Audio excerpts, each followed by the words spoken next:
without any unnecessary ado, let's just get right down to it. If we want to make it to Ice Comet tonight, we got to get 9 levels. So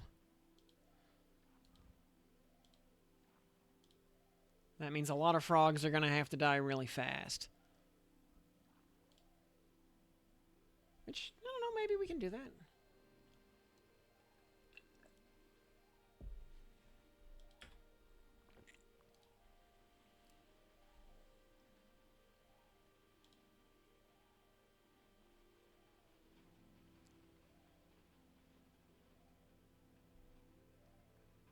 So I don't think you can hear the rain outside, can you? It's coming down quite hard. Hope it's just rain though. I'm not expecting any power outages or anything. But you know, if the stream suddenly drops dead out of nowhere, well, then you know what happened.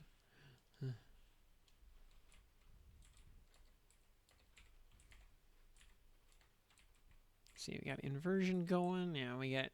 What did I say? Like 42 is our next actual big nuke with conflagration.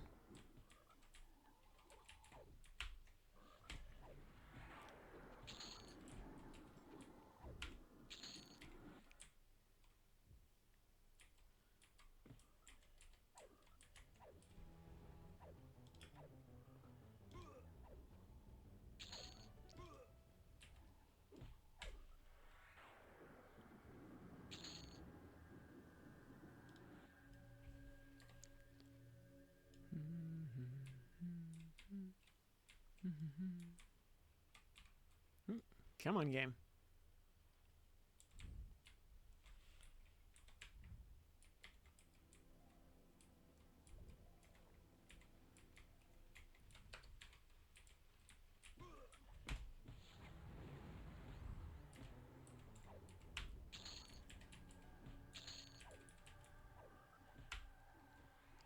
We'll say Lava Storm, to its credit, does not screw around.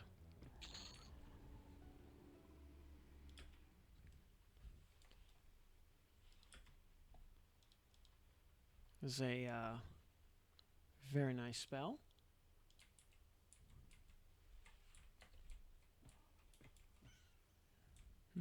Can we just pull that whole room on ourselves? Yeah, more or less.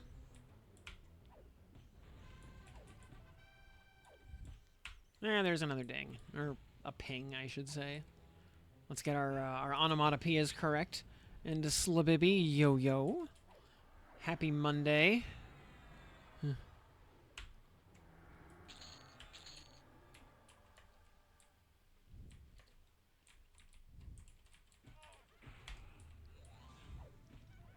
Some skeletons have come to play.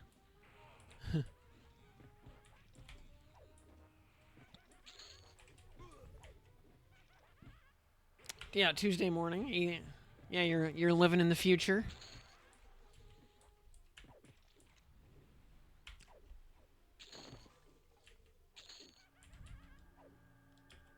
Or maybe I'm living in the past.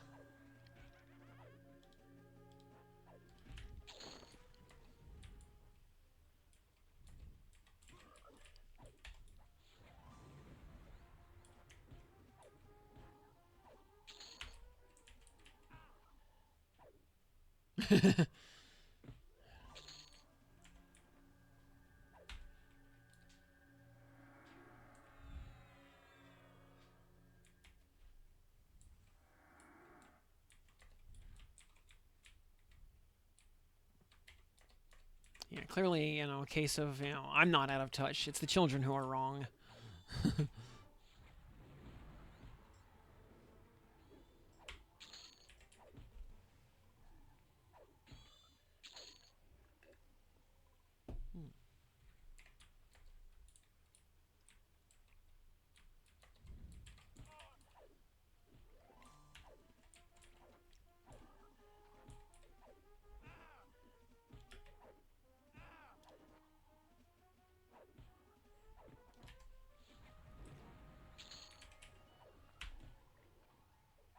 Yeah, between, conflagration at 42 and Valor Amar at 44. Next couple of levels will actually give us a pretty nice little power spike after kind of flatlining for the last 5 or 8 levels.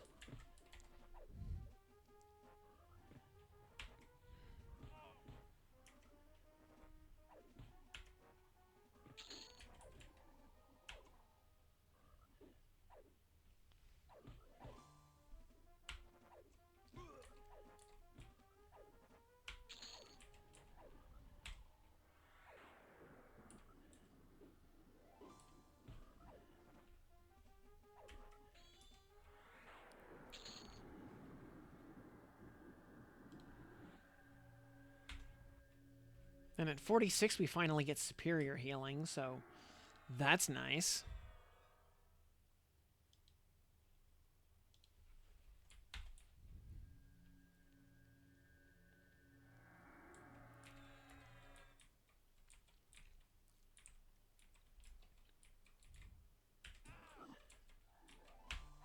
I tell you, in the once the spell upgrade system is in effect, greater healing will be very, very high on my list of spells to upgrade as fast as possible.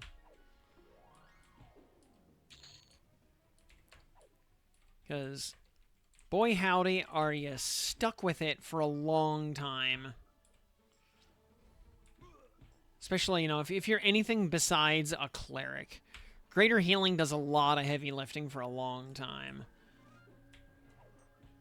You're running away from Guild Wars? I am not. I just don't have it up on screen right now.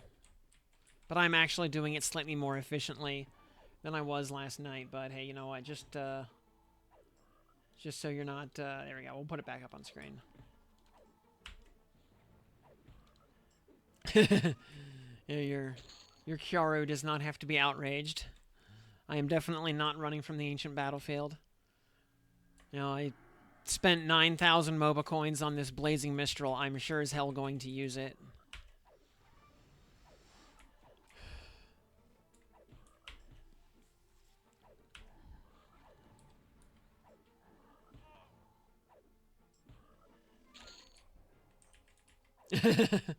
Honestly, if I could buy a second one, I would buy a Mercy Logo.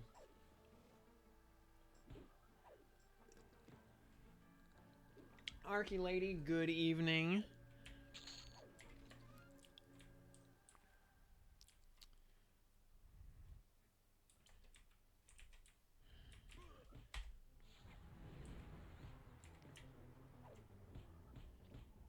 And yeah, Marone, you're definitely going to pick up EQ Legends and come relive the glory days of 90s MMOs, right? It might not be Final Fantasy XI, but, you know, it's as close to that experience as you're probably going to get, you know, since FF11 was itself, you know, heavily based on EQ.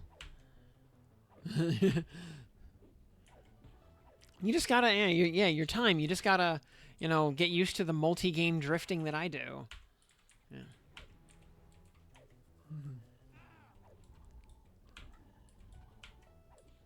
Fortunately, EverQuest is a pretty low APM game for the most part, so pretty easy to, yeah, to do multi-track drifting.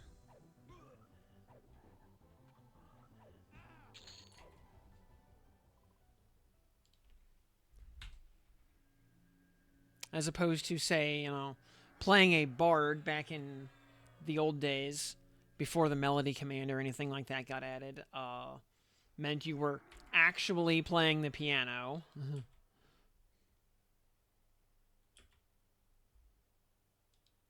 Matt's ready for Wizard. I am nowhere close to ready for Origin Wizard.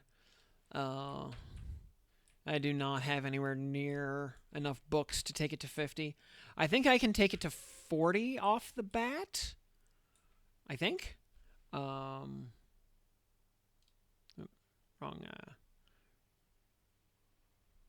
I meant to click Empower there.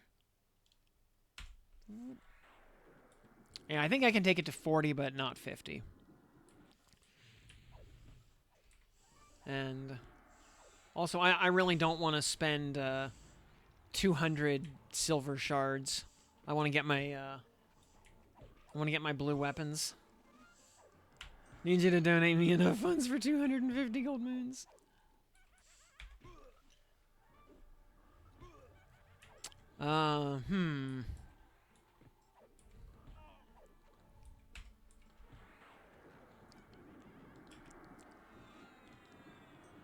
Yeah, 250 gold moons. You have to do the last couple uncaps on your luminous weapons.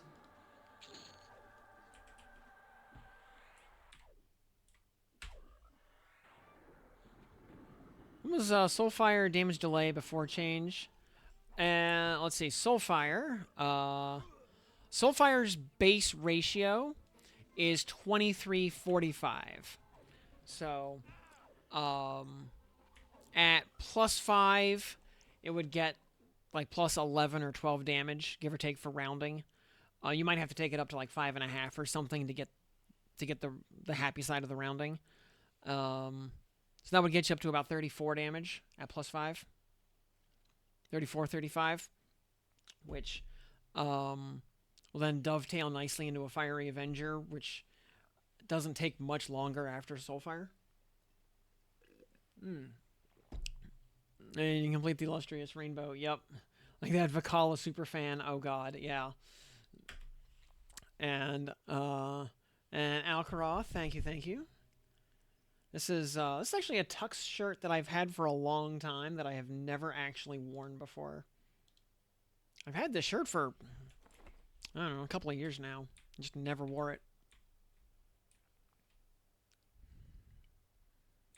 Wasn't quite sold initially on the ruffled front, but after trying it on today, I was actually quite pleased. I actually really like the ruffled front now. I think the problem really was I just didn't have the right vest to go with it, and now I do.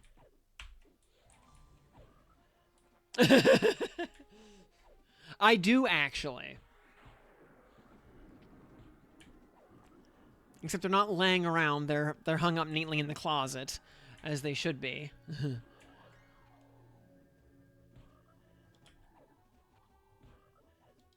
I do not own a pink suit. All of my suits are normal suit colors.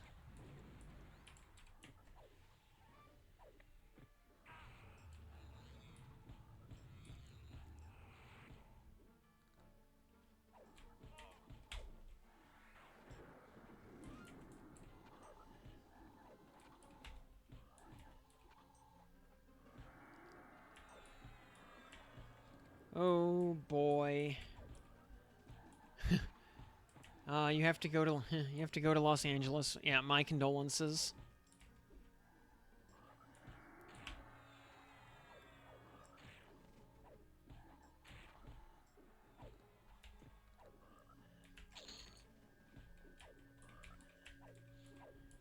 Yeah, the HoloLive concert that just happens to be happening, like down the road from Anime Expo.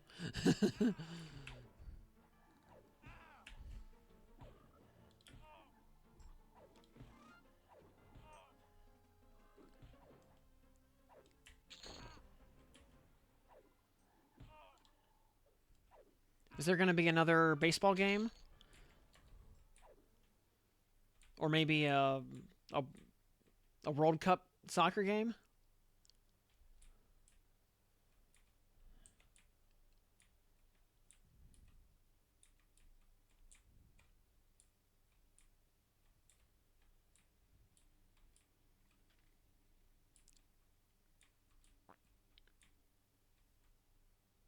Just 2 days of concerts. Well.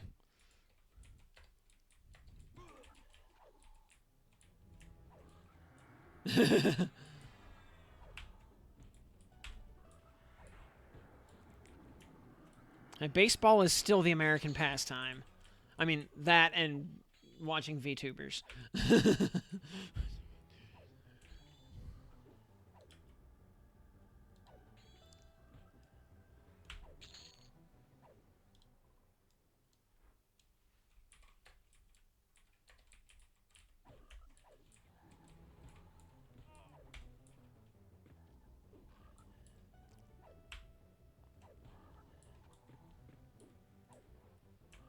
I've got uh, some guys I know up in Boston who, of course, are hardcore Red Sox fans. So me, as a lifelong Orioles fan, you know, we you know, we don't, agree on everything, but,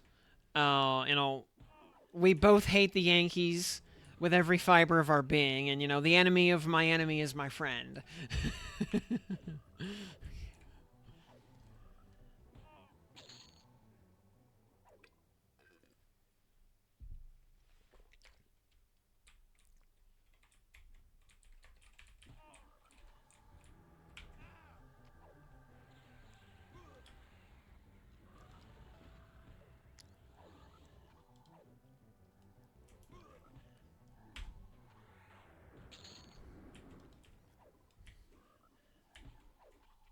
Well, everybody who actually has a soul hates the Yankees.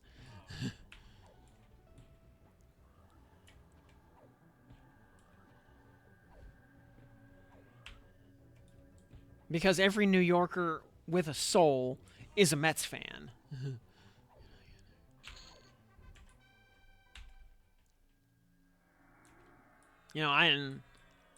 I can respect Mets fans because they resist the siren song of the Yankees bandwagon. They could just join up, and root for the winning team. But instead, they root for the Mets. And most years, it is hard to be a Mets fan. Maybe not as hard as being an Orioles fan the last couple of years, but still hard. And ding 41. We get anything at 41? Oh, we get Frost Storm. 512 on... Okay, yeah, we got our new Storm. Okay. Direct damage. Frost Storm. Okay. New Rain. We'll take that. And Force Strike is the new Stun versus Thunderstrike. Okay. Which, does that have... Just a little bit of pushback. Okay. Direct damage. Force Strike. Yeah, we take those. And 200 mana for like 580 damage. Okay. But on a 12-second recast, of course, because it's a big stun. Of course, it has a recast. Here, let's give that a try. Bonk. Nice.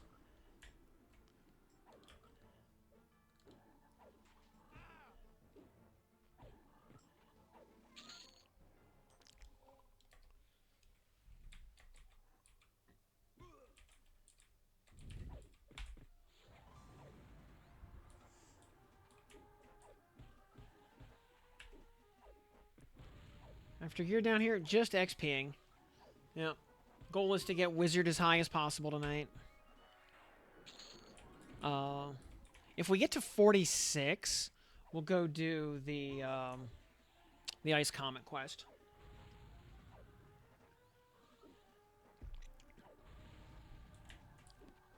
Just so we have Ice Comet ready for when we hit 49. Because I think, at 46, we'll probably also move from here up to Plane of Hate. I think. I don't know. Well...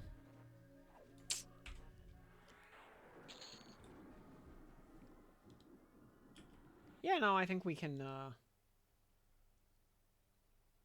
think we can probably... we should be able to do, like, reasonably efficient hate grinding.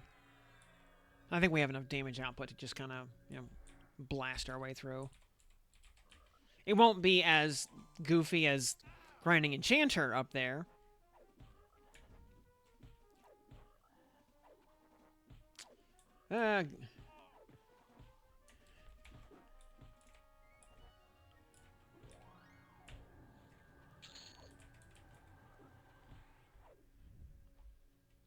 Yeah, the Tartan's Wheel quest for Ice Comet is mostly just running around picking up ground spawns. There's not a whole lot to it, honestly. You know, kind of like the Tishania quest. It's mostly just busy work.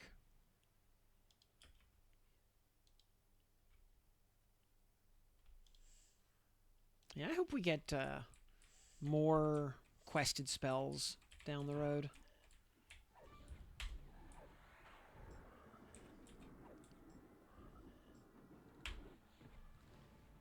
You know, and because you can check the spell tab of the actions window and see if you're missing a spell, you know, you can get a little automatic breadcrumb of sorts. Because then you go check the spell vendor.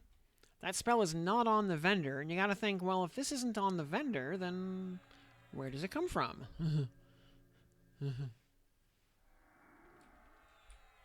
And then that gets you looking around and talking to people, and gets your noggin jogging.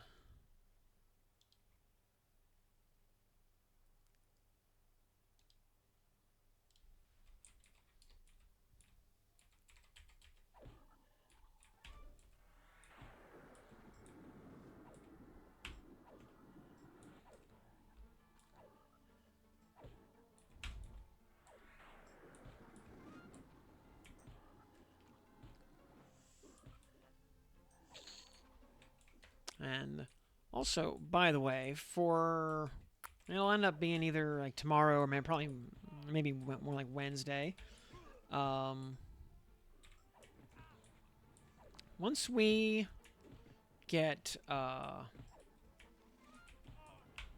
Wizard up to 50, we will have a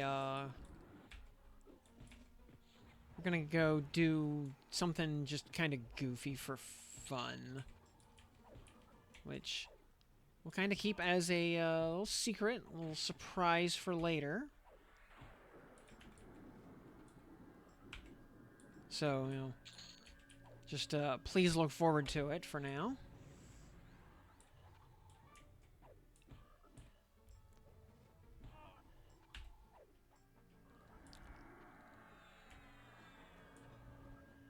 But should be some good content, hopefully, when we get there.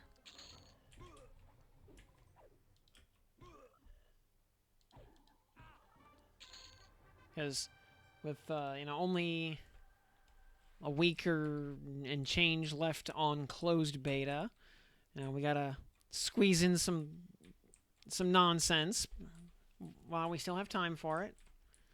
Gotta do a couple of goofy things just to see if they can in fact be done. Also, tomorrow being Tuesday, we should have a patch tomorrow. So, at the very least, we should be getting the weapon plus mark damage reverted to its earlier state. So, our weapons will gain a little bit of damage, which will be nice. We might get Plane of Sky instances, maybe. That's been, getting worked on pretty extensively lately. So, not sure if that will make it into tomorrow's build or not. But if it is, we will definitely go give that a try to see how that looks.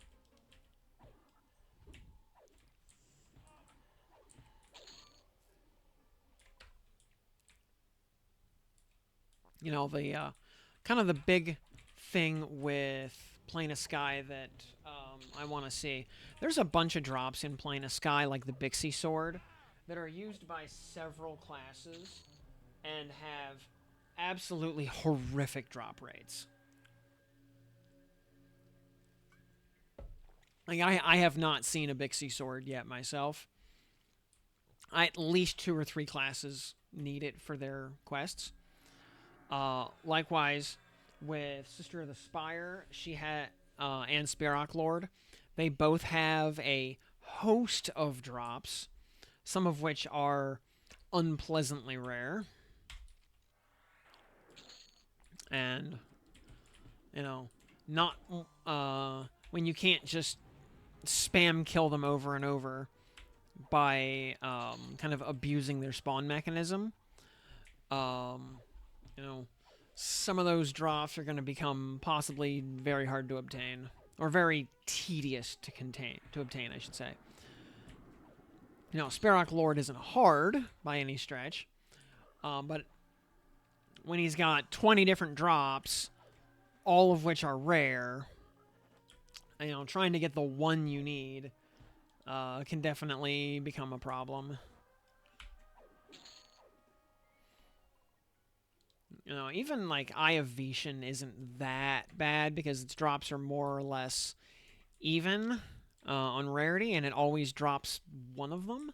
And generally speaking, each class only ever needs one copy of that drop. You know, unless you want dupes for upgrading, of course.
Let's see. By the way, Arcane Mastery. Cast time and recovery time is reduced by 25%, plus 10 per int class. Cost of detrimentals reduced by 15, plus 5 per int class. Okay, just so we turn like a 4-second cast into a 3-second cast.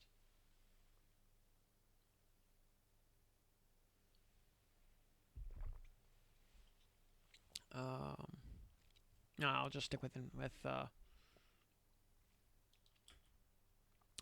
inversion.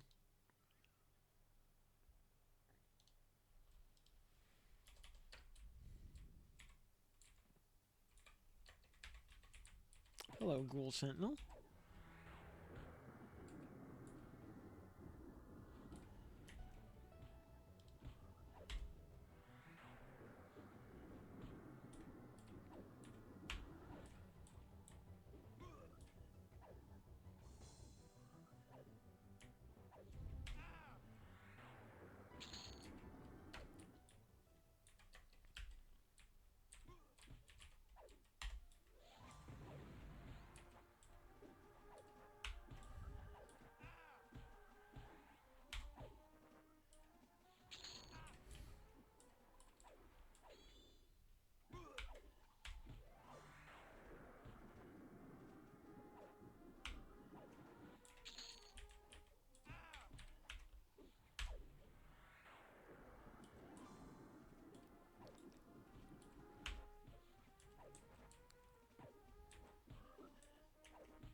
And, you know, I was kind of thinking earlier today if maybe the best AA grinding would be like tank plus shaman plus chanter in Plane of Hate, just for like grinding AAs at 50. That way, in addition to Tash, you can also mallow your charm pet, so it'll be a lot more consistent, and you can buff the ever loving crap out of it and really just let it do all the hard work for you.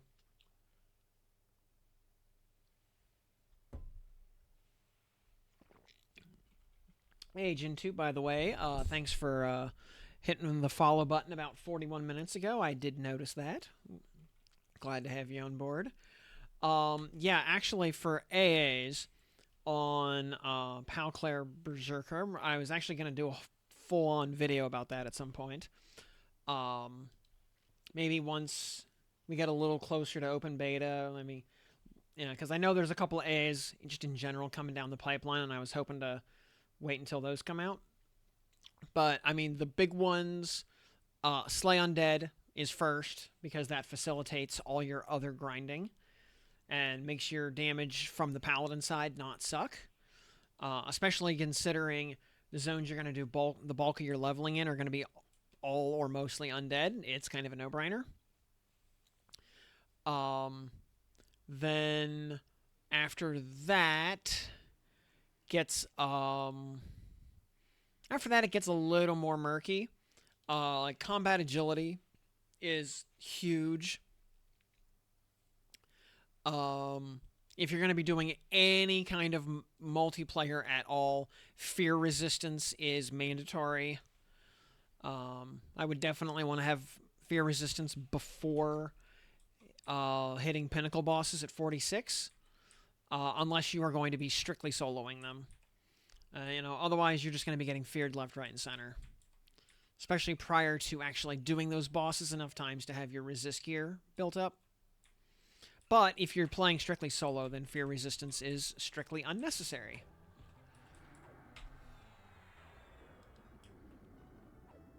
Yeah, for like the defensive big three, I would do them in the order of combat agility, then natural durability, and then combat stability. They're all good, and you want all three, but that is the order I would do them in. Though, as we saw, doing a 246, cost archetype, all you have to do is raise a third class from 10 to 22 in Befallen, which takes like an hour and a half. So getting all of your core AAs is going to be really easy.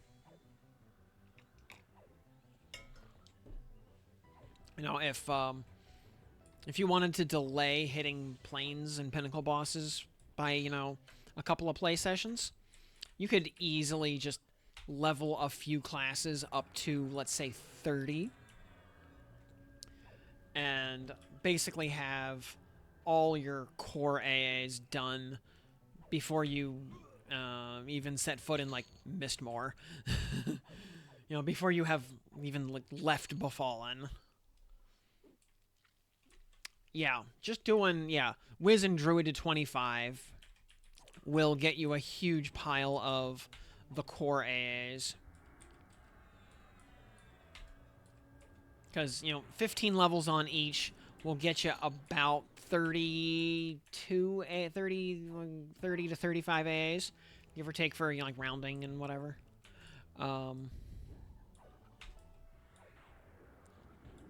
So that's you're right on the hairy edge of three AA lines that cost 246.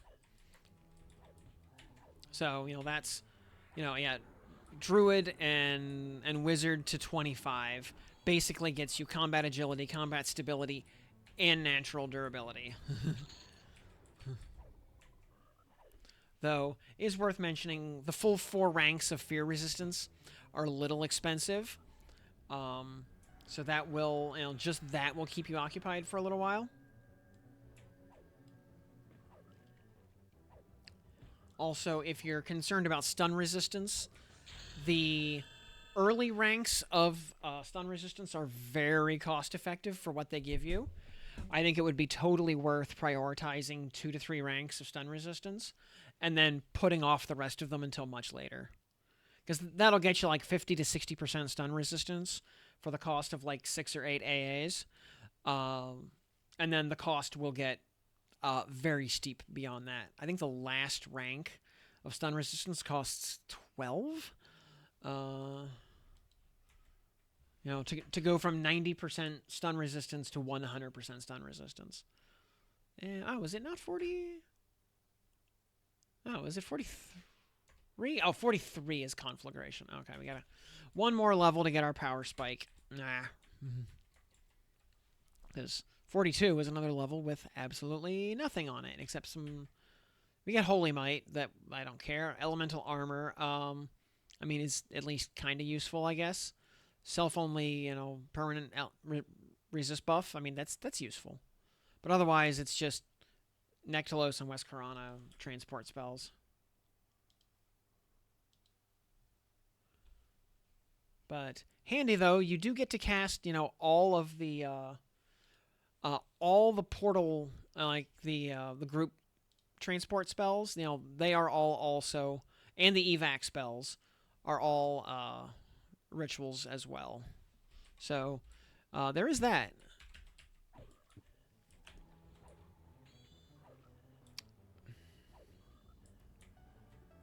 Oh yeah, well we know that Unrest is on the to-do list for revamps. I don't think I've heard. I haven't heard any like public discussion about Crushbone being on that list. Though honestly, the biggest boon that Crushbone got was because racial restrictions on gear are all gone. You don't have to worry about armor and Crushbone being the wrong size. And also, basically everybody can use Dwarven Ringmail tunics, which are fantastic for the level that you get them at. I'm pretty sure I was using my Dwarven Ringmail tunic, at least in my any slot, up until I was in the plains. I put that on at like level 15 or something, and I think I had it on until level 50. It's a big pile of resists, and a decent amount of other stats. Decent chunk of AC.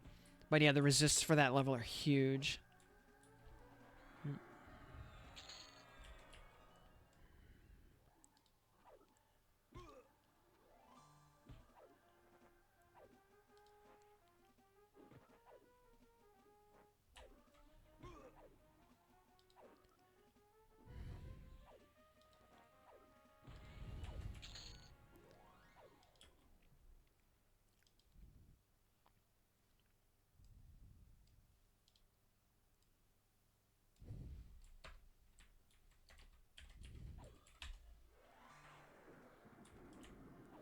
Oh yeah, also, a lot of Befallen to be done.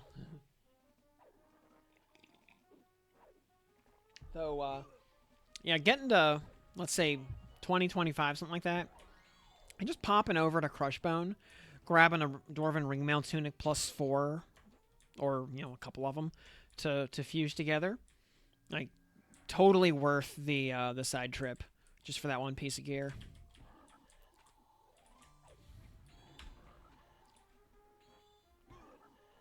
Yeah, nice chunk of resists, if nothing else, to help get you ready for dragons. As like pre-planer, that and Crown of the Froglock Kings are probably two of your best bets for resist gear. Outside of maybe some more esoteric class-specific options.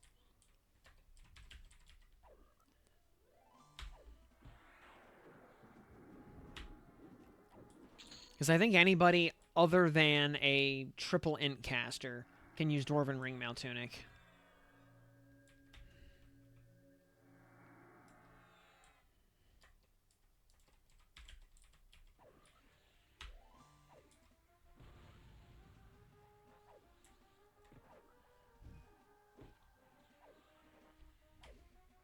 Or maybe actually, I don't think monks can use it either. So, still, almost everybody can use it.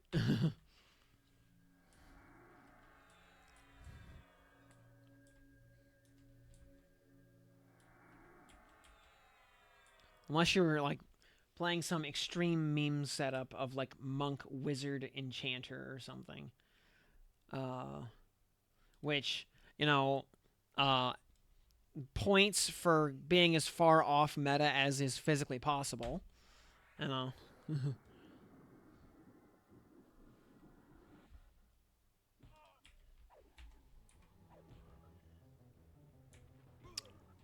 Oh, Shawl of Protection. Ooh, very nice. I forget where that's even from.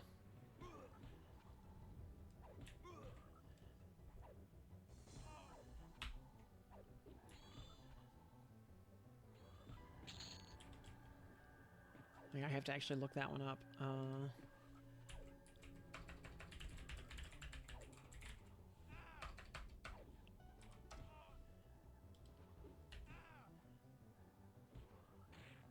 Oh, you're from Draco Lich.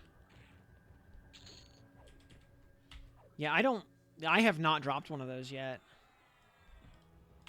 And I've killed a lot of Draco Liches.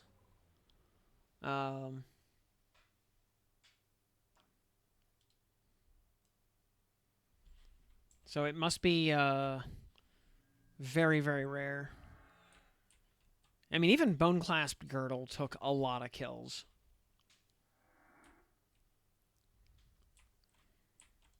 Although, yeah, if you're doing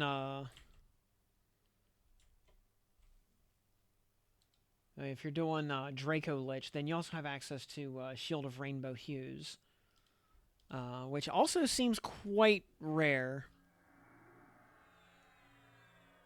Yeah, absolutely 100% on the to-do list. I mean, well, you're going to be grinding Fear, every week anyway, so it'll drop eventually.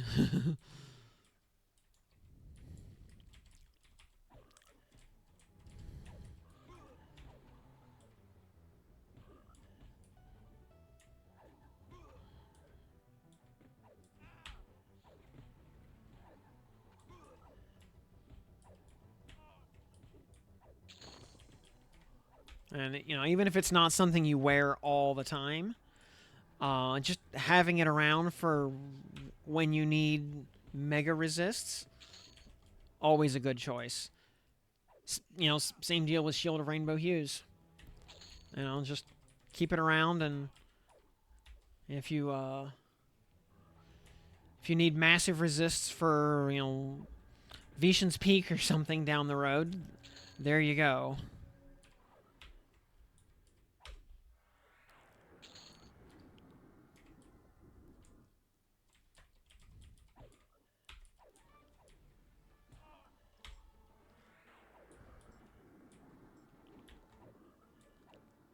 A mentor system, yes. That will absolutely be a thing eventually. Please look forward to it.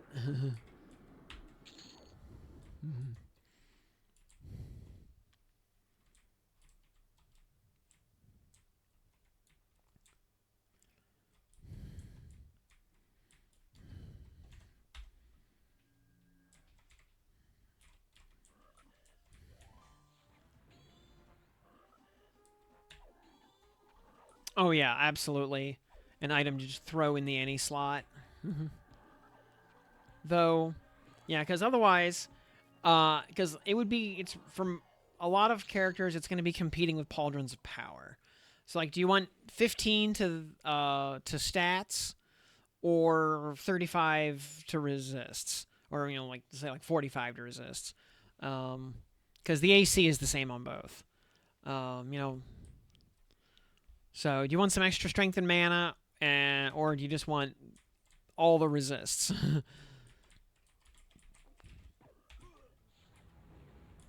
Actually, given my current gear setup, I would go for the resists. Like I can afford to give up some HP and mana.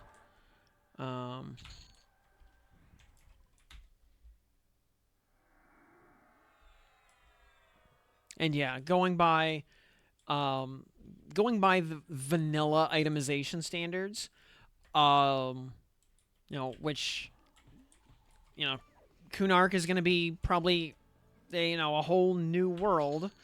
We're going to be going off the rails. So, uh, you know, check your preconceived notions of itemization from 2001 at the door. But going by vanilla itemization standards, that Shawl of Protection, especially plussed up, a good bit, will take you all the way to NTOV. And even in NTOV, you're going to feel bad when you replace it. Well, Vishan's, I mean, there's no. I mean, who knows if Vishan's Peak will even be a zone? It will be. Kunark is going to be a whole new creature. We have, that's why I say check the preconceived notions at the door.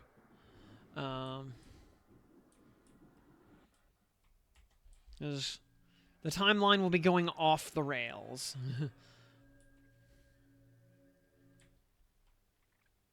That being said, doing a YouTube vid about this stuff. Important items and A's. Yeah, I mean, like, AAs, absolutely. Like, that is actively on the to-do list. Items, we might do an item video at some point.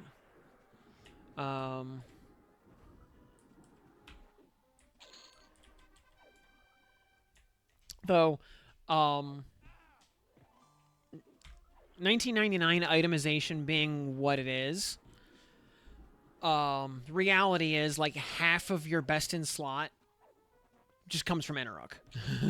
Like, all the jewelry in the game that matters comes from Enarok. And all the armor is just your class armor from Fear and Hate. So go grind Fear and Hate, do your weekly raid instances. There you go. I mean, that's basically all of the all the gear for Old World. It is actually just kind of that easy. You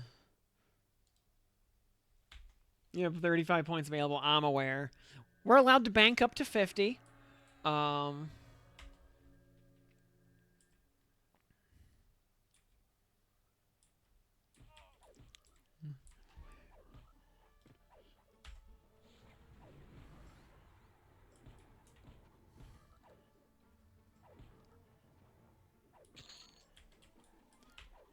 Because Inarok's gear was all race specific.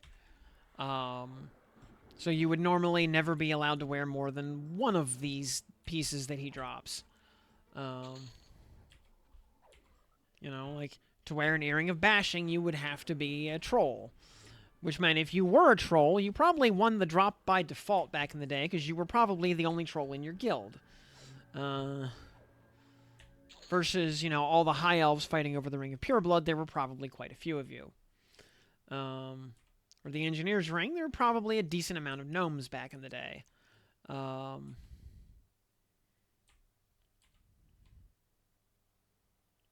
Skinner's Belt, which is... Skinner's Belt was what? Is that ogres?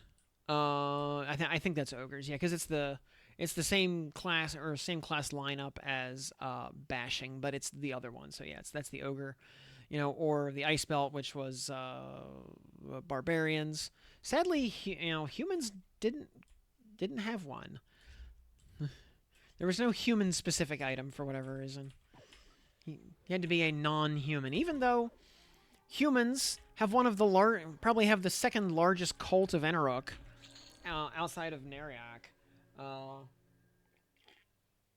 with the Dismal Rage in Freeport. But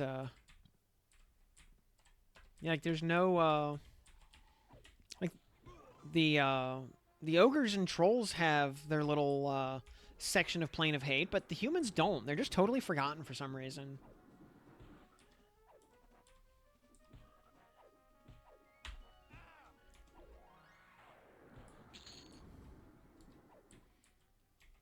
Erudites get, or erudite paladins get Shield of the Stalwart Seas, the highest AC item in Old World, with more AC even than the Indicolite Breastplate, by like 2 points. But hey, 2 points is 2 points. So yeah, very oddly specific. But hey, if you were the if you were the one erudite paladin in your guild and that dropped, you won by default. Hey, Toadfall, thanks for that follow right there. Welcome, welcome. Glad to have you here with us.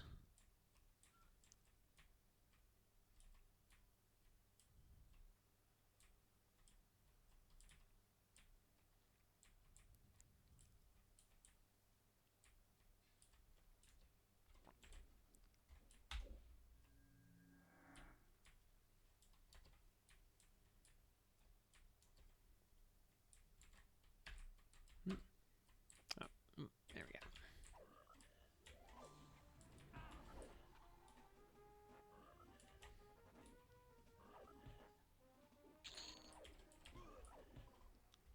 Any plans for a new beta server? All right. Very good. We're basically gonna just re-roll what we did before. So it'll be we'll actually start Paladin Berserker instead of Paladin Cleric. Then we'll add Cleric at 10 because I think that will. Well, we're gonna see if Berserker in the second slot just levels up to 10 faster than Cleric. I'm thinking at those levels just doing more damage is going to have more value than having more heals.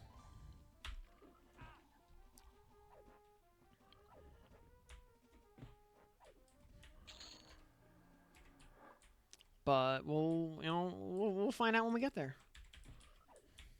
And we're basically just going to test out kind of the leveling roadmap, see how efficient it is with all the knowledge we've gained over the past month or so of closed beta, the updates to some early zones, mostly Befallen, that have happened in that interim. The addition of personal instances that were not quite a thing yet when we started beta. Like I was in my original leveling actually hit a little bit of a roadblock around 40 because personal instances were not a thing yet, and Guck was just giga camped all the time forever. So there was just kind of a lack of places to go. In one of your YouTube vids, considering Pal Zerk Monk, not something I would go. I think some other people talked about that. And I think going like Pal Cleric Monk, I think would be a very valid alternative to Zerker in the third slot. Picking up Feign Death, Mend, Dual Wield, all the martial arts strikes, I think, and as well as just better defensive skill caps for damage evasion. I think that's a very valid, slightly more defensive setup than Zerker in the third slot.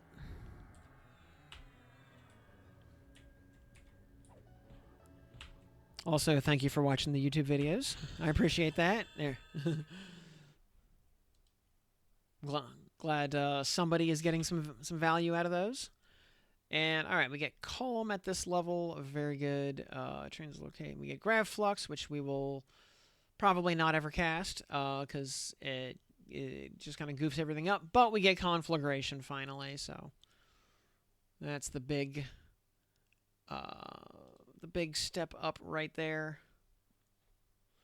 Yep, beefed up Mend is 25% of your health every 90 seconds.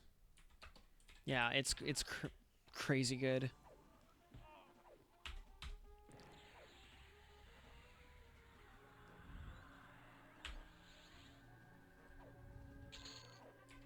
And another AA.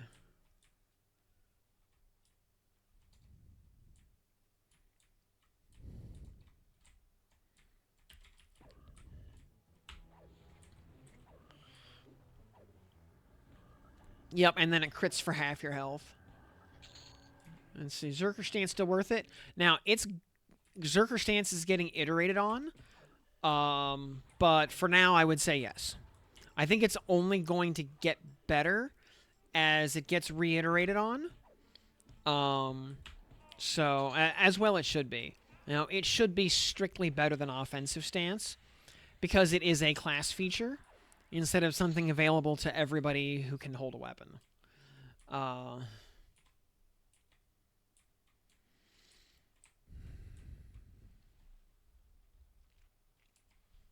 Also, nice 2790 crit right there on Conflagration. Yeah, very nice. Just deleted that poor frog. Yeah, also the fact that it halves the cooldown on your abilities, like Kick, Bash, and especially Smite and Reave for the Knights, yeah, is quite nice. And it's also, well, for now, you know, again, it's getting iterated on. We are still in beta after all. For now, it is way more endurance efficient than offensive stance. Once you get decent weaponry going, offensive stance will evaporate your endurance bar. But it's also a thing that everybody has access to. You know, offensive stance is available to Warrior, Paladin, Ranger, Shadow Knight, Monk, Bard, Rogue, Beast, Berserker. Every class that is meant to turn on auto attack gets access to it. So it is not a class feature. It's just something everybody can do. It's a basic game mechanic.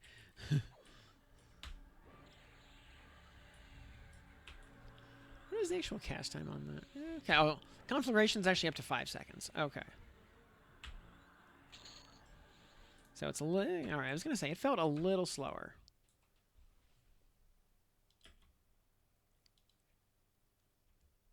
Hello, Hopter.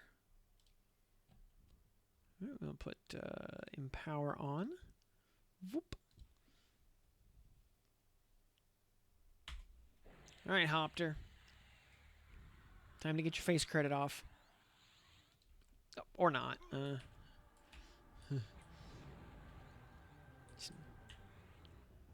Still getting just, you know, generally blasted in the face.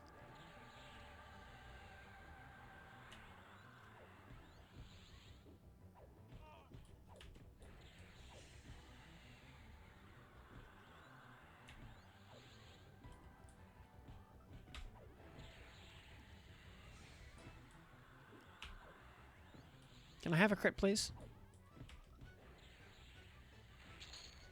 Thank you. Oh, hey, we finally got another yak. That's only the second yak we've ever dropped.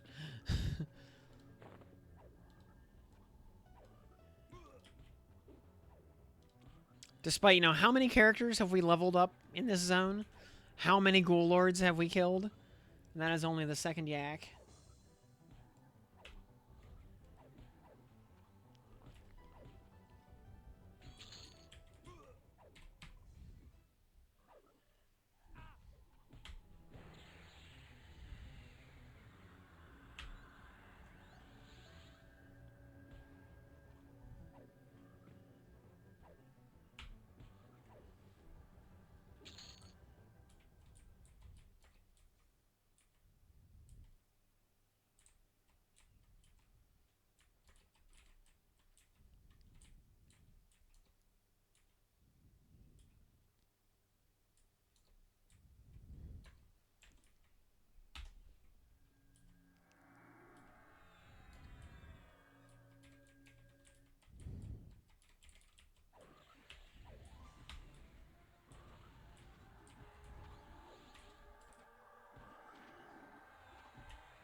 Yeah, upper levels. Yeah, a lot of these frogs start turning light blue. The XP does kind of peter out a little bit. 9 more days. Yep. Yeah, it comes out early on the 1st. Yeah, so you can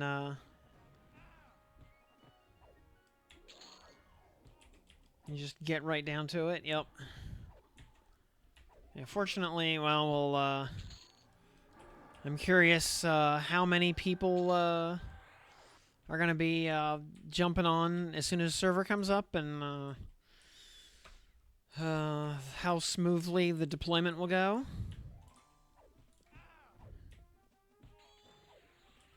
This mean.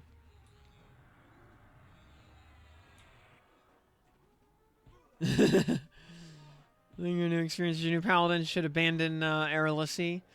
Follow the ways of Rodsit. I mean, Rodsit's cool and all. You know, I am an Aegis of Life enjoyer, but you know, the priests compared to the Centuries of Passion, Priests of Life, kind of a sausage party.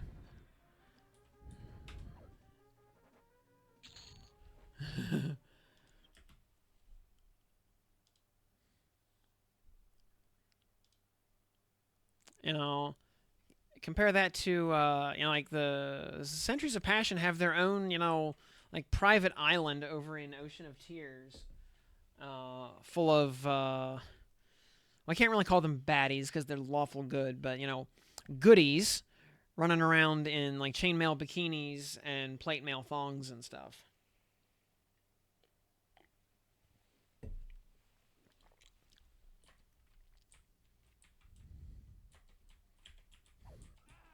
You know, just smiting evil on the beach and all. You know, it's kind of hard to compete with that.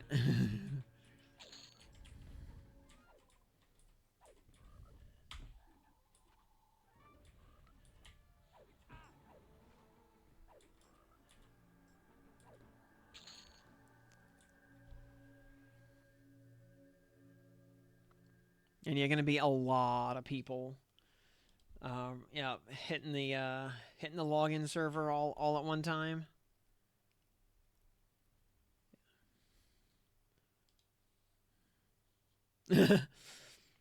Daniel plan. Well, well, Lisa needs braces. Daniel plan. Lisa needs braces.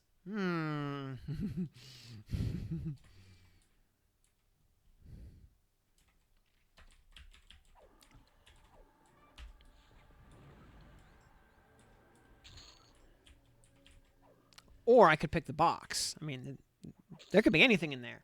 There could even be a dental plan.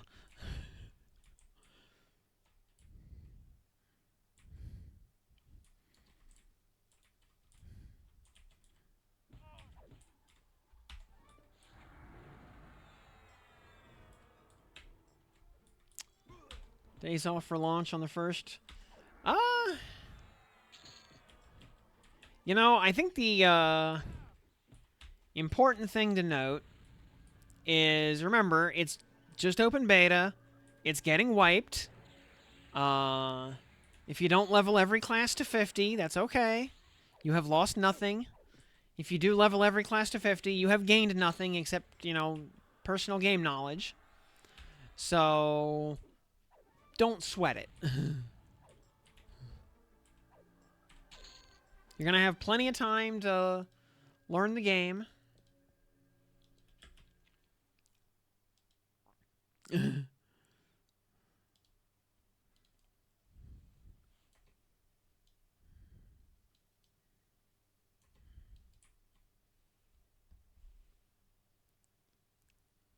And actually, I was wearing a normal suit jacket and collared shirt for work today. Switched to my tux just for stream tonight.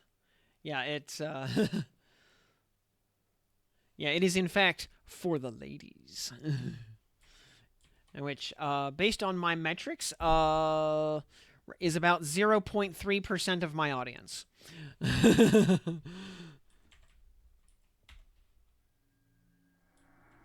Which rounds down to 0.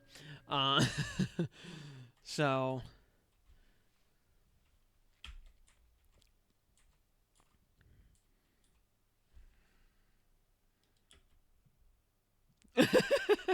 Yeah, you are the 0.3%.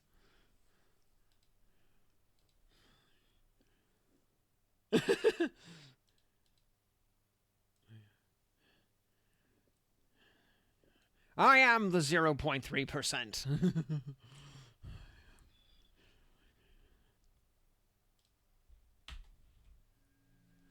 So you're telling me there's a chance.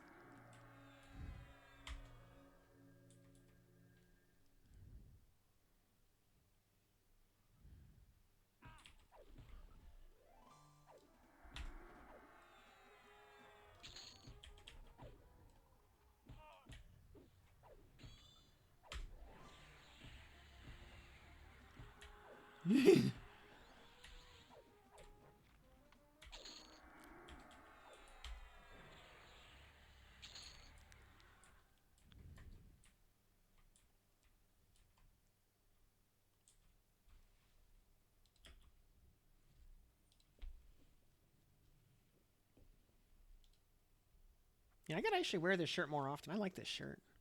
It's a little stiff right now because I haven't broken it in. Because this is like the first time I've actually worn it. Uh,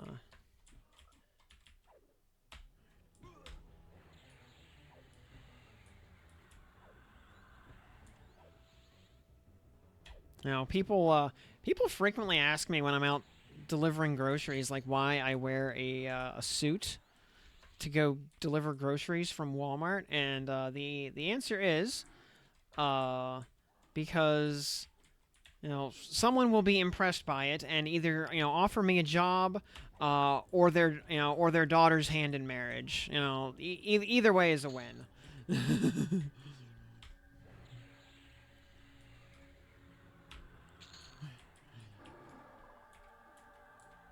Or maybe both. We could shoot the moon.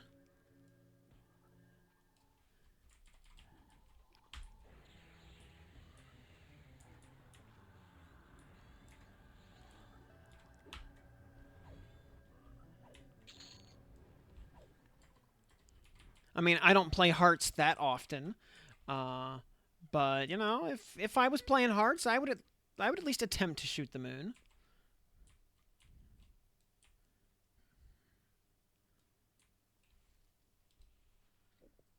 Uh, how's it working so far? Well, uh, considering I'm using the predictive future tense instead of the past tense, so far batting zero, but all statistics must eventually, let me rephrase that. All statistics tend to regress to the mean as the data set increases in size. So, clearly the data set just is not large enough, to have a reasonable chi squared yet. Cougar with a trust fund. I mean, it's not even a cougar at that, at, at this point, right? It's like, it's just age appropriate. Well, like when you get to a certain age, like it stops being hag maxing and starts just being age appropriate dating.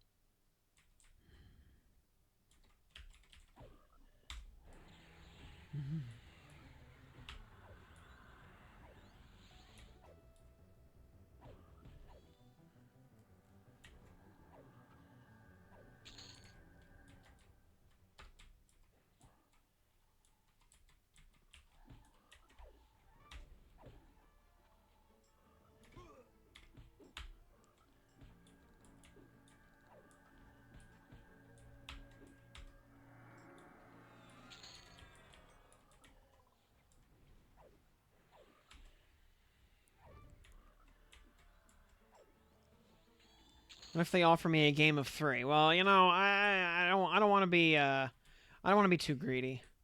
I want to keep my expectations in check. I don't want to. It's one thing to shoot the moon. It's another to aim for Saturn.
Also, here's the other Gigabrain strategy. When all of your clothes are dry clean only, you never have to do laundry.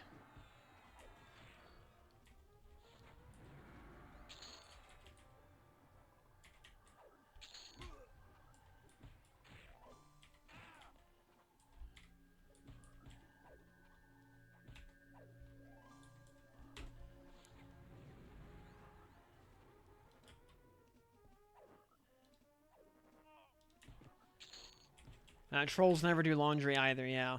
For slightly different reasons. That's more of a lifestyle choice than a logistical consideration. You can never just do a load of laundry. Yeah, there is also that. Uh,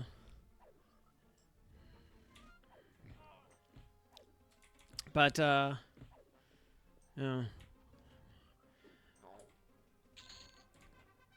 and I do actually have a really nice washer dryer combo.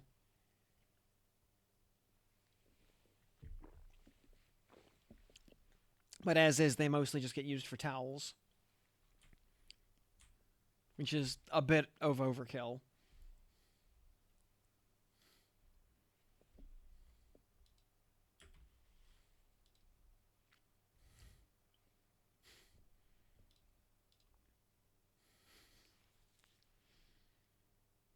Which reminds me of a Dilbert cartoon from probably 30 years ago at this point, where Wally says to Dilbert, when you think about it, when you step out of the shower, you are at that moment the cleanest thing in the house.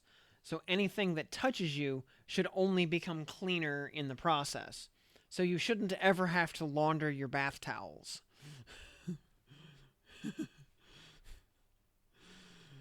Dilbert looks at him kind of cross-eyed, and then Wally goes on to say, "Also, are towels supposed to bend?"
Yeah, it was a little humid today because it wanted to rain so badly, but it was just kind of edging all day. Uh, it finally cut loose right after I got home, like right after I finished walking the dog. It finally the sky finally broke open, so we got home kind of just in time.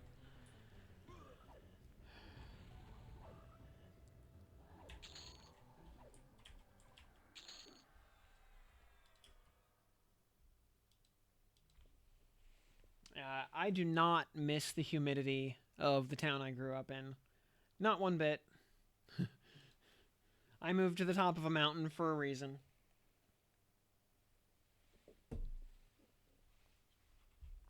Also, man, I swear my house is 3 times the square footage of my old apartment. And I spend less on energy now than I did back then.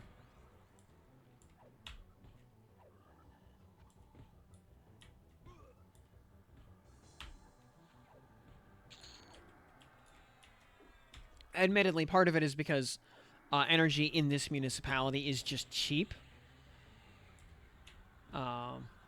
Because, you know, as expected of an old coal town in the heart of Appalachia, full of, you know, inbred rednecks, you know, all of our electricity comes from a local wind co-op.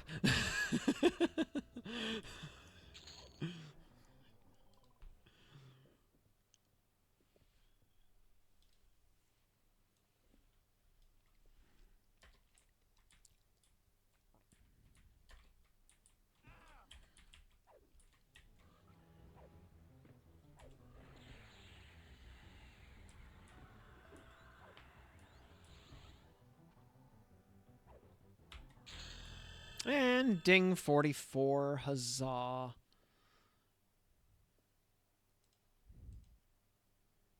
Can finally cast Valor of Mar.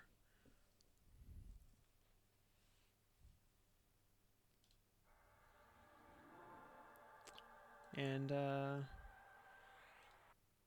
we might as well cast Elemental Armor while we're at it. You know, while we're taking a minute to load some buffs. Yeah, just in case.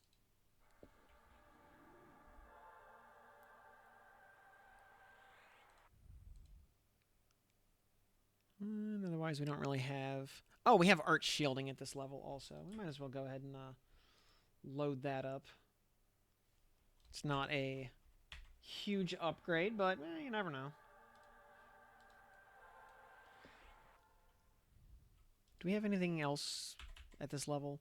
We get Mana Ignition, which is not necessary here. Enticement of Flame, also we don't need here. Ethereal Cleansing, we do not need. Though, Ethereal Cleansing, to be fair, at 36, it's about 600 HP for 150 mana.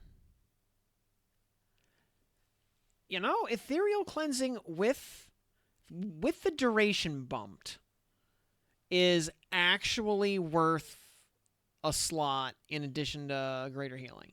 Like, it's actually more mana efficient for right now until we get, you know, oh, we get Bounce at this level also. Not that we're going to use it, but...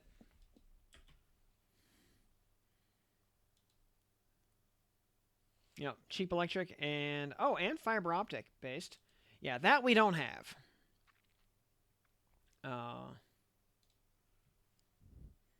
Though, actually, a lot of people out here have Starlink.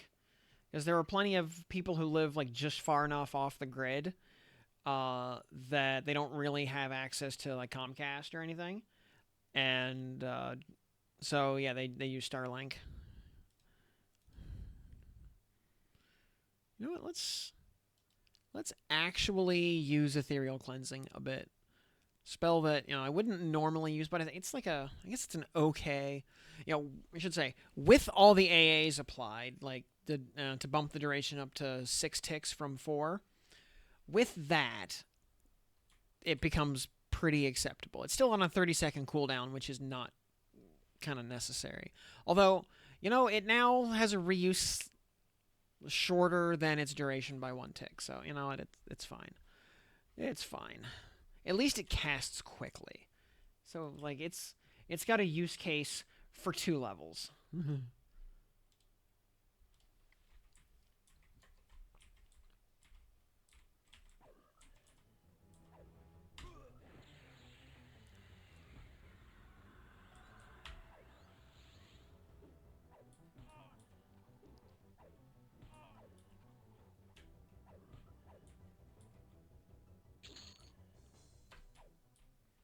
You know, we're going to outgrow it with the addition of superior healing in 2 levels. But if for now, we'll put it on the bar. We've got spell slots to waste, so, you know, whatever. It's still not a good spell in the greater scheme of things. It could definitely, you know, although if you could up the potency with some plus marks, then, you know what, I might be willing to give it the time of day.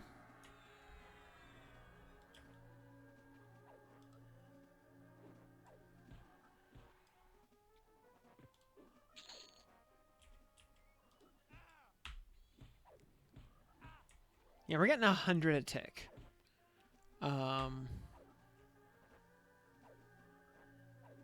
Instead of the base 98, so that's something. Again, it's still not good, but for, you know, 600 HP with the mana cost knocked down to 110 via specialization. You know that. Oh, and it's also, because it is exactly level 44, it has the full benefit of Mana Pres 2. It's the highest possible level that Mana Pres 2 has full effectiveness on. So,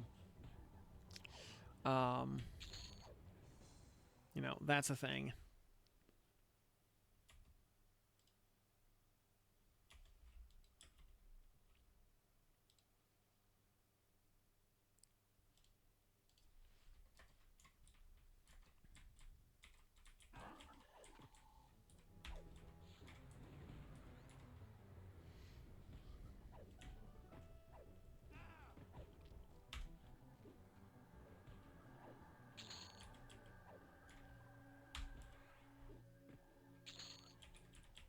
Nice crit right there for 1,800.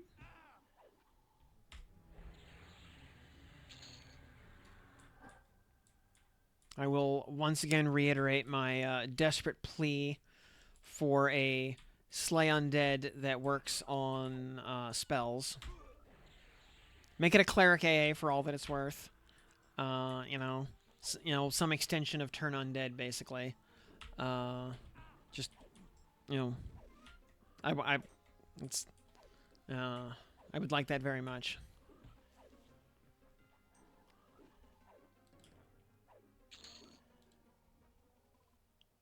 Some more Dark Mail Gauntlets. Oh boy.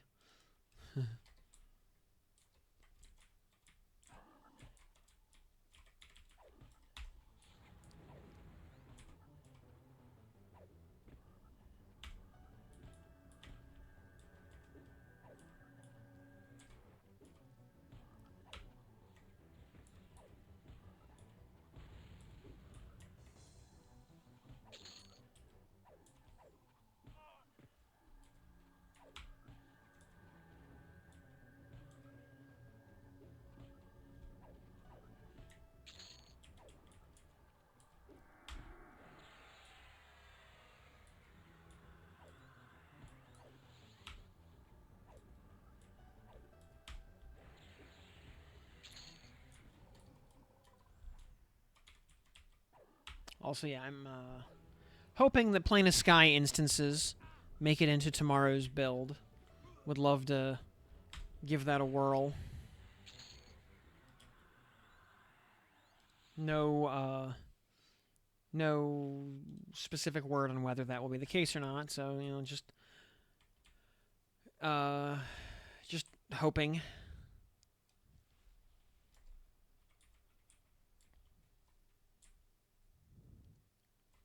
Oh, hello, Frenzy. Actually, does that affect?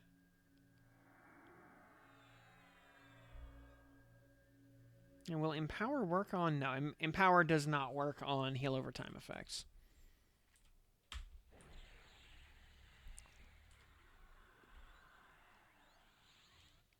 Oof. Almost a 4K crit there on Frenzy. 3983.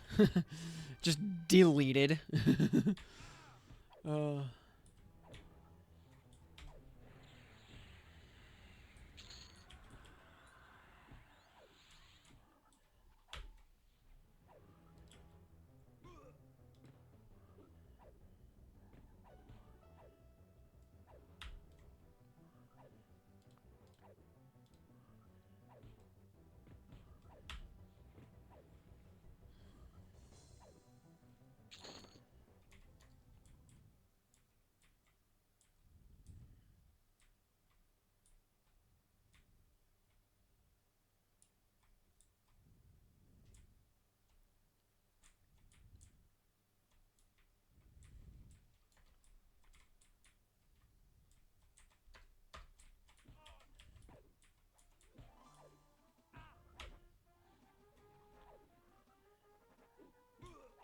uh,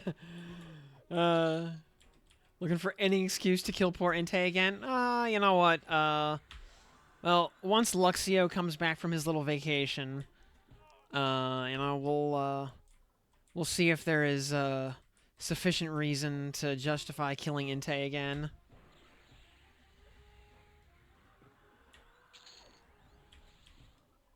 Now, by the time we've farmed up, 16 or perhaps 32 fiery Avengers, or Ghoulbanes especially, on the real server, then, Inte and I may have to engage in some, understanding through pugilation.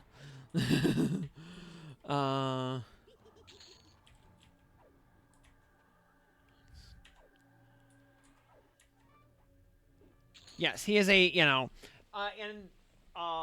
yeah, Toadfall. If you watched my, if since you saw me do Inte the first time, yeah, you'll notice I commented on that.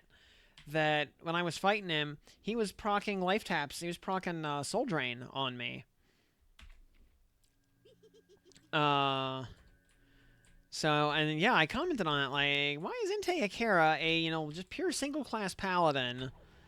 Like, one of the definitive paladins of history, so much so that he has a whole line of spells named after him. Why is he proccing Drain's Soul? A little odd.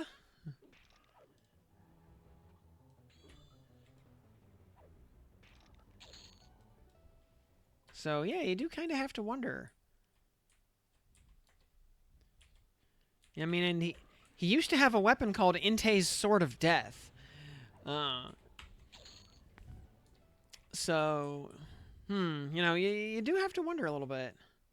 Did you get Conflagration? I sure did. It is right there. And Ismail, yeah, and Jarek Storm. Good evening to the both of you. And what we're gonna do is we're gonna get to 46, then we're gonna go do the Ice Comet quest, and then we'll head up to Plane of Hate.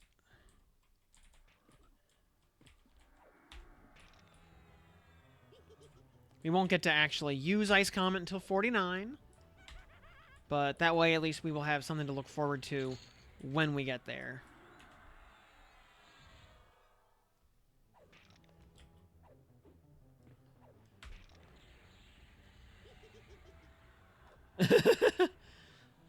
Well, we had to take, as I said then, we had to take some revenge for all the poor Froglock Shin Lords that had to die, in Inte's name.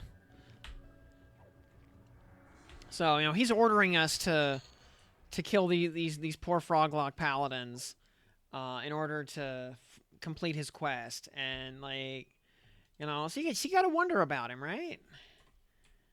Like, all this time hanging around, Plane of Sky with all these, like, noble DeJourns and whatnot, like, has he had a little, alignment slip? Because it's, or, has he been living out, like, among these kind of inscrutable extraplanar beings for so long that, kind of like Dr. Manhattan, has he just become so kind of godlike that he's just lost touch with human morality? Oh, double kill.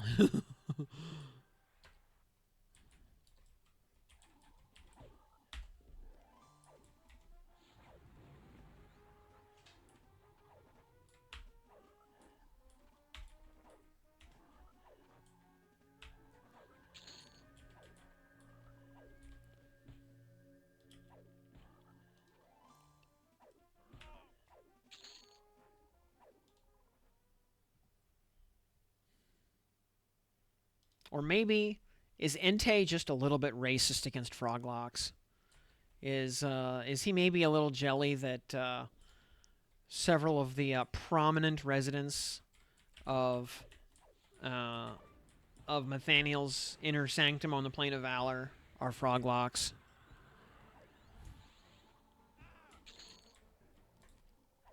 Is Is Inte maybe a little bit mad that he doesn't get to have a Rulon pet of his own?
And yeah, the Ghoulbane quest should be in with Kunark, but it's not in yet.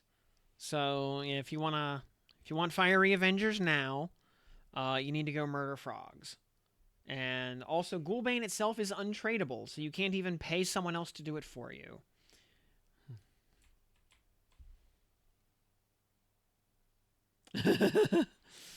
The goodness and light stuff, just paladin propaganda to cover up a satanic death cult. Stranger things have happened. I mean, how many JRPGs out there, revolve around the plot line of the big fancy, supposedly good guy church is actually just a front for an evil god.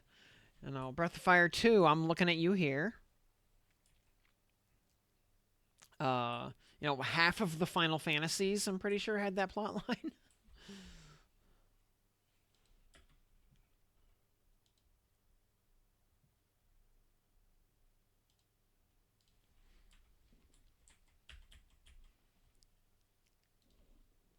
All right, Hopter, let's do it again.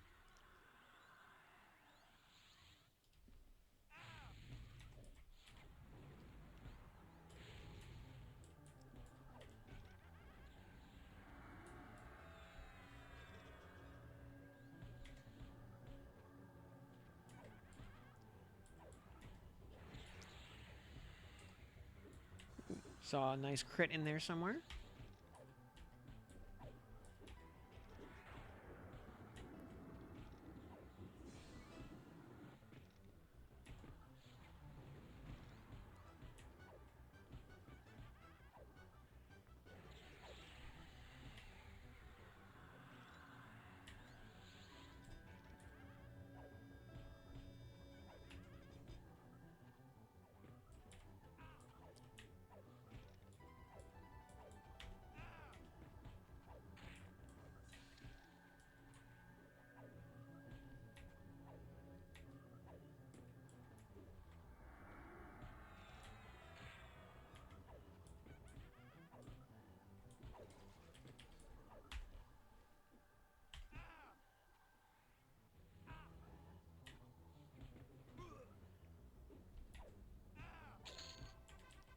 And another ping. How many is that now? 355. Not bad.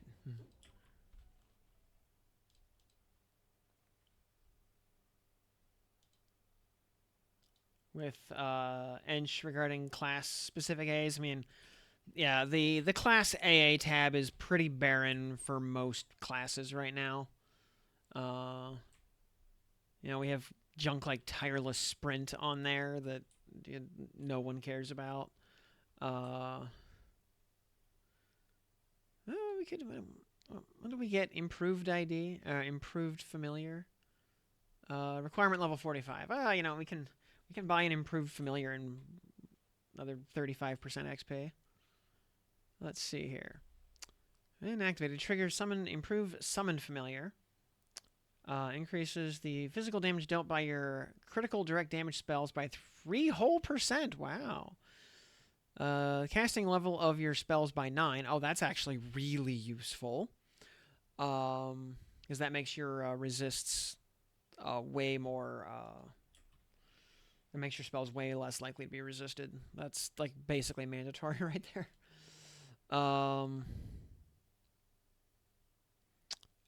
Cold, disease, fire, like all resists by 25. That's cool. It's free resists. Mana regen by 6. Max mana by 200 and allows you to see invisible creatures. Yeah, that is a super. I mean, that's basically just mandatory. Like you hit 45, boom, take improved familiar. It's like just a. That's like so mandatory. It's almost a tax. Like you're going to get it. It's, you know, you're gonna bank 6 AAs while going through the 40s, so you can pick that up immediately. It is, you know, it's just an absolutely core feature, basically. Kind of like Slay Undead, you know, if you're playing Paladin, your first 18 AAs just go into Slay Undead. That's why you're a Paladin, you know. If you don't want to spend those 18 AAs, be a warrior instead. uh,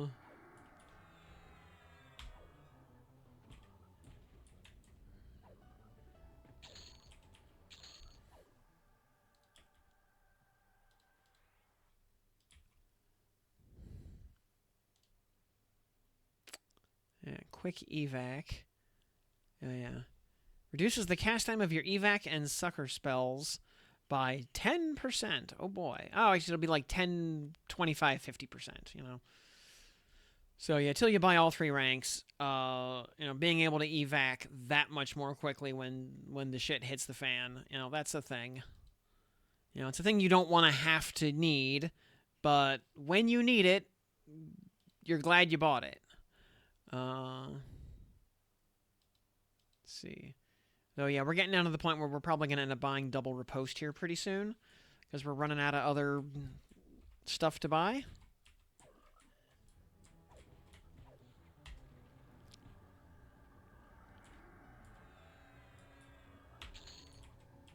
Though, when we next time we're back in town, I want to actually, or let me rephrase that. Next time we're back in town at level 50, we will actually buy the innate eminence line because I want to see how much HP and mana at level 50 that actually gives you. I know it's not going to be a lot, but I want to see how much. Virulent paralysis, not that I noticed. And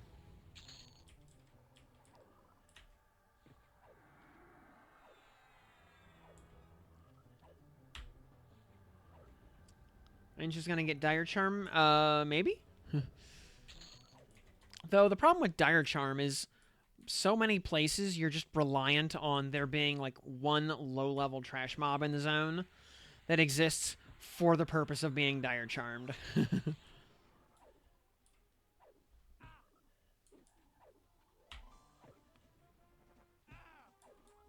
Cybergun. Smiting is going well so far. Now that we are not just smiting, but also conflagrating. And the Big Wilfred, good evening. Likewise, Cybergun, good evening.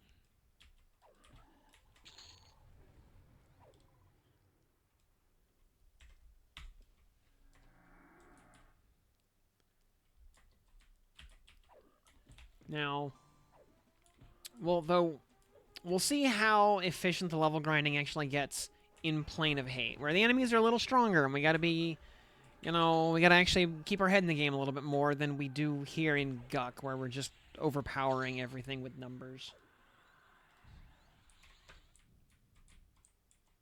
You know.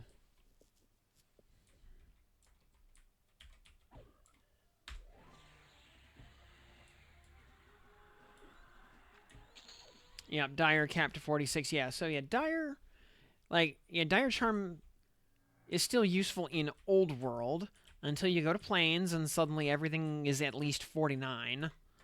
Then yeah, you get to use it in Old Cebalus. I think there's a strong argument to be made if you want to use Charm to its fullest extent. Run Shaman also in addition to Chanter, so that you can drop Tash and Mallow on your would-be pet, so you can keep it charmed for as long as possible, and so you can just buff the crap out of it.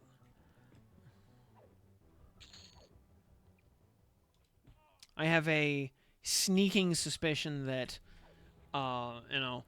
Chanter, Shaman, Tank, probably, yeah, really any of the 3 tanks, is, just using a Charm Pet to power grind in Plane of Hate is going to be like one of the meta ways to grind AA at 50.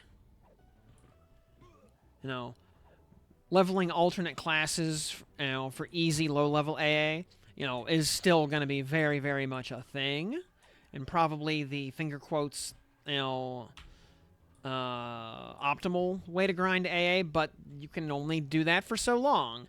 Eventually, every class gets to 50, and you've run out of easy levels. One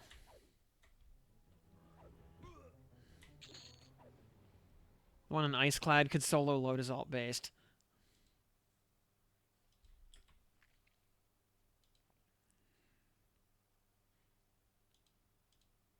Yeah, I remember those zones had, like, a couple of, like, flimsy mephits or something near the entrance. Yeah, so you had something to Dire Charm, because everything else in the zone was, like, level 63 or something, or, like, minimum 63.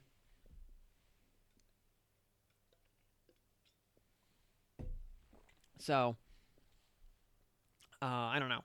Dire Charm, just because of those mechanics, I don't know. It seems like the sort of thing that requires a very specific design space in order to even be functional,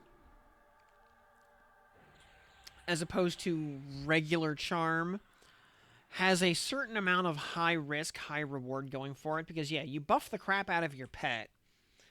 There is, and haste it and give it Puma and whatever else, because let's say you're also a shaman, or you give it Puma and Boon of the Garou and all the fun stuff. There is always the chance that it could just snap out of Charm, turn around, and rip your face off. There's always that risk. That risk is heavily mitigated in the context of Legends, because your third class could just be a tank. You could just have the hit points in the armor class to safely tank your own pet long enough to get it under control.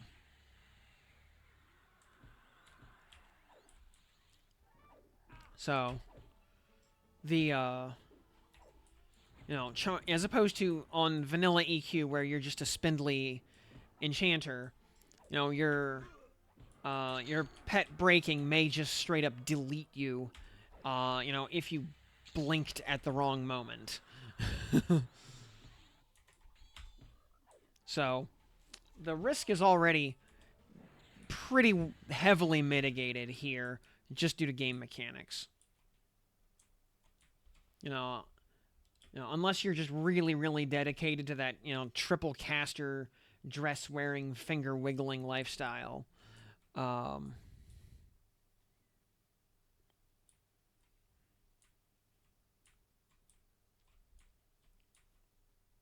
But yeah, unless they add, unless they make pet gear start working on charm pets, which for now at least I actually would say is like not necessary. Charm pets are, as we saw 2 nights ago, charm pets are already really good, even without being able to use gear. But yeah, if they remain that way, then having extra pet classes in your kit is not necessary, because the extra gear slots won't do anything for that charm pet.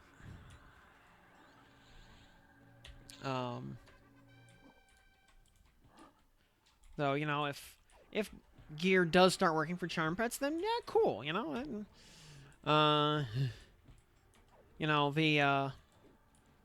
as I've said before, I like the idea of one of the grinding gear games design approaches, which is let players opt into danger and difficulty. You know, buffing a charm pet is already, you know, potentially dangerous because it has the ability to break charm and, you know, turn around and eat your face.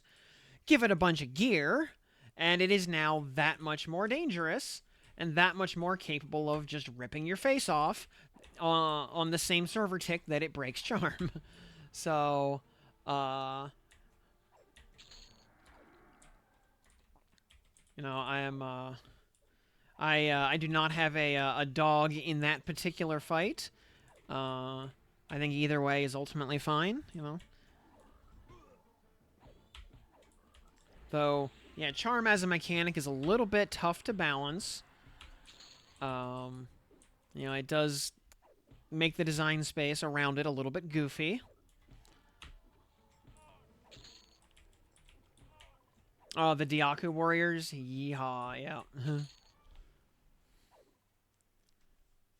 And the off chance you died, it was still worth it. Yep.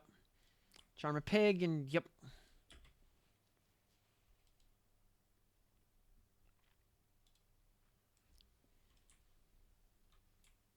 Foxed Mage and Chainer Druid on TACP. Yep. It summon pet items with Mallow and Snare. Yep, pretty safe, yeah. Yeah, you interact with all the mechanics. And yeah, you can mitigate most of the risk. Not all of it. But you know, you never get the risk down to 0, but that's okay. You know, it's still the risk reward ratio never becomes infinite. It's always a concern. I like to see them auras for Paladin similar to Diablo 2. Yeah, that's called playing Bard. Yep.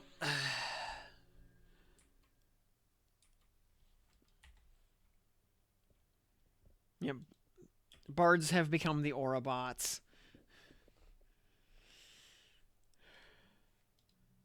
Though, you know, if you know, maybe if Mark Roberts starts, you know, gets hired as a consultant by Game John, and you know, for the non Path of Exile players, by the way, Mark Roberts is one of the two heads of PoE, both 1 and 2, and he is known for being a dedicated support class player. You know, he you know, all of his characters are always aura bots. That's just his thing.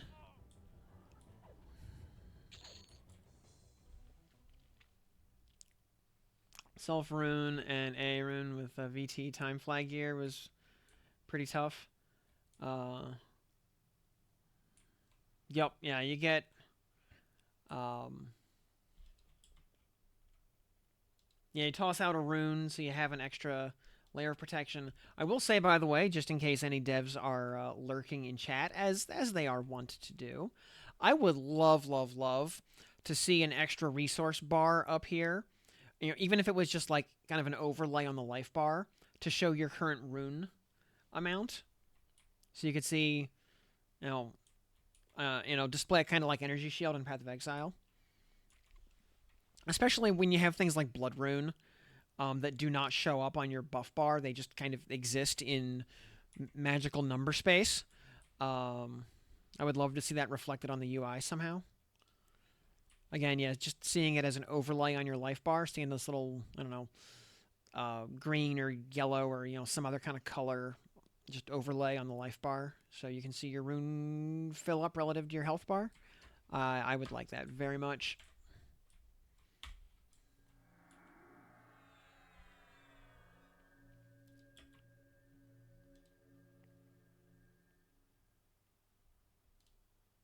Yeah, fun fact, by the way, Blood Rune does stack with itself up to the limit that it has.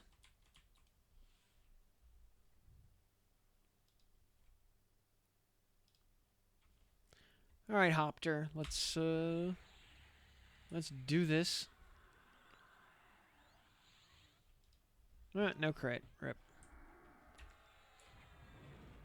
Oh, because he wanted to slow me because he's a beast lord. What a jabroni. He thinks he can accomplish anything by slowing me. Joke's on him. Shield of the Immaculate says otherwise.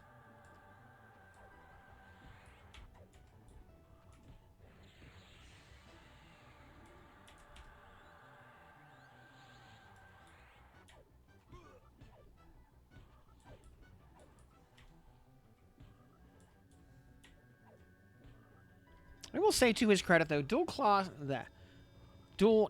Hopter does actually have a decent stack of hit points. I mean, he is a Shadow Knight by default, so he's always going to be reasonably tanky. Oh, there's the big crit when we didn't need it anymore. Of course, you know, just going for overkill style points, which is fine. Lurking.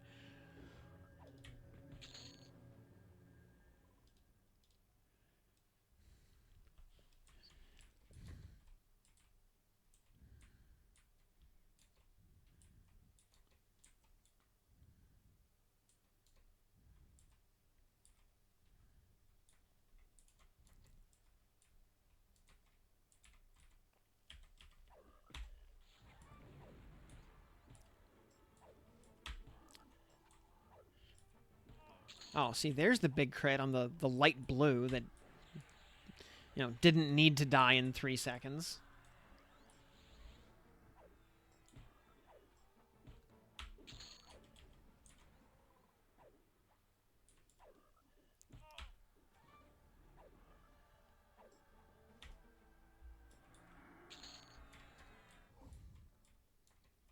I probably should have checked to see if we got any spells at 45.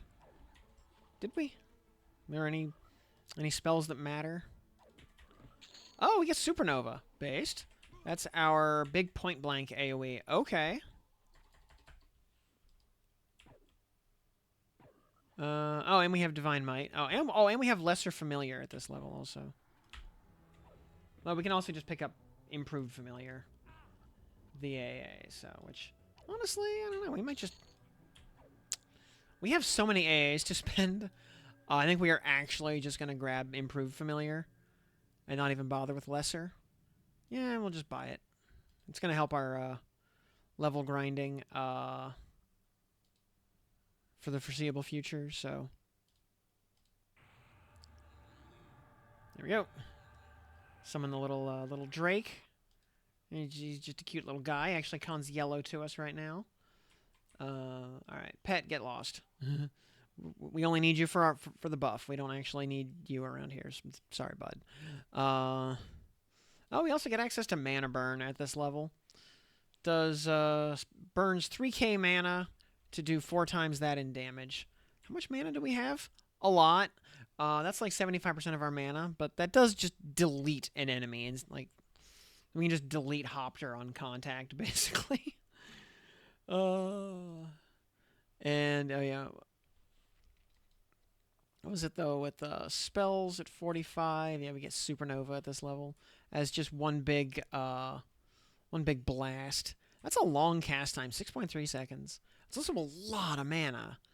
Good lord. Do we want that instead of Thunderclap for the big AoE? I think we do. Direct damage. Yeah. Fire. Yeah, we'll use super. Yeah. Just.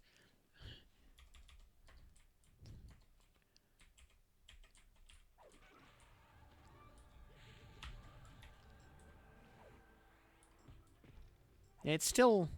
Yeah, Supernova. Yeah. 670 mana to do 854 versus 271 mana on Froststorm to do 500 damage 3 times.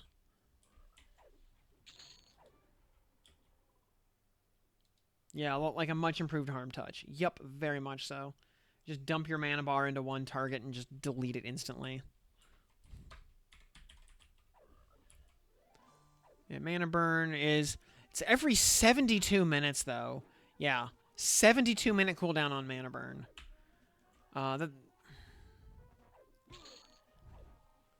So... it's not like every time we loop around and get to Hopter, we can just delete him on contact. No, it's... that's... That's the, like, we just want a big cheeky kill shot screenshot. When are they taking the server down? Hey, Squeak Style, good evening. Like, right before open beta. We have, like, I want to say on, like, the 29th or the 30th or something. And then open beta starts on the 1st. Yep. Yeah. I remember the good old days of roving bands of wizards deleting Kunark dragons as soon as they spawned. That was a thing. Fortunately here, Mana Burn also applies a buff that blocks other mana burns for 1 minute. So the roving bands of wizards have to at least stagger their casts a little bit. They can't just completely insta-gib anything they look at. Yeah, that's a new limitation on mana burn. For that exact purpose.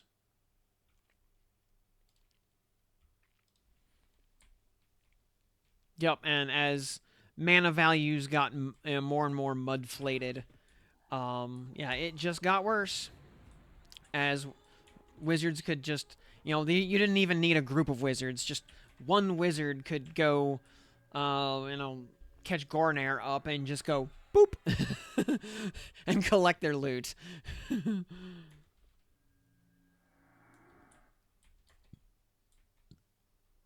So yeah, mana burn got dumb. Oh yeah, and then there was also a while where mana burn had no PvP restrictions. You could just use full power mana burn in PvP. That was a thing for a while.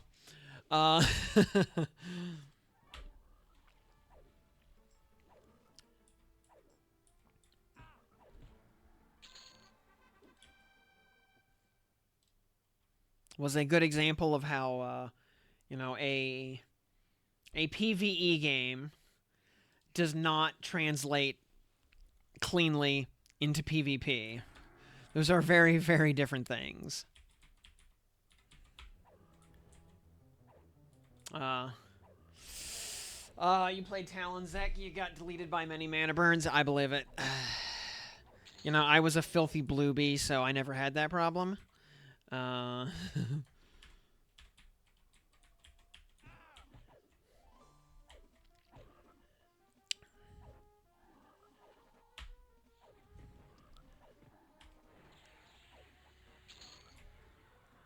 Oh yeah. Ultima Online. I never played Ultima Online, but I know some of the legends of the just sinister and nefarious PKing that went on in that game.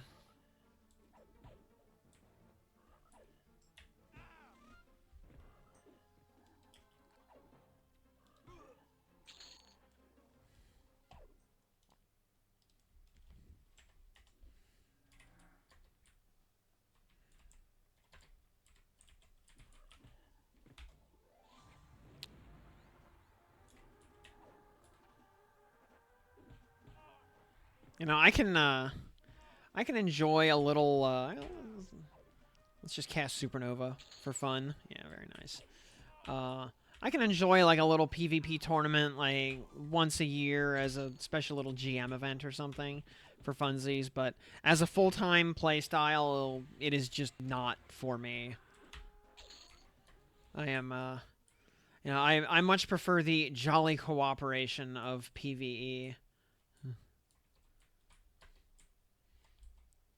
And, speaking of jolly cooperation, back in the good old original days of Dark Souls 1, at one point when I wanted to get to maximum Sunbro, like Sunbro plus 3, even though you only got rewards for going up to +1.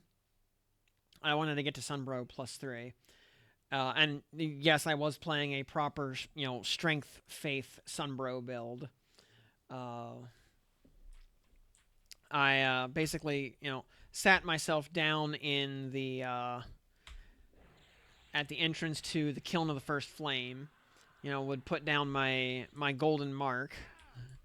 Oh, nice, almost 4K there, and did about I did 80 consecutive Gwins, or got summoned for 80 Gwyn kills.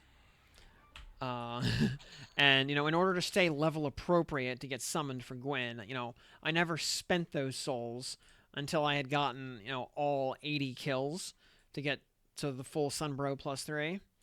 So after 80 Gwyns, I had, I don't know, I think I gained like 120 levels or something when I spent those souls.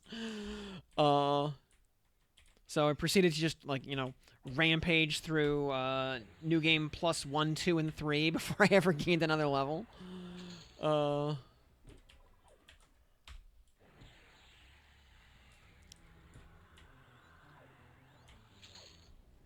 Because I started getting summoned for Gwyn at like what, level 80 or 90 or something, whatever was like average level for Gwyn back in the day. And yeah, by the time I was done, I was like level 200. That took a long time, by the way. I was living in the kiln for days. But one of my absolute best Dark Souls 1 memories. Just being a true Sunbro, engaging in jolly cooperation all day.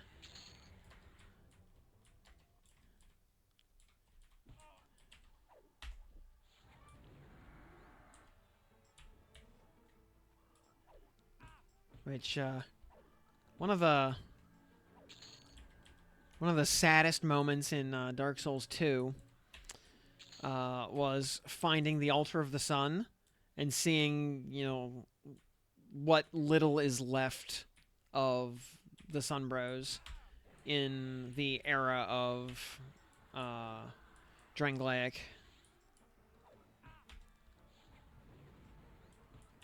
Though that was also a good sort of environmental indicator that what was now Drangleic used to be Lordran. In some ancient time long ago, that the old Sunbro altar still exists, at least the ruins of it.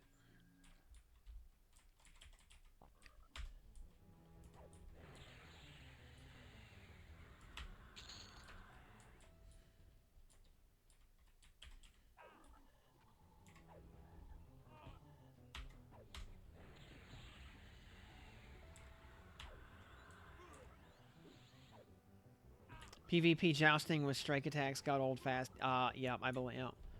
And you played Ralos. Losing equipment was yeah. As they say in Dwarf Fortress, losing is fun.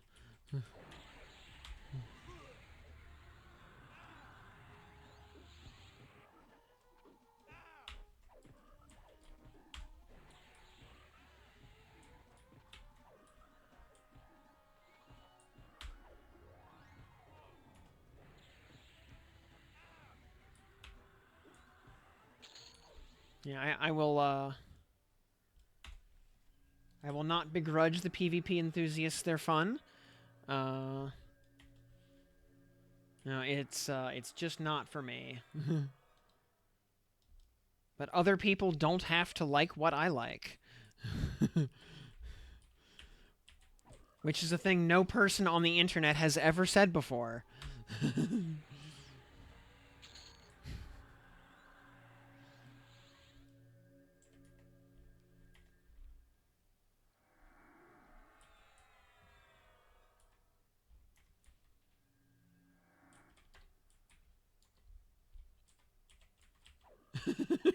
Ree!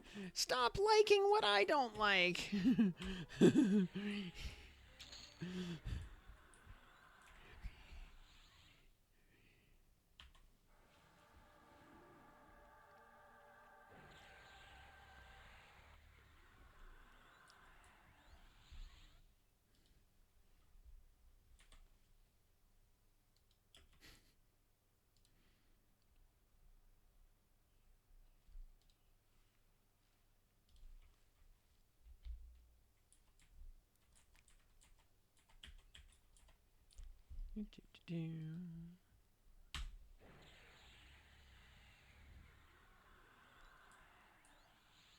Oh, pfft.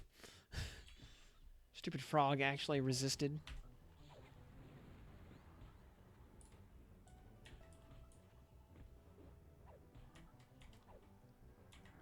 Stupid frog. You made me look bad. Alright, eat supernova, idiot.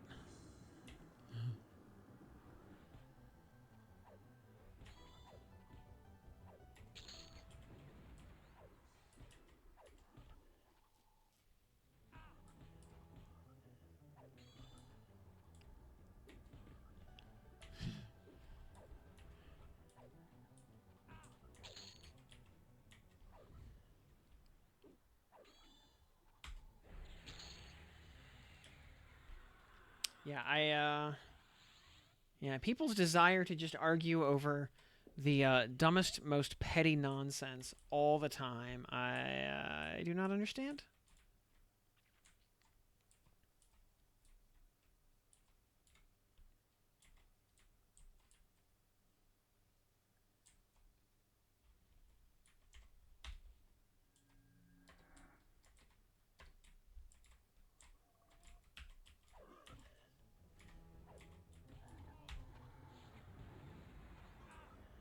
Like, I don't understand the vitriolic tribal warfare between people who like Hawaiian pizza and people who don't.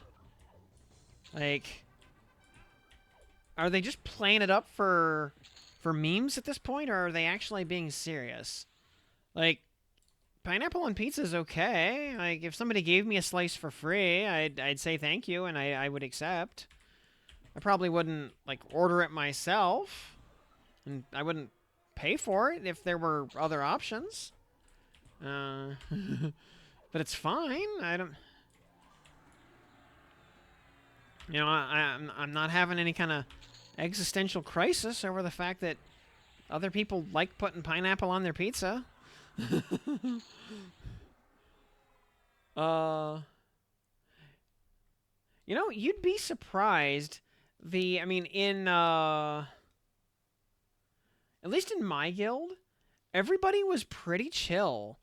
Um, the level of toxicity, generally speaking, actually pretty low.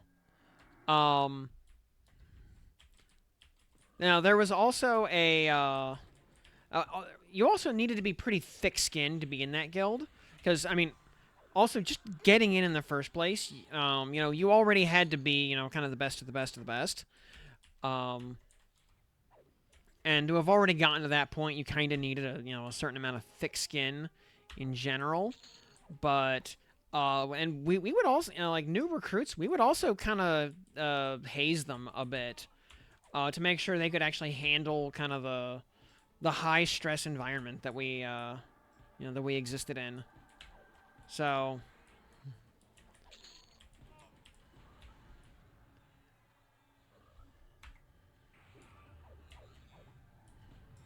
you know, so there was a you know, you know, you needed to be able to handle, you know, everybody goofing on each other. But, you know, that doesn't mean be that guy. You know, nobody likes that guy. Mm-hmm. But it was not a hug box either by any stretch.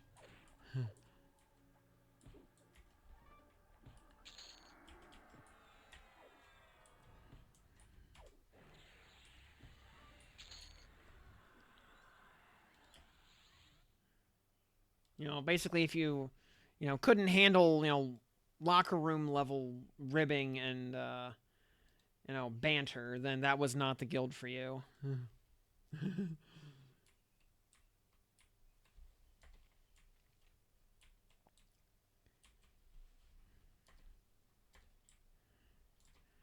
You know, I didn't interact much with the rest of my server at large.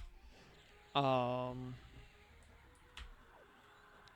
Simply, I mean, the reality is like when you're at the tippy top um of gameplay, like anybody outside of your own guild is basically just so far below you in terms of player power that it's not even worth playing with them. You know, they will only slow you down. That, I mean, this is the I mean, I'm not trying to say that like arrogantly or anything. That's just like a mechanical reality. Like I could go solo AAs way faster than I could obtain them with a group of normies. Uh,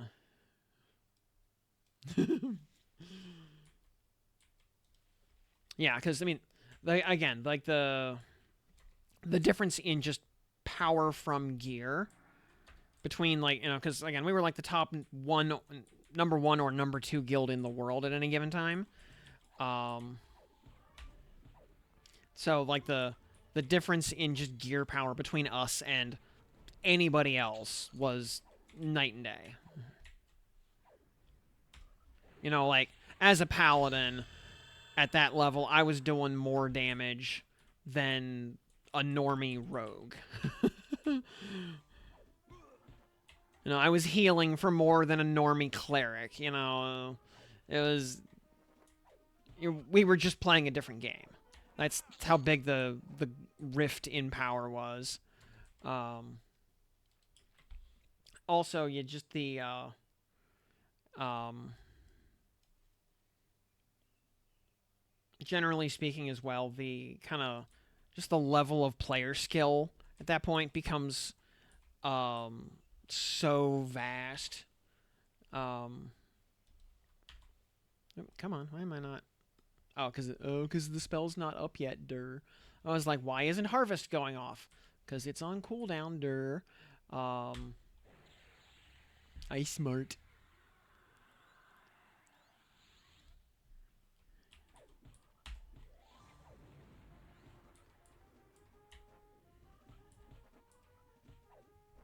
But yeah, like I said, uh, the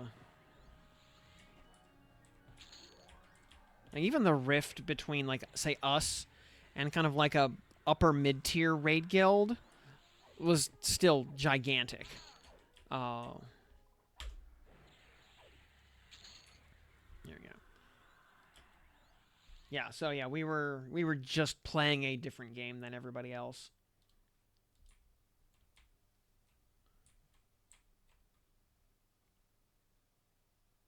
Yeah. Yeah. Your rogue had more AC and HP than than like a normie tank. Yeah, absolutely. Yep. Yep, you understand.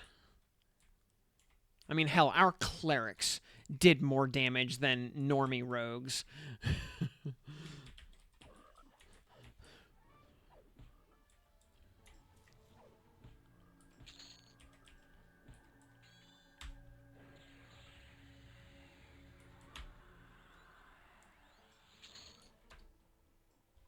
All right, do we get any? All right, since we hit 46, we're gonna 46. Well, we finally get superior healing, and we get ultraplane sky and ultraplane hate. Huzzah! You know, if we ever want to shortcut up to those.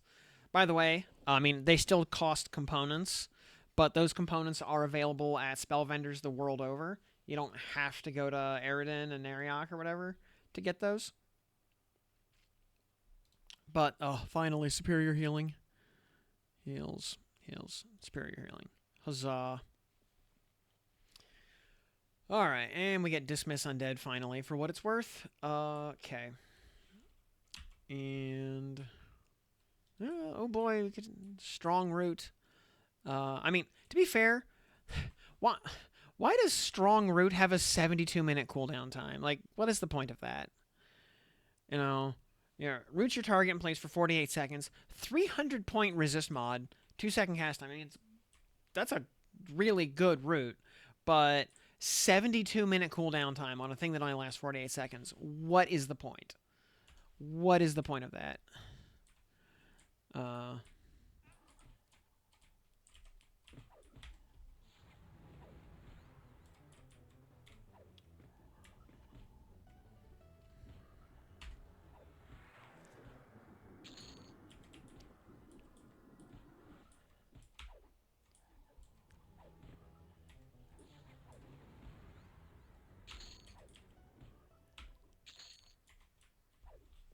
You know, like a 2 to 3 minute cooldown or 5 minute cooldown, something like that.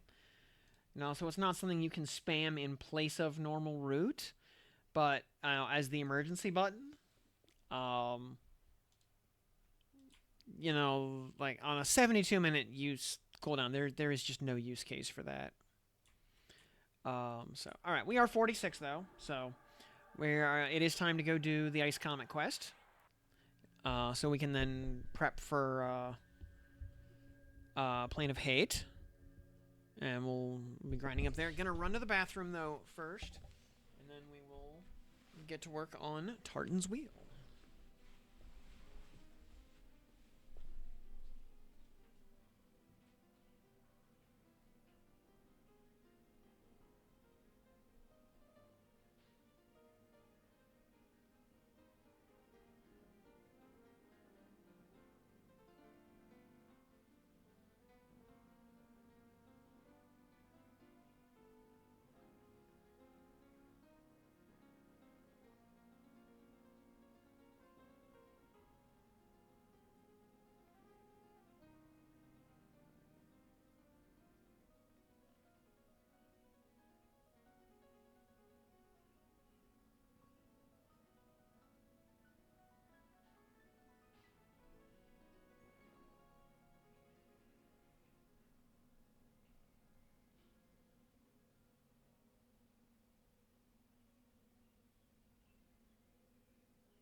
Alrighty. More for some CC and raids. Yeah, I didn't want you to spam. Yeah, have multiple people. Yeah, very, very niche. Yeah, in its current form, with a 72-minute cooldown, it has a very, very limited use case. You know, emergency buttons are always useful, you know, because emergencies happen. You know, when you absolutely positively need the thing rooted right now, there you go. So,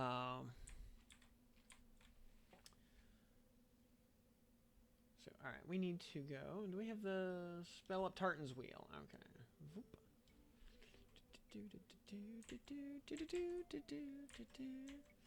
Tartan's Wheel.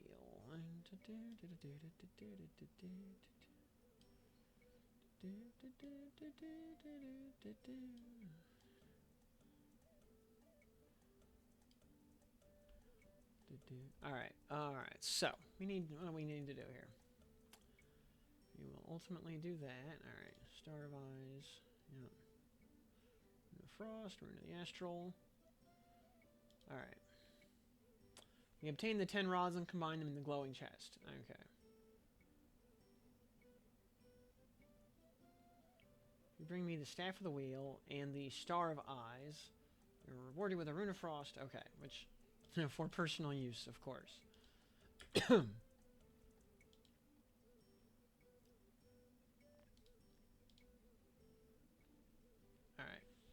Receive Tome of the Wheel and Glowing Chest. Defense lock mine. Alright. Alright. 10 pieces, each called Rod.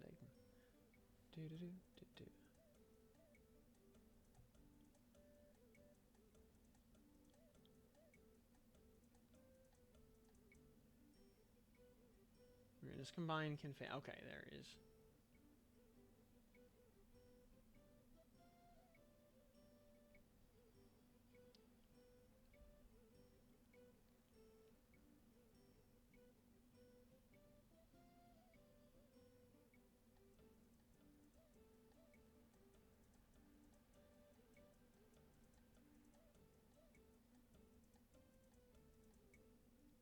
Alright, so all we have to do... Alright.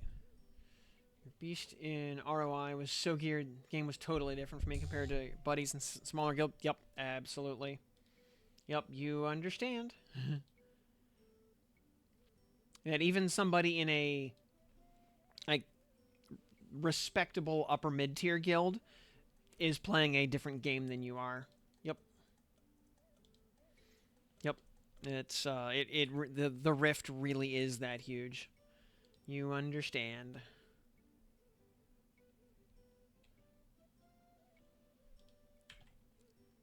So, all right. We already all right.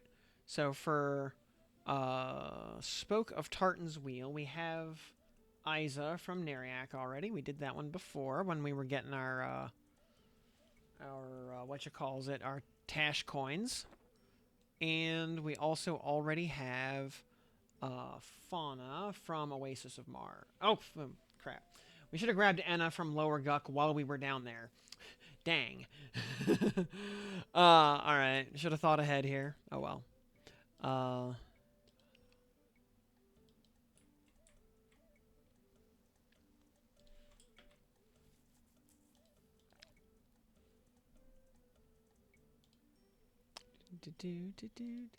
So, alright. Lower Guck, High Pass, Lake Raft here, Everfrost. Control Beast Lord as the server's number 2 ranked beast. Nice. Yeah, probably one of the only trolls actually playing the game. Alright, well, I guess first things first, we go...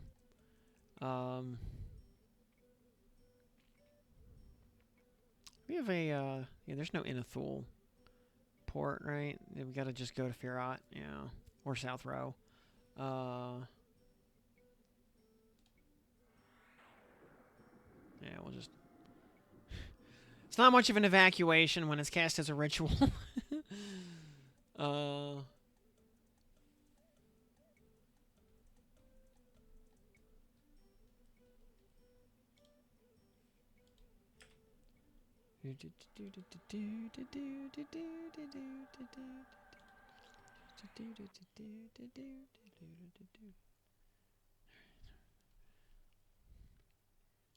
I guess we can also quit the actually. We can also just quit the expedition because we don't need that anymore. All right. And all right. Inathul. Here we go.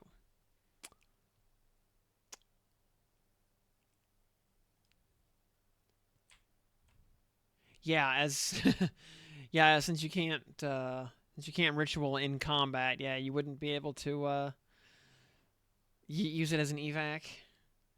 Having a croc as a pet, yeah, yeah.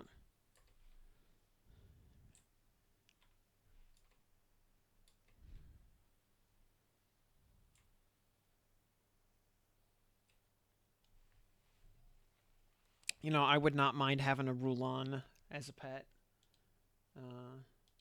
That would be very thematically appropriate, I think.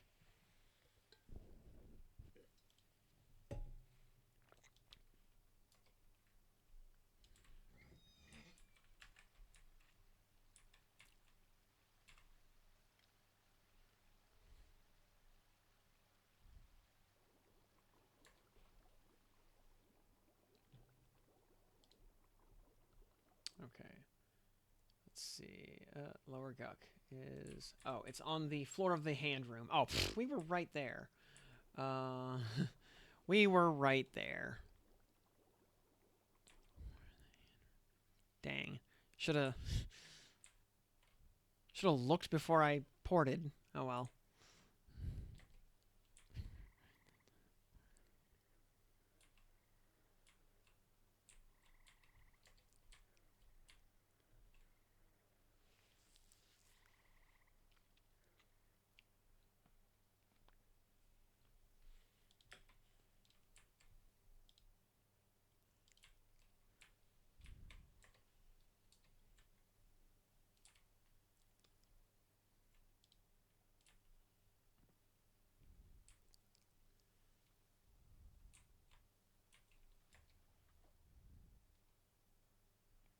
At least... Oh yeah, we have a reason to go to Lake Raft here, so that's cool. I don't think I've actually been to Lake Raft here on this character. So, okay, we'll get a little, travel achievement. Maybe we'll poke our head into the arena while we're at it, just to grab that explorer achievement as well.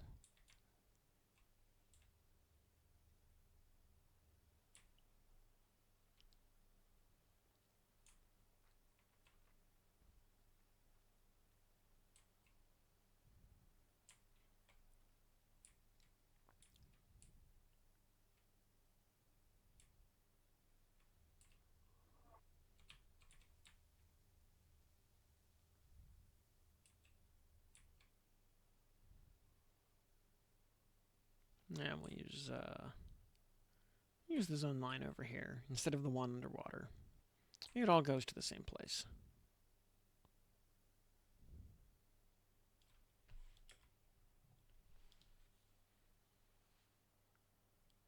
Though human beast lords having lions as pets, you know, seems pretty good too.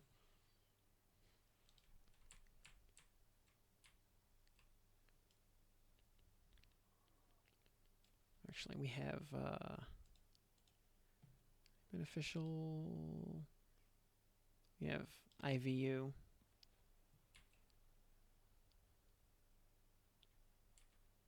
So there we go.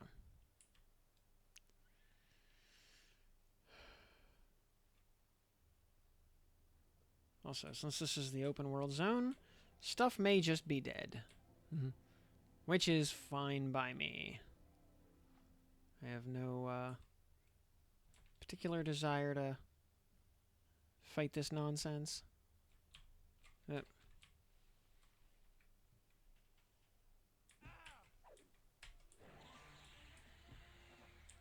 Stupid bat, get out of here.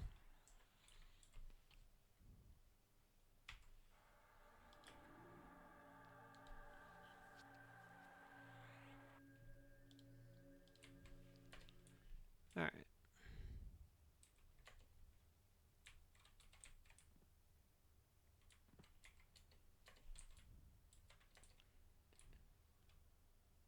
Alright, all you dumb frogs.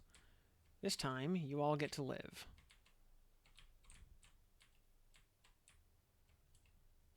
We gotta go up a little more. Oh, you know what? We're gonna go check the live side. I know there was like a... It's like the herbalist or the priester. There's a frog over on the live side that has like a focus effect item. One of the named.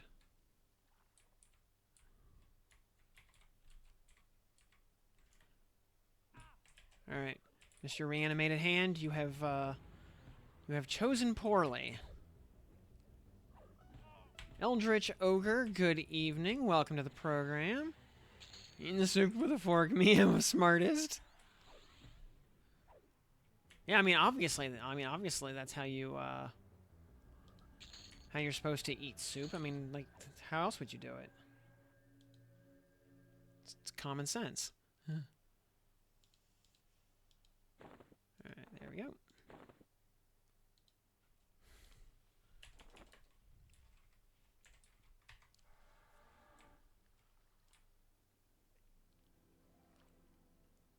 Oh.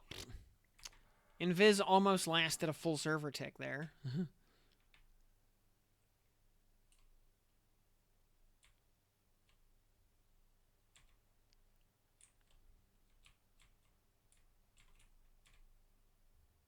And if we were gonna go, I don't know, if we were gonna camp that live frog, I don't know, is it worth even checking on it? So, well, Evil Eye is up if we cared, which we don't.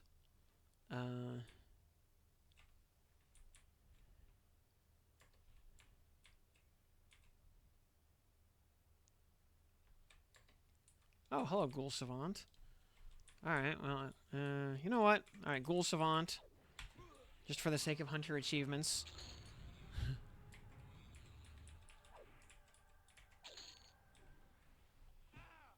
What does he drop? Oh, the enameled black mace.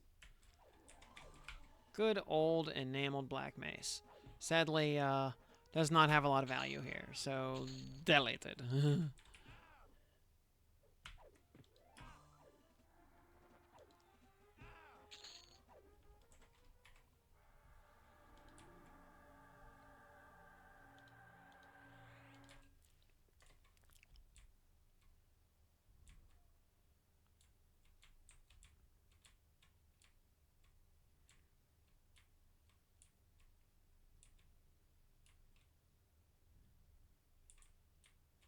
Let's see. How did we? I forget. Oh, oh, that's right. We got to go by the over by Raster.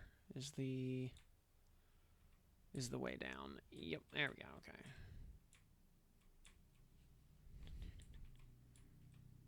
Just go see if that guy's up. Oops. Not that way. Not that way. Gotta go. Yeah. Derp. Gotta go take the ladder down from this room.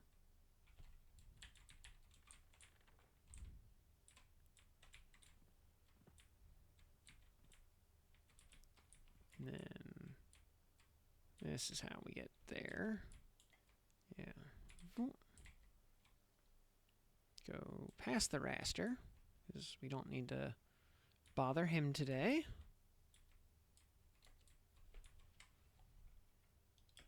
You remember what zone we lived in to grind it in the POT era? Stare at outside zone. Let's call it the wall or west wall.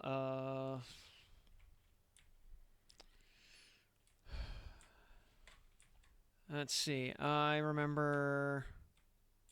Well, that depends. Which POT era? You mean like Plane of Time or?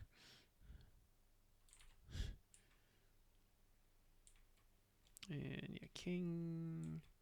Because yeah, like Planes of Power, I would have been grinding mostly in Plane of Earth myself.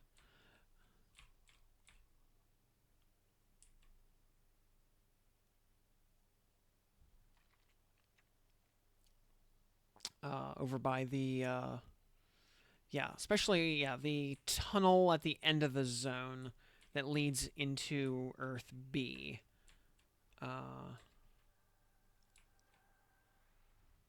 Would be my go-to grind spot. Where all the geonids are. I don't know if that camp really like had a name because there just were not enough people doing you know, flagged for that level of content. So it was just kind of like, you know, whatever. Yeah, just did Fire Earth. Yep. Pull the whole castle. Yep. Good times.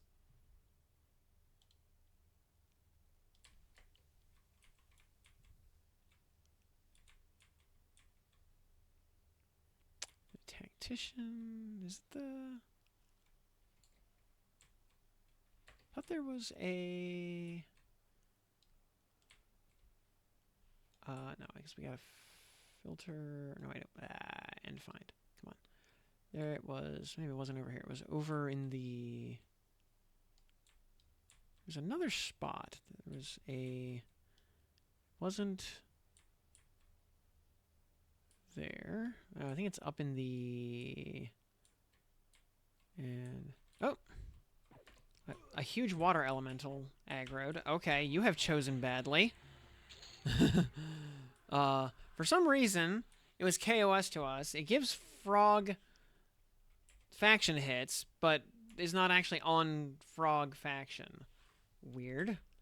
But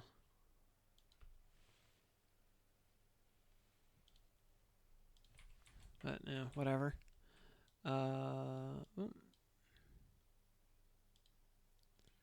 The Yun Priest. Oh, the Crusader. Yeah, that is who we were gonna go look for. I think.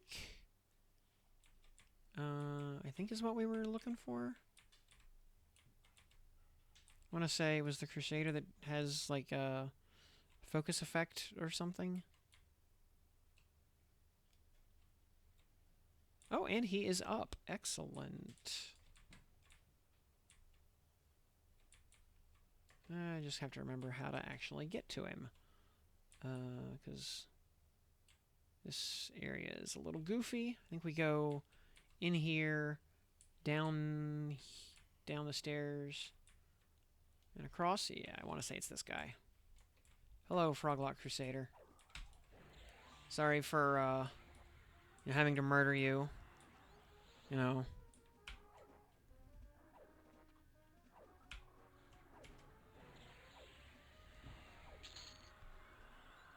Yeehaw, yes. The Mithril Rune Tunic. That's what we came here for. Not about the mark above his name. Oh, that is the faction indicator.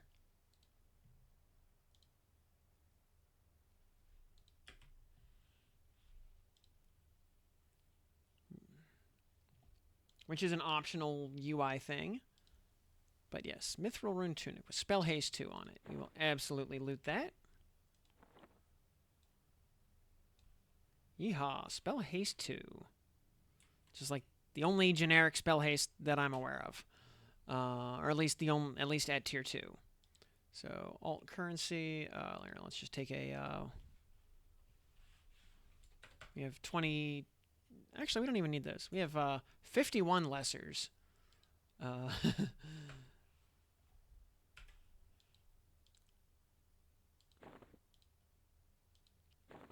we go. Pull that out. Put it in our Valorium. There we go. Now we have Spell Haste 2. Mithril Rune Tunic, thank you for your service. You are no longer necessary. Deleted. Getting very dapper. Mootwitch, welcome to the program. Thank you for that. I appreciate it. Glad to have you here with us tonight. Played a ton during normal weekday work hours. A plate of folks to grind with was very eclectic. Yep.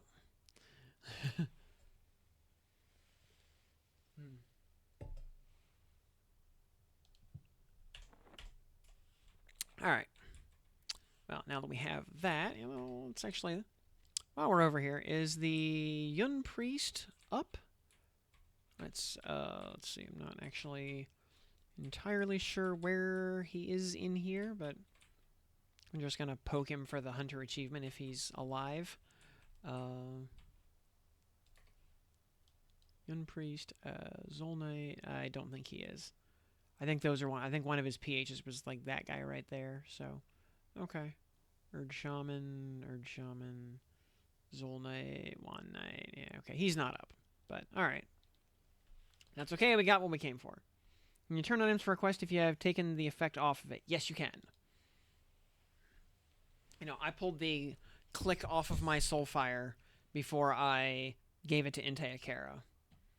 And I also pulled the proc off the Ghoulbane before I gave it to him, so... excuse me. Alrighty, so we did Lower Guck. What other... Alright, we gotta go to...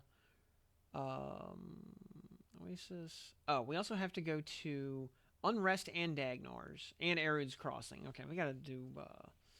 Alright, you know what? Let's do Dagnors and Unrest next, I guess. Which I guess was going to be going to Elfay. Or no, excuse me, going to Dagnors means we want to go to Butcher Block, so...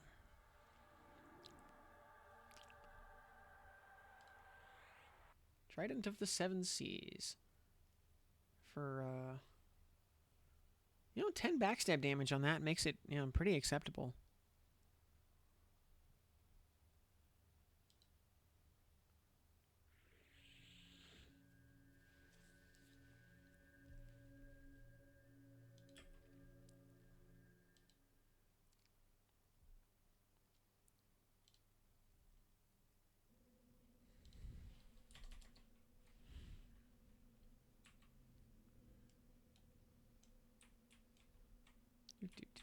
Alright, so we gotta go to Dagnors.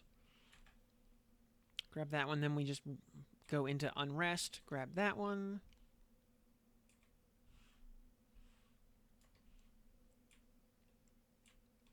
And then I guess we'll go to, like, Arid's Crossing. That makes sense, actually, because we port to Aridin, we go to Arid's Crossing, then we can just go from Arid's Crossing over straight into Kinos.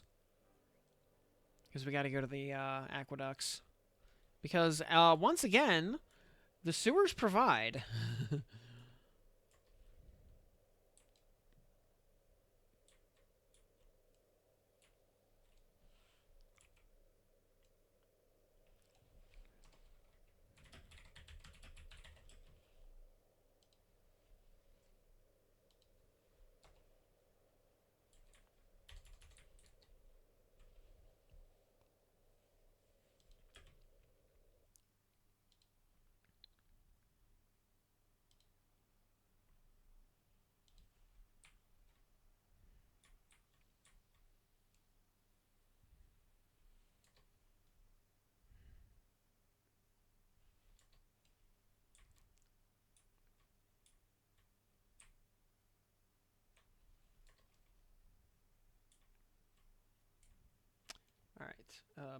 Where is... Oh, you start... when you stop moving forward, you start sinking pretty quickly. Alright, the Dagnors, small gully into the lake floor out and to the left of Kedge, near the island. Okay. Directly out from Unrest. Okay. That's fine. You know what? We're gonna... Beneficial... Invis... Wiz gets a separate self-only IVU. Okay, well...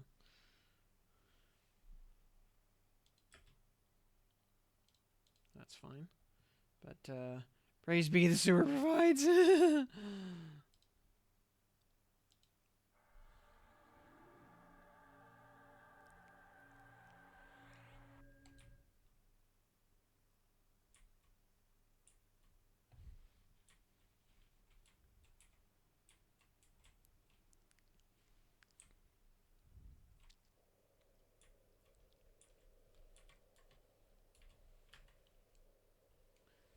We're looking at 890, 740. Okay. 8. Oops.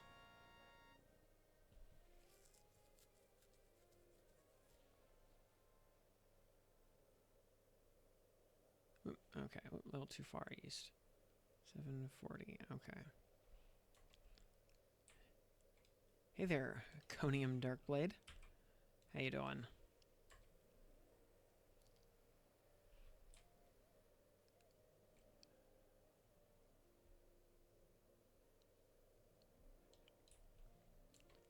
$890. Where are we looking for here? Minus 890, minus 740. Okay. Oh, alright, go a little further south. Minus... Alright, we gotta basically just sink right here.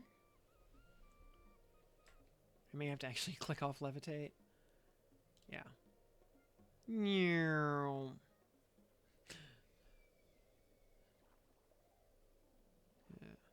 To the left of Kedge.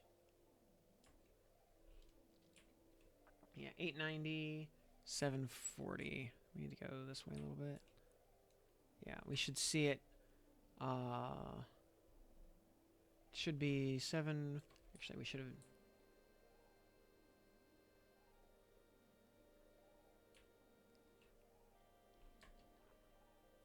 890, 740. Should be pretty much right under us. Yep, there it is.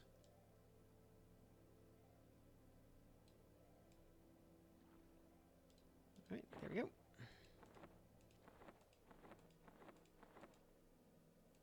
We're gonna run out of bag space here. That's okay. We'll be fine. Alright, so that one we got from Dagnors.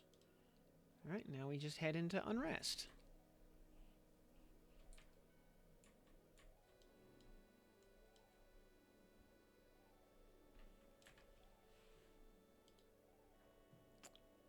More chicken feet down. Is it correct? With the new mode upgrade system, you won't need to do epic 16 odd times? We'll see. I mean, well, alright, so currently moats can be upgraded to +8. Which will take a lot of moats. And, I mean, and plus you need a lot of those high-tier moats to actually upgrade something to those tiers. You know, moats start to become very inefficient in those upper tiers. Though it should mean we could probably get away with actually modding things up to +6, which means we only need 16 copies instead of 32. Which, that's an improvement.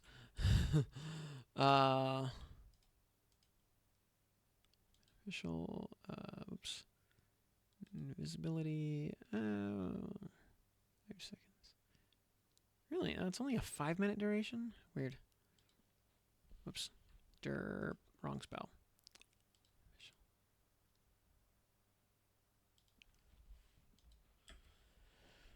And Minion, good evening to you as well.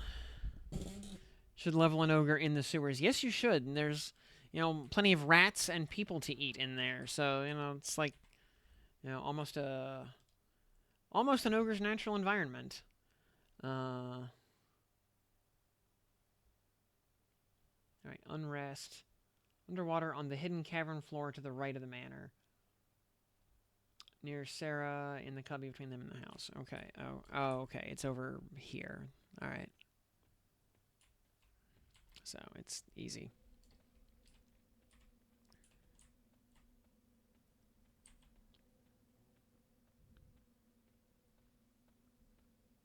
You're OG3, yeah? Use Pal Epic or Berserker. Paladin for style, for sure. 520, 285. Oh, it's in the hidden. Do we have to actually jump down the well for this? Do the funny thing. Water on the hidden cavern floor to the right of the manor. There's Sarah and the spelunker, and a cubby between them and the house. Okay. Because we need to go... Yeah, okay, yeah. We need to go in through... Is it... Here? There it is. Okay. Alright, we go up here. 720... We need to go... south...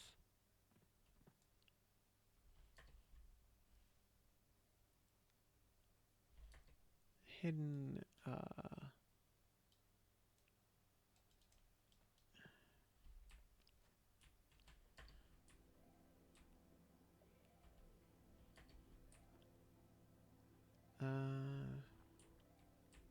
this one's a little...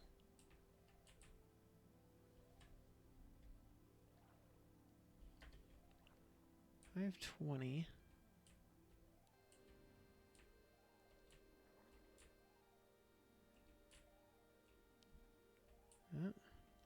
Oh, I think what we need to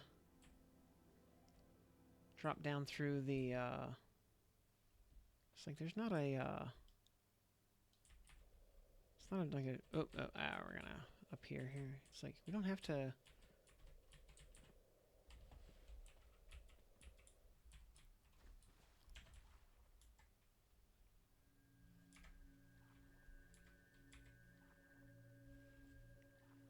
it's like getting, to Sarah. Ooh.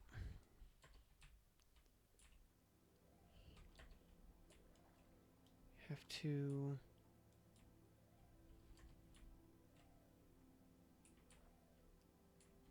we gotta go through this little thing. There it is. That's what we got. That's what we needed to do. In this little grotto here. Here's Sarah in a cubby between them and the...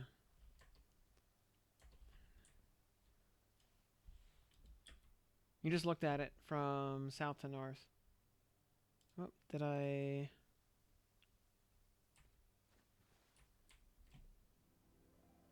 Oh.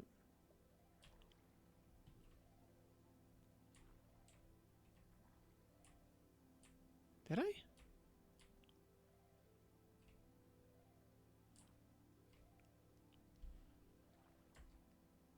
It's supposed to be... 5... What was the... Supposed to be 520. So we need to be a little further... Oh, wizard staff piece. Oh, it's right there on the map. There. Ah, yeah, there it is. There it is. Okay. Cool. Alright. Next.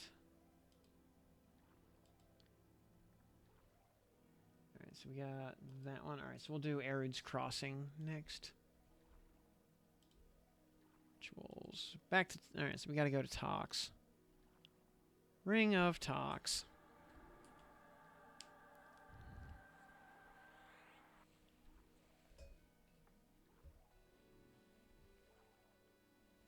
I am out of coffee. Oh well.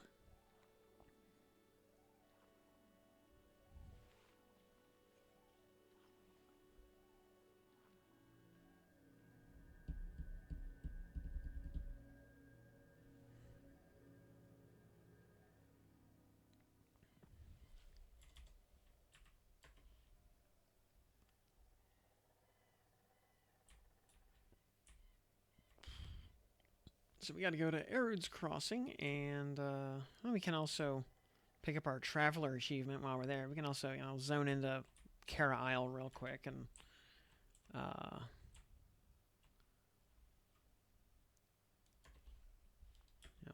grab that Traveler achievement as well.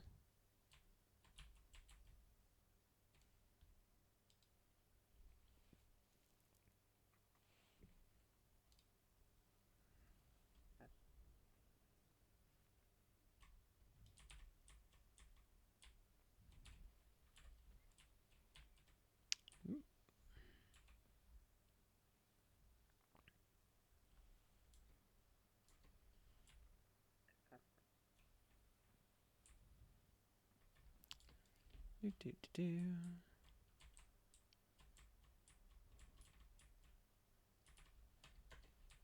To the docks. Boop.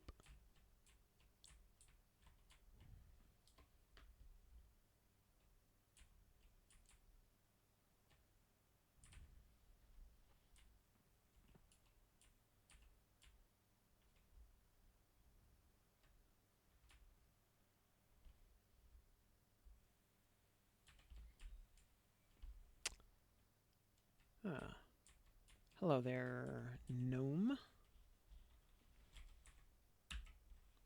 Let's see. I would like to go to Arid's Crossing, please. 50 plat, you got it. We zoned into Kedge? Yep, because we had to go to Kedge for our Divine Might quest. Because one of the pieces of that is right next to Fenagel. Alright, Arid's Crossing. Where is this piece? Arid's Crossing. Underwater on the ocean floor, past the shipwreck with the zombie sailors, just after the ledge. Also, utility beneficial. I would like my levitate back, please. Alright, let's see. Use invis and avoid the 5 zombie sailors. Alright, there are killer sharks in there that are level 40. Okay, fun.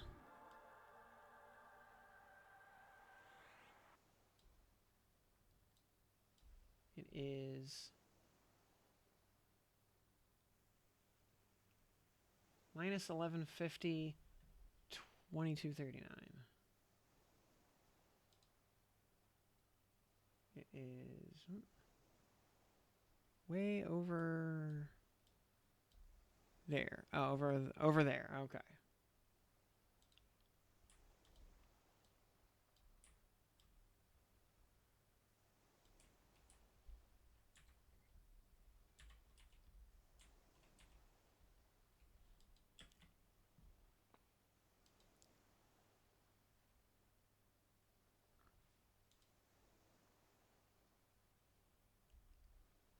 Gerlach, good evening to you as well. So let's go ahead and put IVU back up. Dun, dun, dun.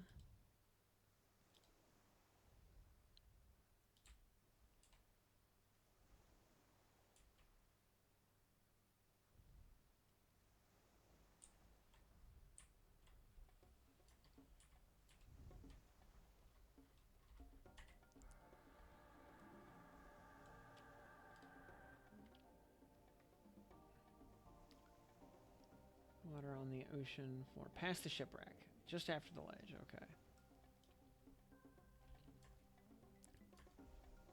So it'll be down here somewhere.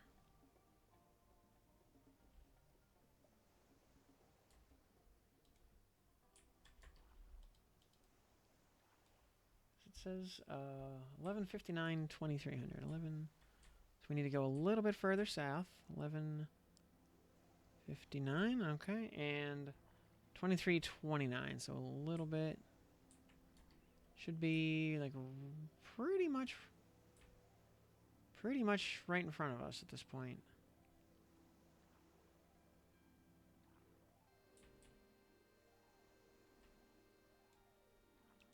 Uh, 1159. Okay, a little just a smidge south, 11:59. And 23:29, so just a little bit, still smidge west. It actually be, if we look, should be right around here. Hey, zombie sailors. Just after the ledge. Well, that's the ledge.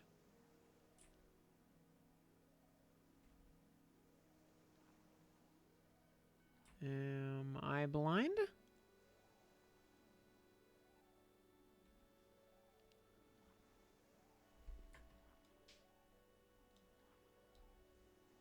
Yeah, 11:59 is. I'm gonna go a little bit north here. Just a little bit north. 11:59. Okay, and 23:29.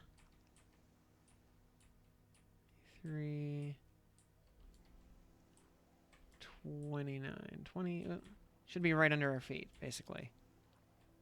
I do not see it. Maybe someone yoinked it. Yeah. I don't know what the respawn on this thing is.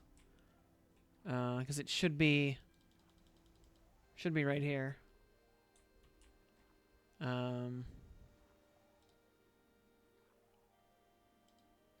Here, we'll just, we'll go to +4.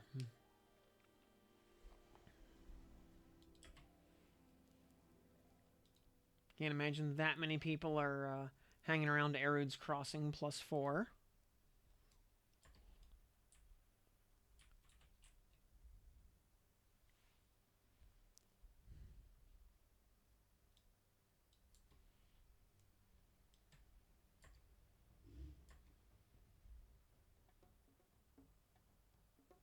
Really want to do Ranger Mage Rogue. Yeah, that will, yeah, that is not very ogre friendly, at least to start. Will definitely require some effort.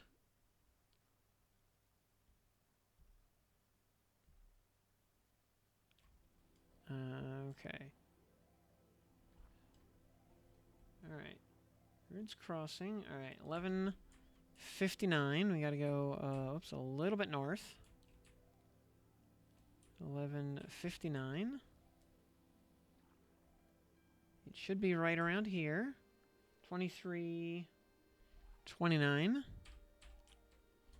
It should be right in front of us.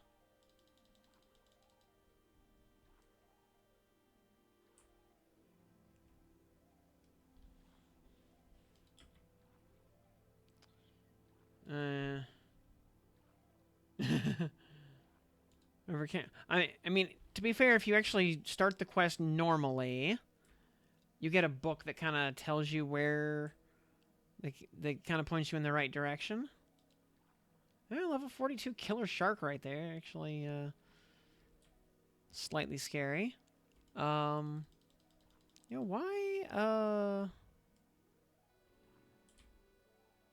what is up with this?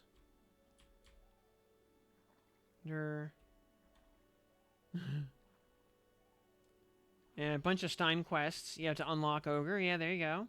Is it up on the ledge? Yeah, it's supposed to be, like, right past the ledge. Kinda.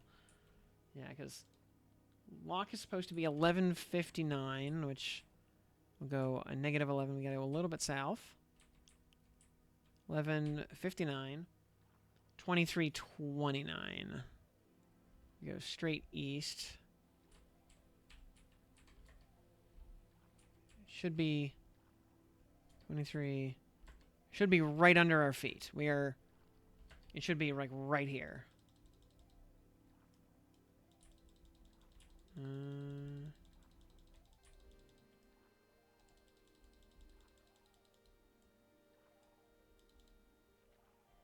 Just after the ledge, according to the wiki. And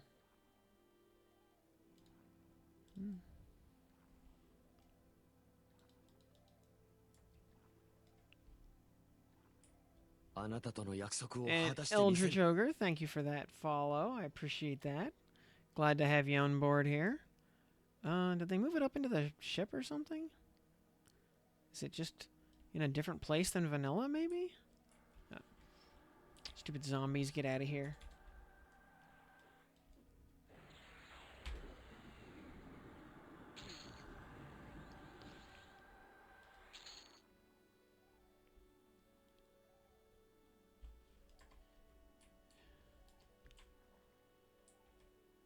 Yeah, they didn't put it like in the boat or something, did they?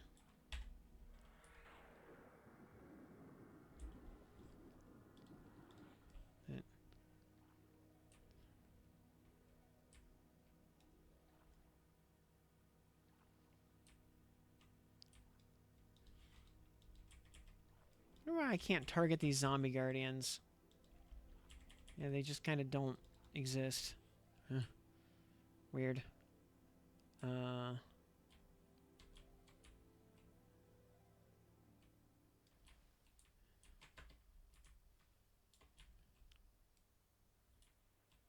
Hey, assistant, Yun assistant Maclock, what do you have to... you don't know who Kintalk is, and you have to excuse me. I'd much rather remain here in captivity than to perhaps be delivered into my enemy's grasp. Probably old-style zones, Tartan's Wheel. Yeah, I was working off the, the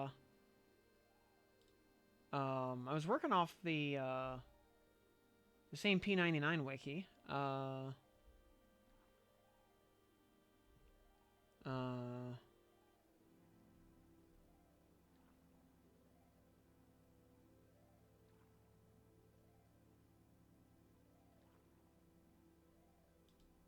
Try, 890. Alright, let's give that a try.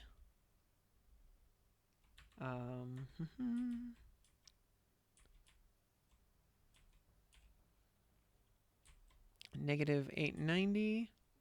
Negative 740.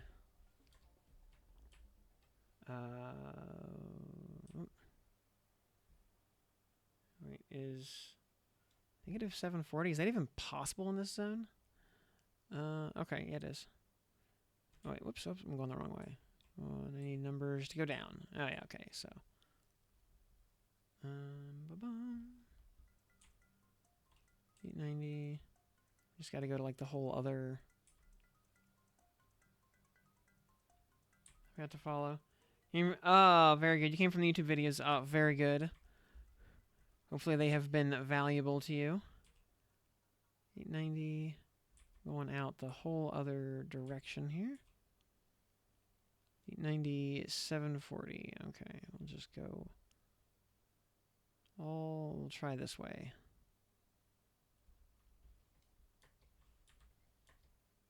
To 740.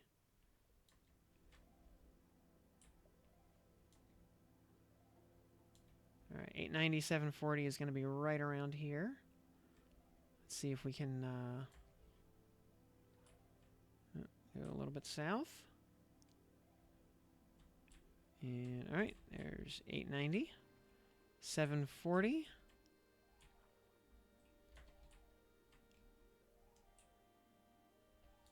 And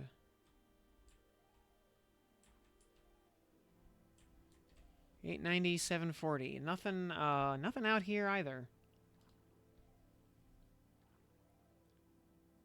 Yeah, that was the also 890, 740. That was the Dagnor's Cauldron lock.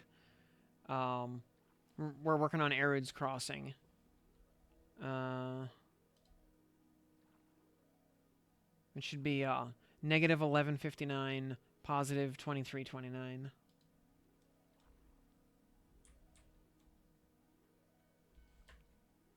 Which...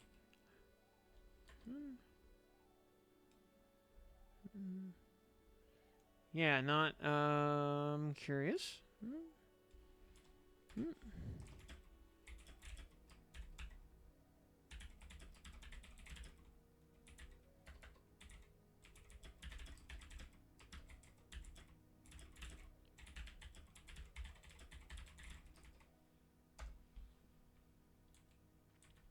We ain't found shit.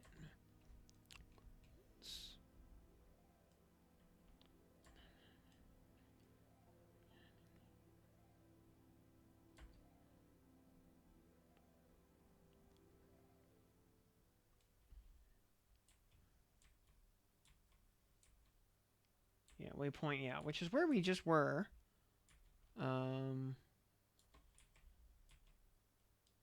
Past the, yeah, 11:59. Because it's right here past the sunken ship. Yeah, it's right, like, down the ledge.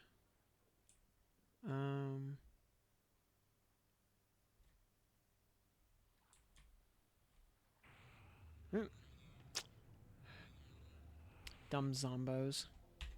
You have chosen badly.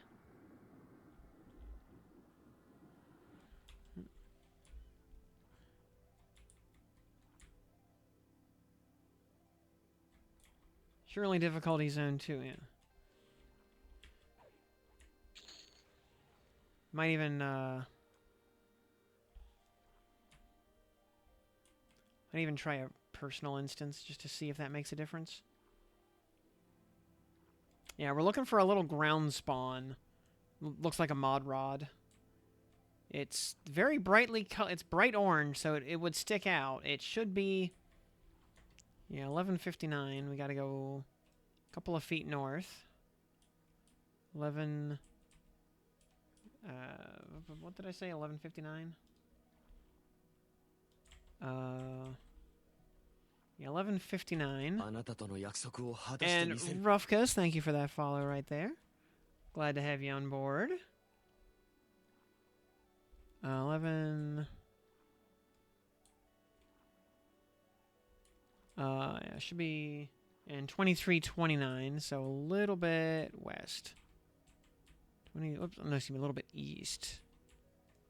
23:29, like right here, kind of at the seam in the ground. It should be like right here.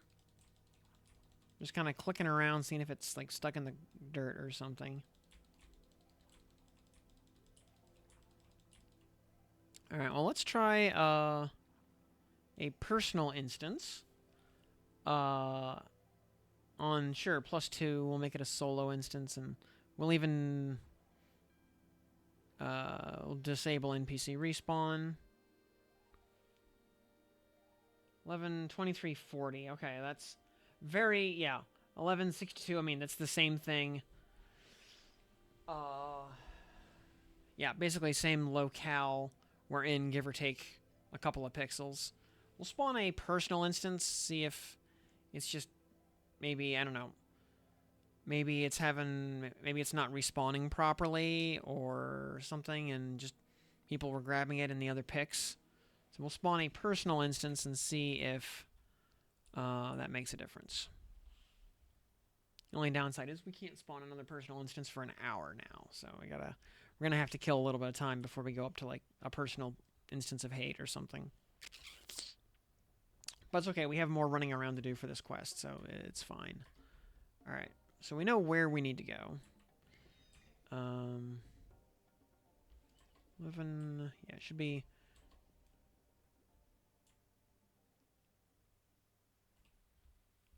should be right here. Yeah, 20, yeah, alright, go 23, right, 11:59, we need to go a little bit north. Yeah, it's right where... It should be like right here.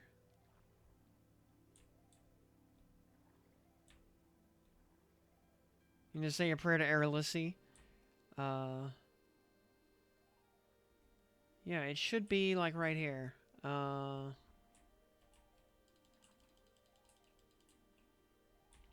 me go actually check. Let me go check Discord.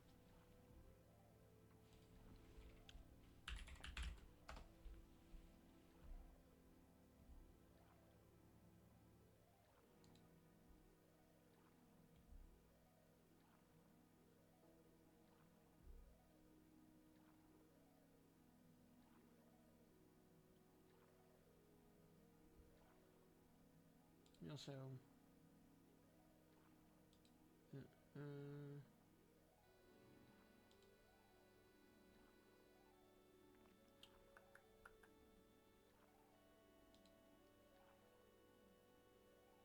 Ice Comet.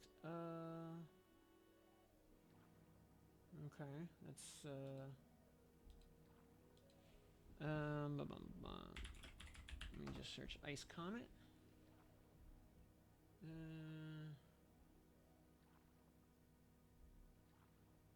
I'm gonna see if anybody has any information that might be useful.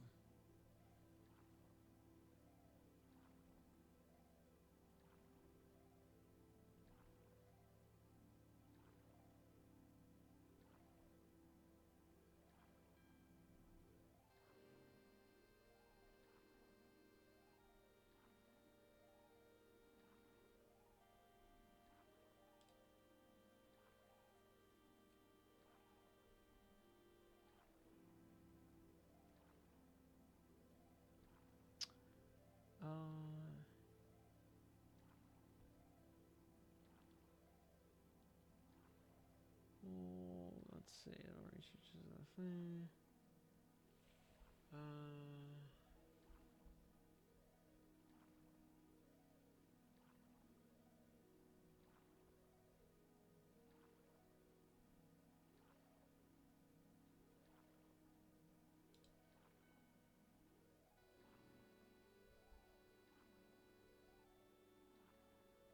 Martin's wheel.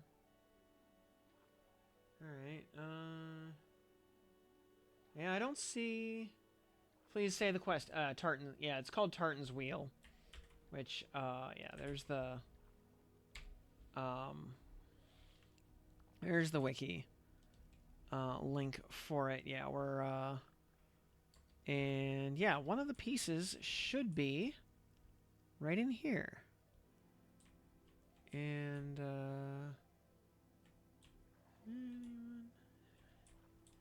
let me ask in this beta. Anyway.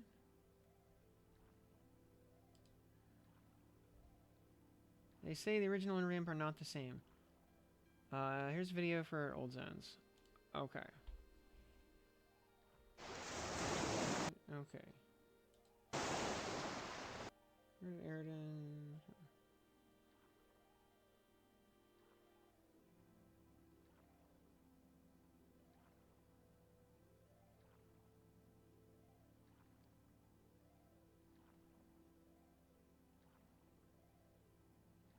Alright, find the sunken ship. Yep, that's what we're doing.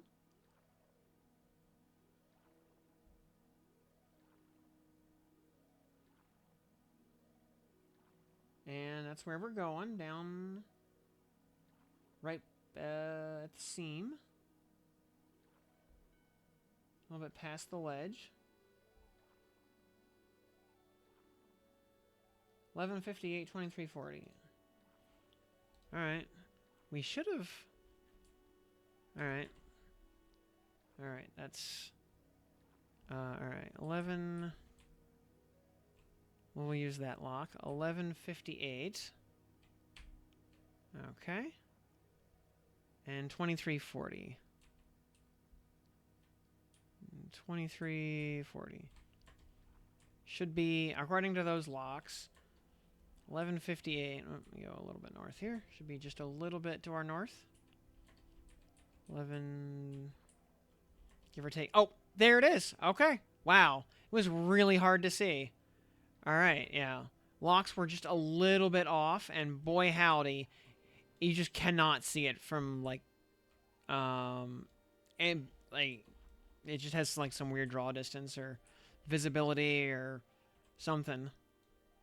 Like, even, like, 10 feet away, wow, you gotta be, wow, even knowing where it was, if you're on, like, the wrong, it is just really hard to see down here. Okay. But there we go. We got it. Okay. And the locks were, you know, we're sitting on like 1162, 2359. I mean, so yeah. Okay. That was we were off by like a couple of units. And because we were looking in just barely the wrong direction, it was invisible. Okay. Yep. So, yeah, it was a couple of units west or Yeah, a couple of units west of where we thought it was going to be, so it ended up being just kind of invisible as a result. So, okay, but we got it. We got it. All right.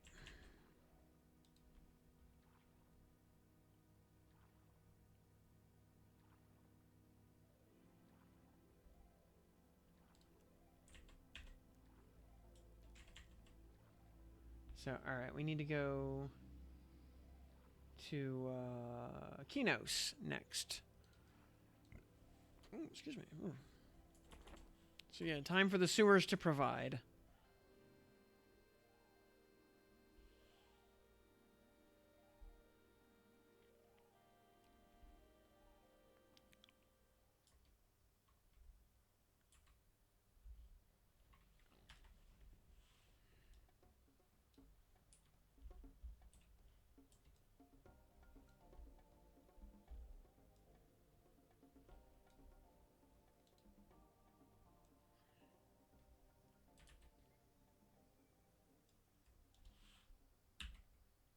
All right, and we'll go to Kinos, please.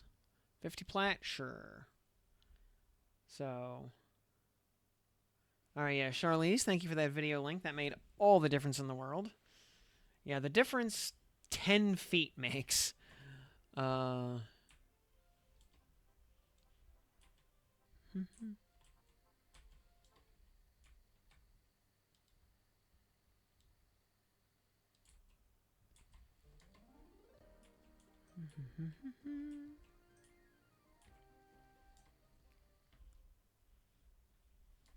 We'll just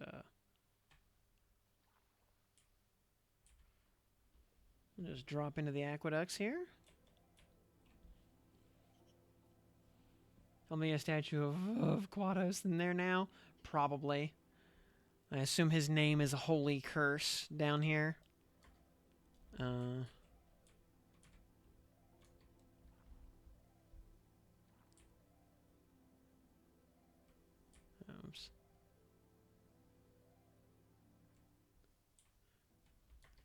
Alright, now where in here do we need to go? Underwater on the tile floor of the shark pit. At 670, 60. Okay.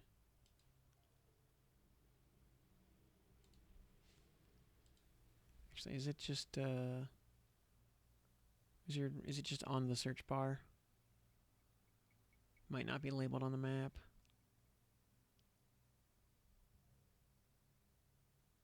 Some of them are actually labeled.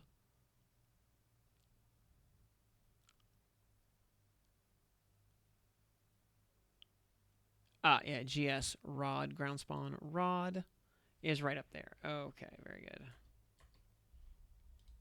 It's up there.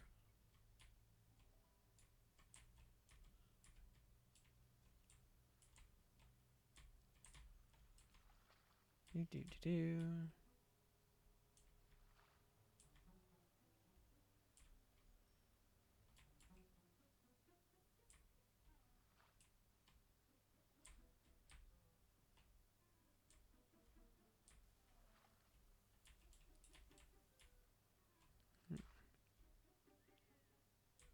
Fake wall, fake wall.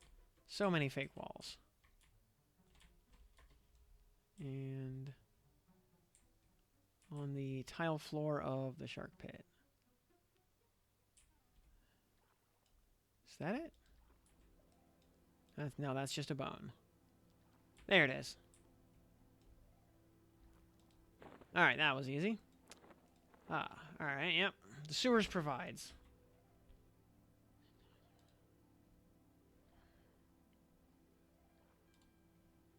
So, alright, that's done.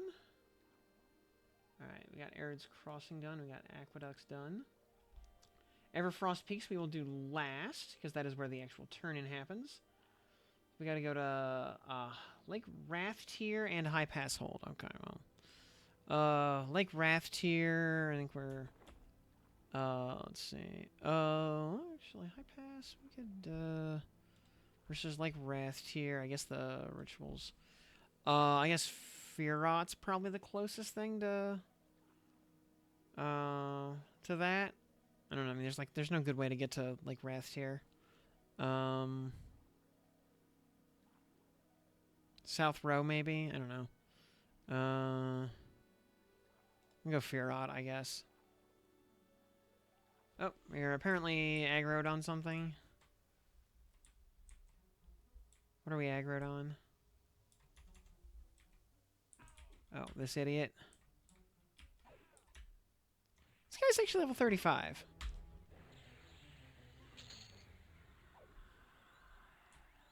Okay.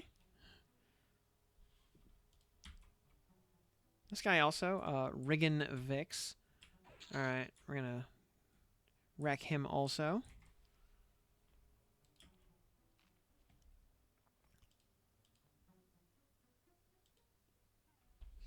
Alright.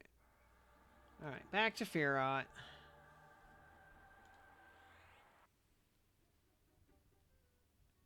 Dumb circle of unseen hand. I think they're so cool.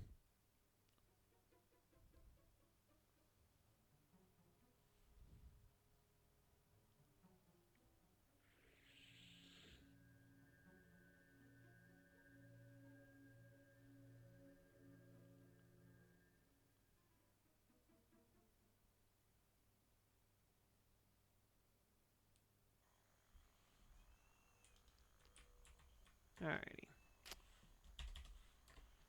So, yeah, best... Actually, yeah, this makes sense, because we got to go through here, we go west, and we get to, Wrath Mountains.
You know, while we're here, we're going to do something silly. Because why not? Doing silly stuff is how you find interesting things. While we're here, since we're in the neighborhood, I know one of these sphinxes is going to be KOS. Let's kill him. If he doesn't like us, then, you know, clearly he's a bad person and needs to be killed.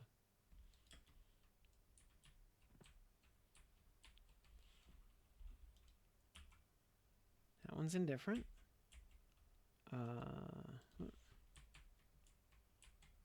And Kefenmut is, but Zazamook is ready to attack. So, hey, Zazamook, since you're ready to attack,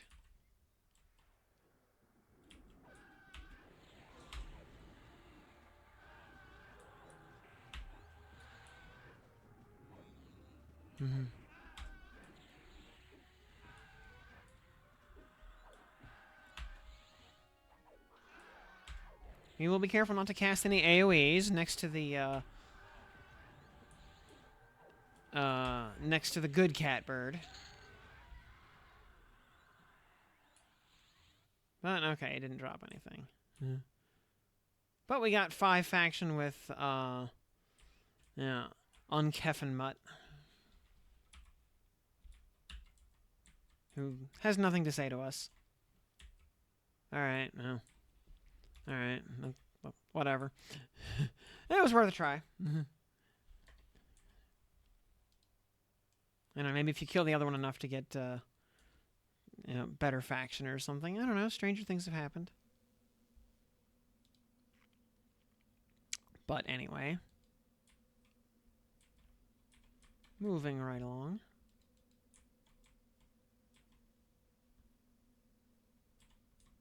Also, man, when you're levitating, it feels like you move so much more slowly, even though it's just purely an illusion.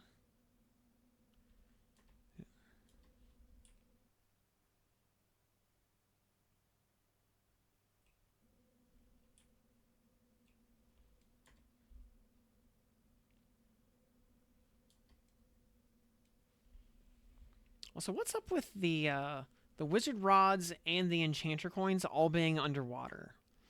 Why is that a thing? I mean, are these legendary wizards just all swimming enthusiasts or something?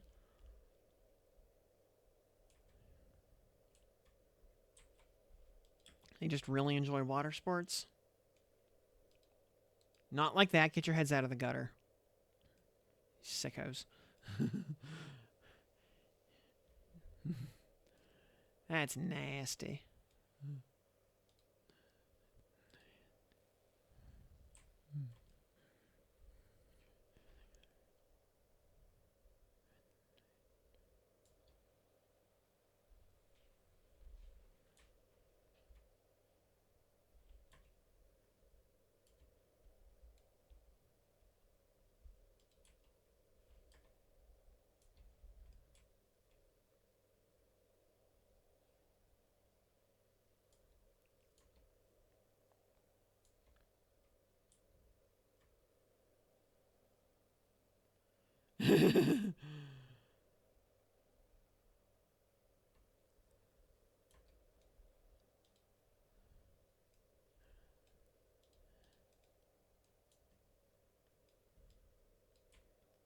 Drain the Blackguard. And Blind the Cut Purse. I wonder if Blind the Cut Purse over here is related at all to Blind the Thief from Link to the Past. These guys have any like decent faction hits on them? Actually, yes. You get Karana Resin. Oh, it's the same Karana stuff that you get for like rogues out in the Karanas. Though the fact that you get guards and Circle of Unseen Hand on the same kill actually is pretty useful. Is my do you actually? Oh, is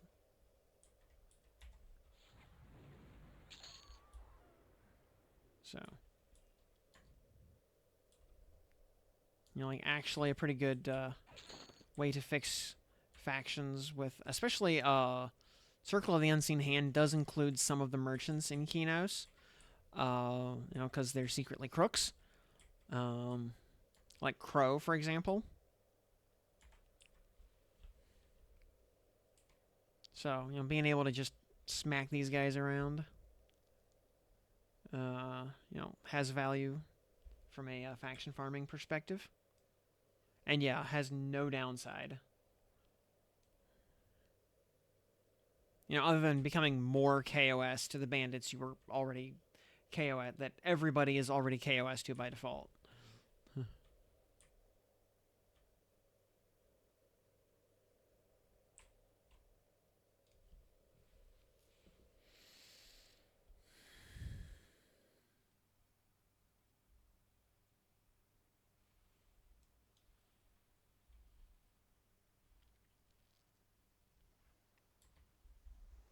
Alright, I will take my Traveler achievement while I'm here, please.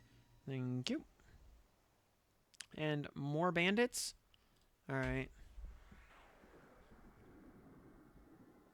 Why is Supernova just not working?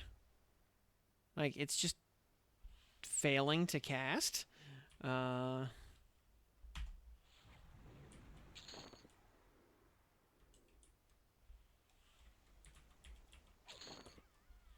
of weird.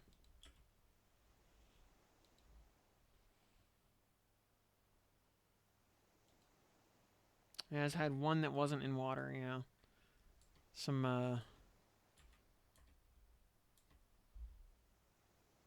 odd little, what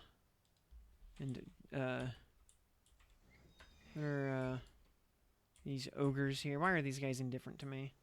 I don't want them to be indifferent. They're ogres. Can I kill them?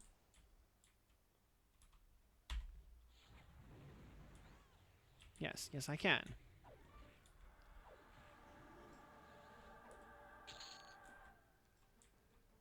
Oh, they're actually, interesting. No, they're actually Temple of Seleucid Row faction. That's interesting. Lev can bug AoE spells. Okay, good to know.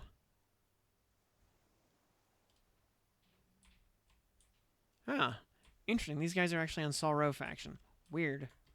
Anyway, alright, so I'm not gonna murder them.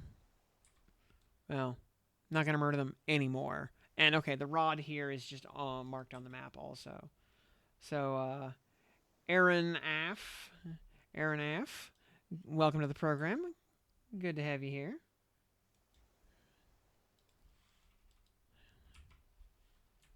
Versus we are dubious to these folks out here. Whatever faction they're on, I have no idea. Oh, yeah, Lord Bergurgle here in the underwater tower. Okay. Hey, Lord Bergurgle, when it's time to do the cleric epic, you and I are going to be spending some quality time together.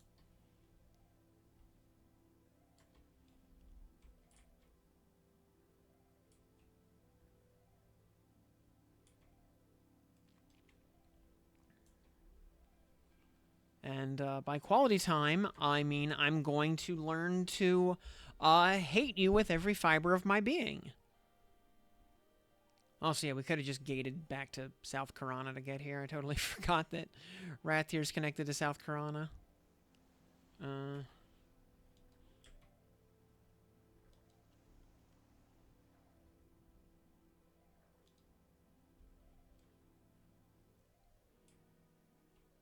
Yeah, as a lowly paladin, I do not normally get to cast AoE spells.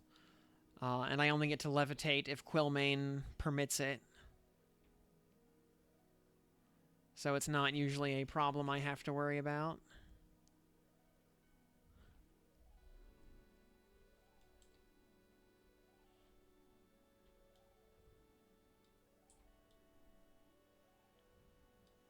Also, I can honestly say, like, Rathtier is a zone I've been to, like... Well, I don't think I've ever really been to this zone before. It's a zone I pass through to get to the arena for, you know, like a GM event or something. And that is pretty much it. Hey, a lake pebble. I don't need those. But, thank you anyway, Mr. Aqua Goblin. Thank you for contributing to my, my faction considerations.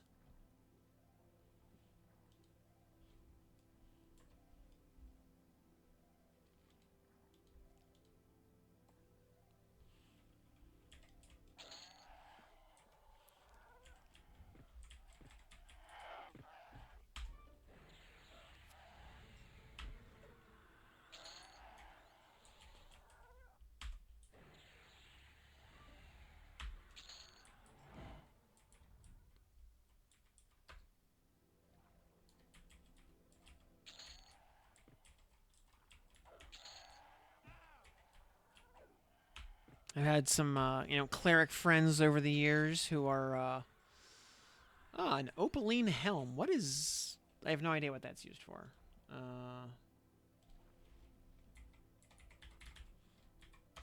Probably a, Solro armor quest or something? Yeah, Bard Lambent helm. Yep, I was right. Yep, Lambent armor. Don't care.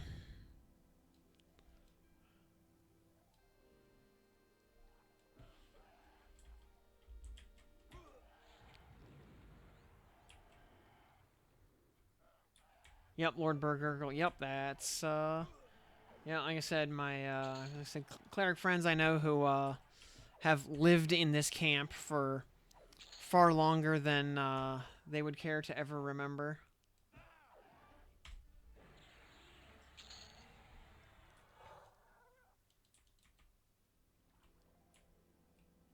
And there's the rod.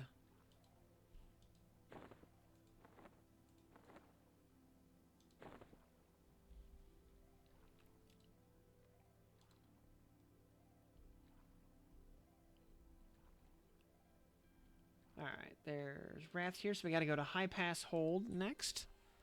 Alright,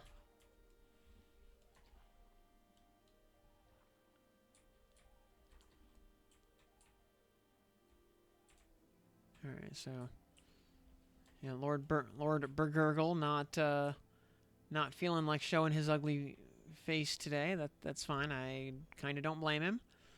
Let's see. What is the quickest way to get back to High Keep from here? Probably just port to West Commons and hoof it from there, I think. Solo camping then as a cleric. Yeah, no, I believe it. I believe it. I mean, that's like up there with waiting in line for your shot at Ragefire.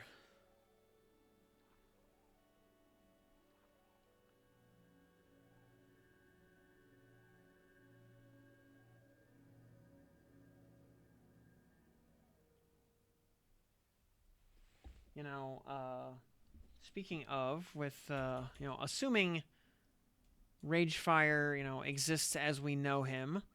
Oh, hello, a hill giant.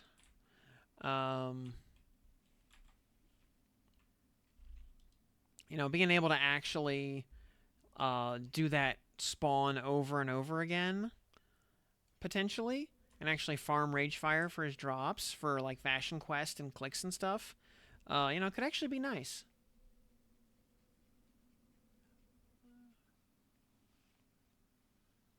Oh yeah, that's right. We have the Misty Thicket port now, I think.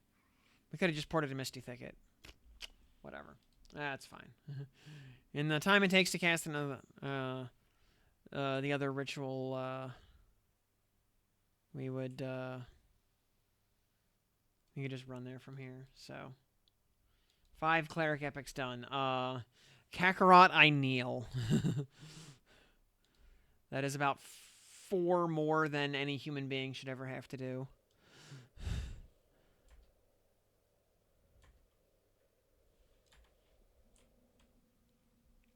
Yeah, I'm also very curious what cleric epic will look like on this game, since res click has very, very limited value and use case. Unless it has like a super res that pops you in at full health and like half mana or something. And thankfully, I've got 75 charges of puppet strings, should the need ever arise. Just in case.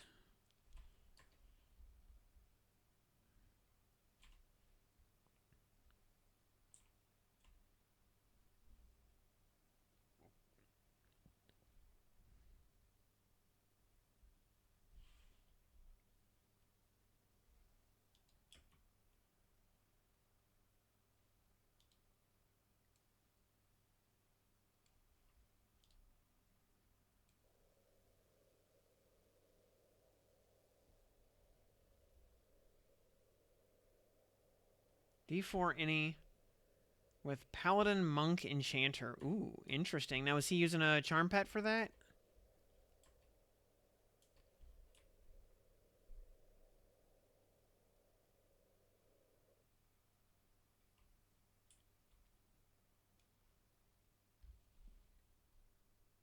Rogue Charm Pet makes sense. Yeah, Turtle up. Well, the Charm Pet probably just kind of demolishes Anarok. So he just has to turtle up and tank while the pet does the work. So, but, I mean, you still got to survive that whole time. Oh, hello there. Hagnus. I see you there.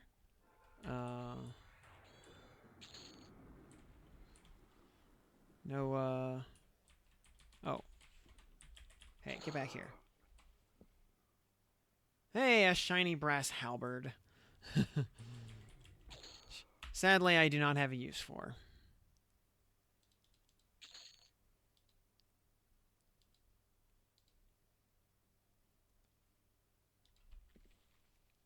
Yeah, I mean, as we saw the other night, the charm pet is crazy strong. Those abhorrents do so much damage. When we were doing any D3 on Chanter, yeah, if an abhorrent had spawned in our instance, we would have absolutely used it. No question.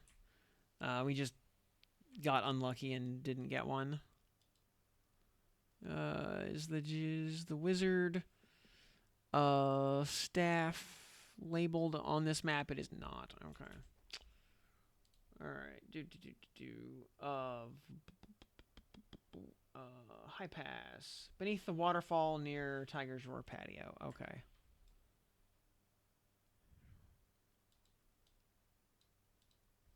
At +0. Oops, wrong one. Minus 180. Plus 445.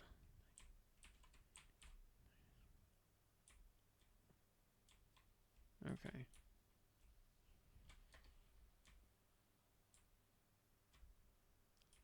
Gotta love the old human chainmail on the ladies. Very nice.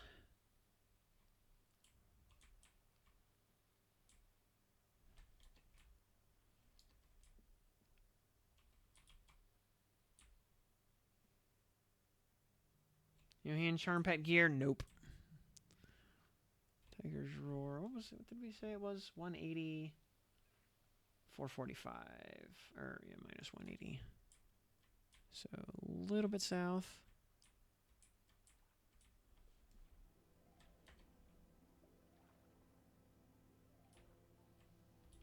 There it is. And Fricked, thanks for that follow right there. I appreciate that. Welcome to the program. Glad to have you here with us. Also, this Cavral's Mystic Pouch needs to get stashed away for a sec. Yeah, I got some nice bars here in High Pass. Yeah, Carson McCabe might be a criminal, but he does know how to party. And I think that's just Everfrost we got to do now. Okay, cool. So, last one. So, over to Surefall Glade. Commons.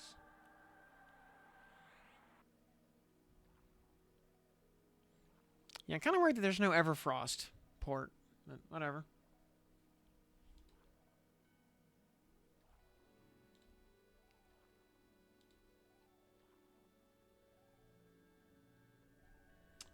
Wonder if Solgar is attackable. Oh yeah, he is, because he drops Robo the Evoker. Yeah, okay.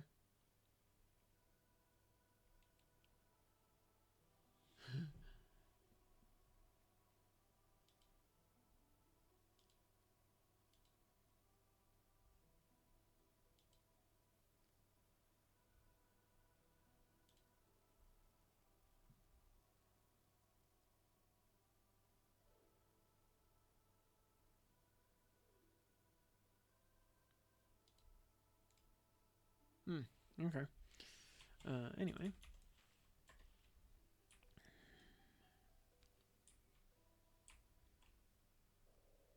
Half-elf cultural forge, implying half-elves have any culture of their own.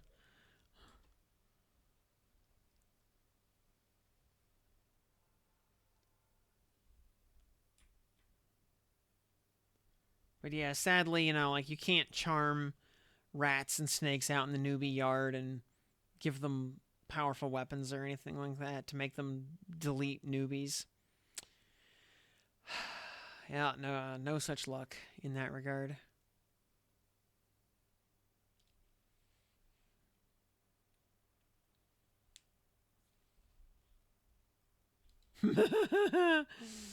Oh, took your Ixar Necro. You on a little trip to Surefall Glade.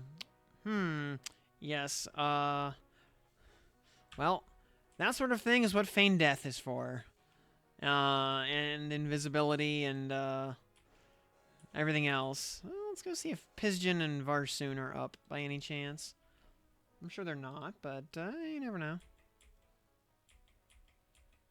Just a bunch of restless skeletons.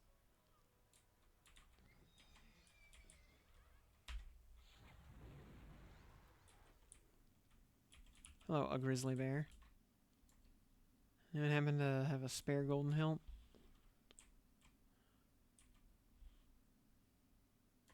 Instantly invis as soon as I join their group. Nice.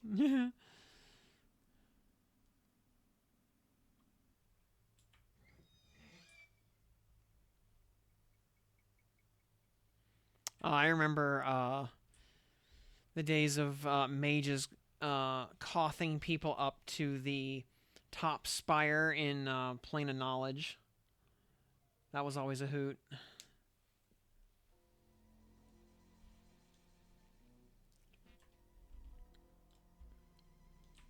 Because if you can't cast Levitate, getting back down from there is tricky.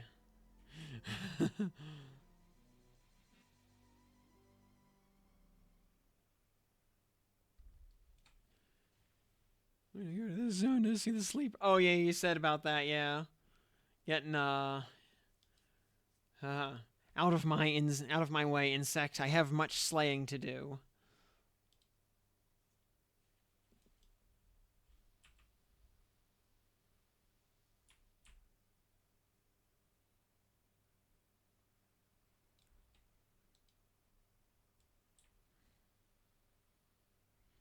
Yeah, if we go to Velius at some point, and that is an if because we are on our own timeline, not vanilla. But if we do, I'm curious what the deal with the sleeper's gonna be. Let's see, floor on the house in the back, the hidden cave. Oh, all right, we're just going to Miracle's hut. Okay. So, all right. Do we have any? I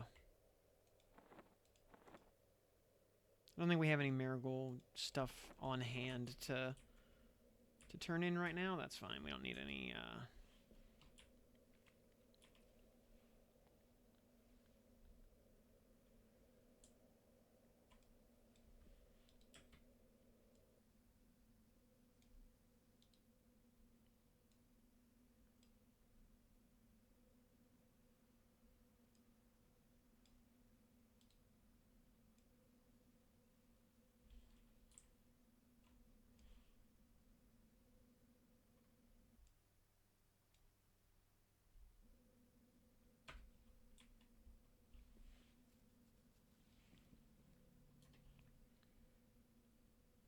Yeah, also, just kind of thinking here, the Sleeper's Tomb would also mean things like Scepters of Destruction.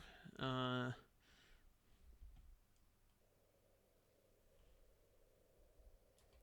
pulling the proc out of a Scepter of Destruction, sticking it into other weapons. that would totally be fair, right? Well, I mean, we get to put Earthshaker procs into any weapon we want, so I guess SODs aren't so, out of line.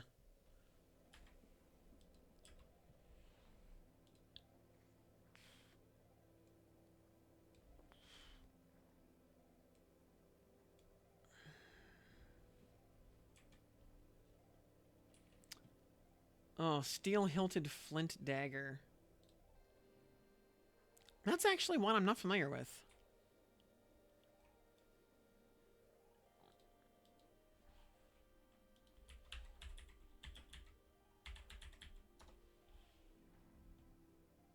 Steel-hilted flint dagger. From Howling Stones from Crypt Feaster. Oh, that one procs Conflagration. Oh, good lord. That's, yeah, because it's normally just a garbage weapon. Oh, and it is primary, secondary. It is ranger only. Wow, yeah. If that is, rangers be eating good if that's in the game. And yeah, we're still working on the last rod for Ice Comet here. Oh yeah, the steel hilted flint dagger. Outside of P99, yeah, so it's usable by beast lords also, in addition to rangers.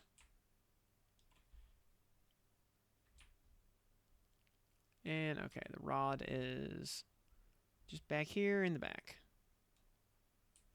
Yeah, over.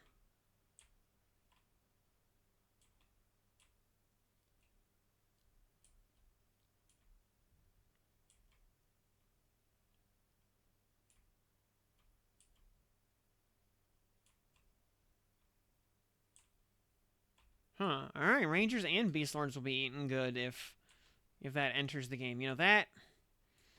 I could see a strong case to be made for that just not being allowed in the world. Mr.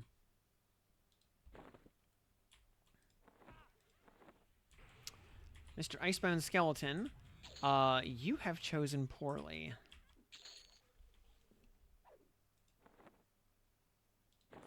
All right, now. All right, so we have all 10 rods now.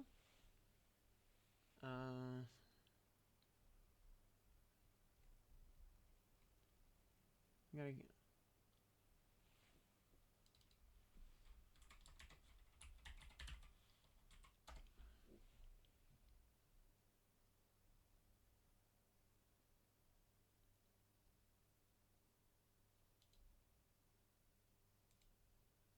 So we gotta go to Solgar now, who is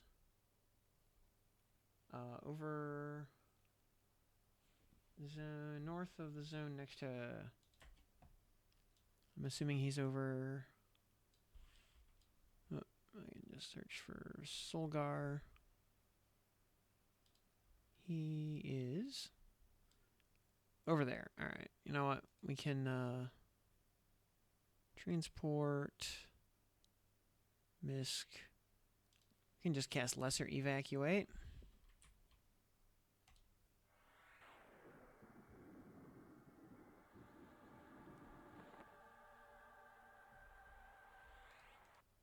Yeah, with on one hand, rule of cool, let the rangers and beast lords, have their fun toy. On the other hand, the fact that it's also dual wieldable in a boat, the fact that would basically obviate every proc exaltation for those two classes forever, closes off a lot of design space. Kind of like how the only proc exaltation that really matters right now is Earthshaker, because it's just so much better than every other alternative.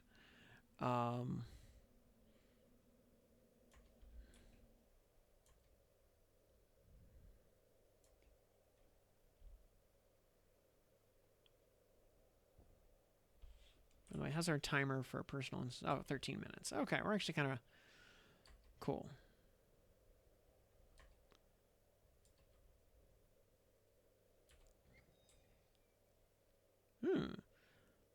Yeah, Solgar's hanging out with a couple of baddies over here. Hey, ladies. Earthshaker, nope. I mean, Earthshaker only works in the primary hand, but you can put it in, so you can't offhand it. But weapon exaltations like this don't discriminate between one-handed and two-handed weapons. The only difference is if it comes off of a two-hander, it'll be primary only.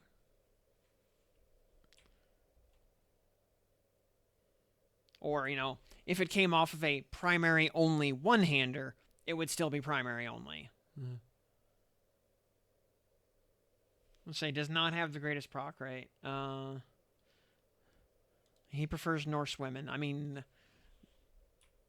Can't blame him. He's Ristia and Trankia here. Yeah, looking pretty good. Nice chainmail skirts. Yeah, I can dig it. Hey, Solgar. I happen to know the location. I know the location of Tartan's wheel. Is that the... There we go. There we go. I am interested in helping. Okay. I am interested in helping. Alright. Alright. Wheel case. Wheel case. Here we go. Put the 10 spokes in the wheel, and shall need the case back once you've constructed staff. We'll trade them. Okay.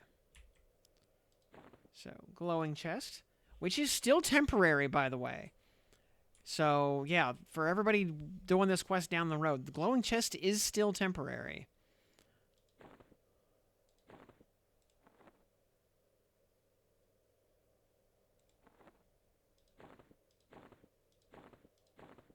So, do not put your staves in here until you have all of them and are ready to combine.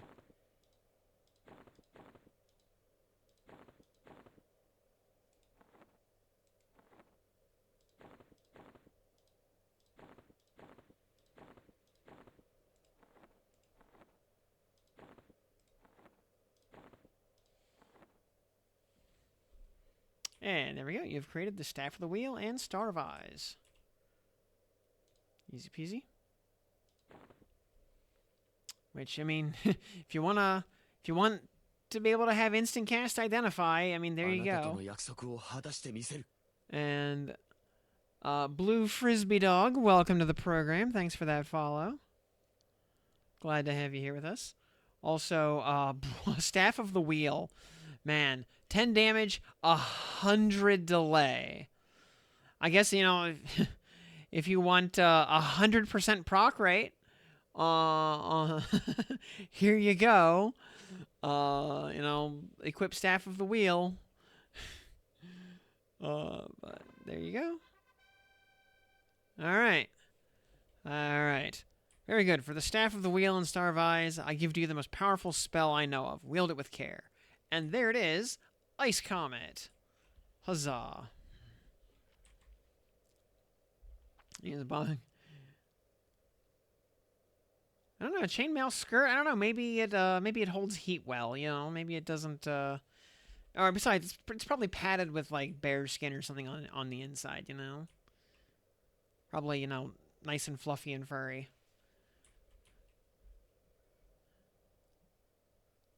Yeah.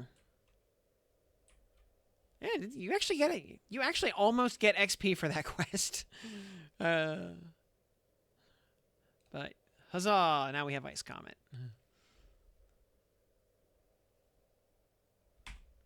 And okay, with that, we still have 10 minutes before we can make a new personal instance. I don't know. Let's see. Is there anything we can? Oh, there's an ingot of the art. All right. Hello, Snow Orc Trooper. Can I have some faction hits, please? No. Okay. That's fine too. Wrath Orc wristbands. Do not need those. So, all right. Yeah, we don't need evacuate. All right, so back to... We could just port straight there to Plane of Hate, but we're not going to. Because I don't want to spend 100 plat or whatever on the on the material component. But hey, we could if we wanted to.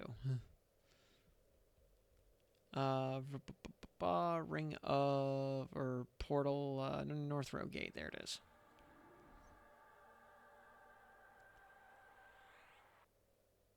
Use a box of 10 chicken feet. You know, if we just handed him 10 mod rods, would he be able to tell the difference? Yeah, Also, it is nice here on Legends when a proc on an exaltation has a modifier to its proc rate. It is actually just listed on it.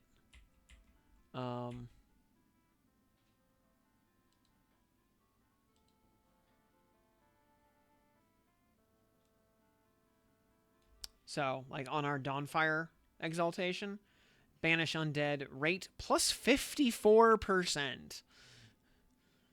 Yeah, crazy strong. On top of also being, 468 damage. Truly Ghoulbane's big brother right here.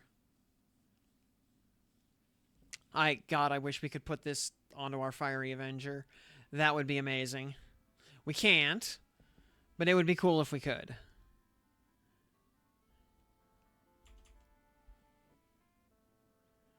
Yeah, I long for the day when we can start putting, when we can perhaps, put like a cleric-only exaltation on a paladin-only weapon and have it result in an item that specifically requires both classes instead of becoming unusable. That would be really cool.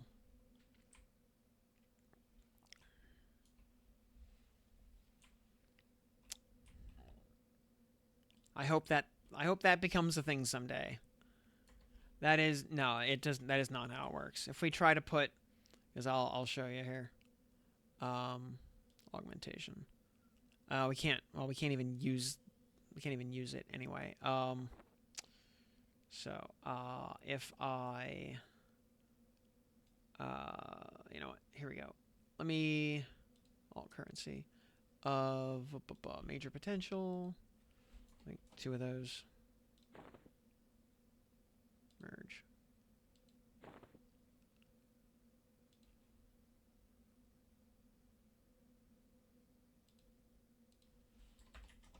So if we put we'll just buff up this Executioner's Axe, so we can pull the haste out of it.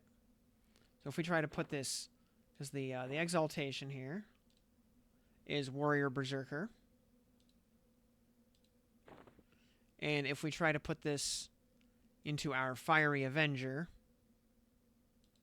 we get the message, if I get all the crap out of the way, we get the message, the result of this combine would produce an unusable item. So, can't do that.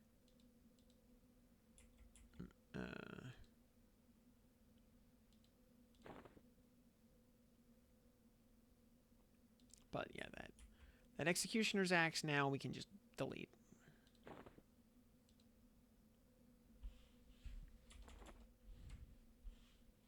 Any reason to pick specific deity for Paladin? Purely, Dorn Twitch, welcome to the program. Purely for aesthetics. Yep, just roleplay and aesthetics. No. Erelisi has, all the hottest lady paladins. So, obviously she is objectively the correct choice.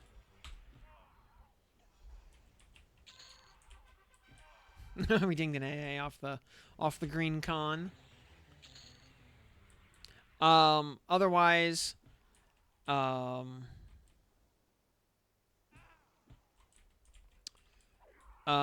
are considerations for faction mods and such.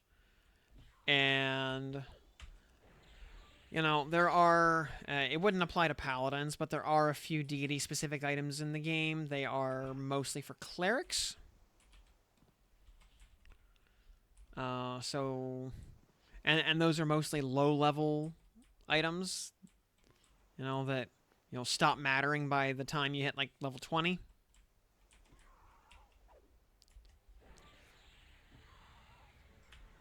Would Mithril Two-Hand do more? Yeah, because Mithril Two-Hander, I think, is actually Warn Haste. So the cool thing about that is you could put it in your any slot and take advantage of it.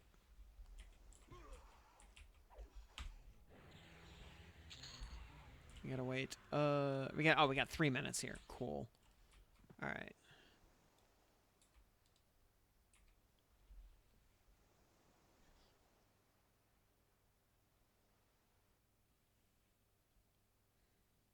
So perfect timing. All right. We got about 3 minutes until we can make a new personal instance. So I'm just gonna run to the bathroom here real quick, and I'll be right back.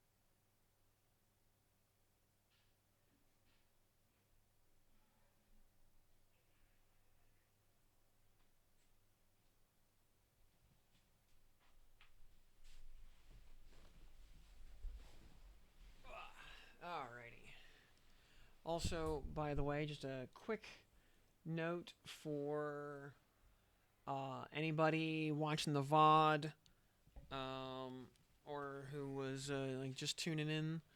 Um, the other two rods from Neriac Commons and Oasis of Mar, we picked those up a couple nights ago while grabbing our Tash coins.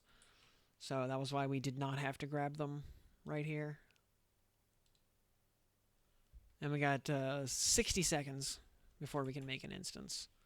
So that's fine. We'll just grab a... Let's see here. We'll just do some buffing in the meantime. We only have daring until like next level or something. Type 2. Yeah, I think we need to get to like 40. It's like 48 or 49 for Brells. Not like it makes a huge difference or anything, but I was gonna say, yeah, Mithril two-hander, because it's just Worn Haste. It'll scale with plus marks, and you could just stick it in your any slot and have a good haste item. Might not have any stats besides haste, but I mean, FBSS doesn't either, and I think Mithril two-hander has more haste. So, totally valid. Damage shield. We have O'Keel's Levity already. Valor of Mars already up. Invisibility we don't need. Misk we don't need. Bounce is hilarious, but we're not going to use it. Shadow Step, we're definitely not using that. Any of that stuff. Vision. There's an awful lot of vision buffs that all kind of do the same thing. And just kind of redundant. Put up guard. Statistic buffs. Might as well put up Yelp too. No reason not to. We have elemental armor up, so we don't need the other nonsense. Let's see. We already have our AA familiar. Yeah, there is no higher level of harvest. We have all that stuff covered. Yeah, I think we'll be pretty good on buffs here.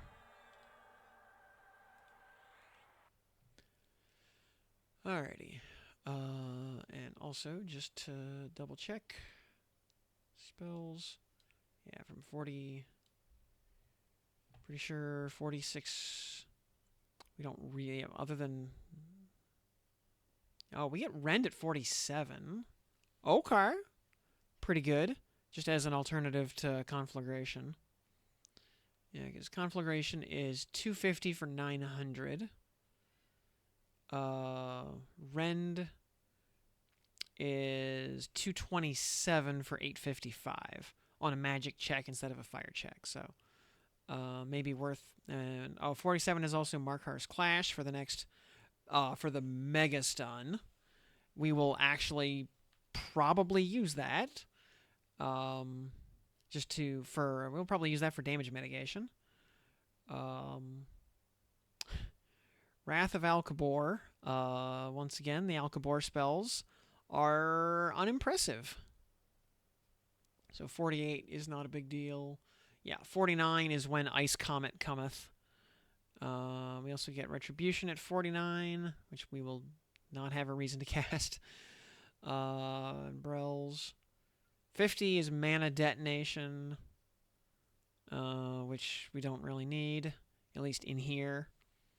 We finally get Flame of Light at 50. Oh boy.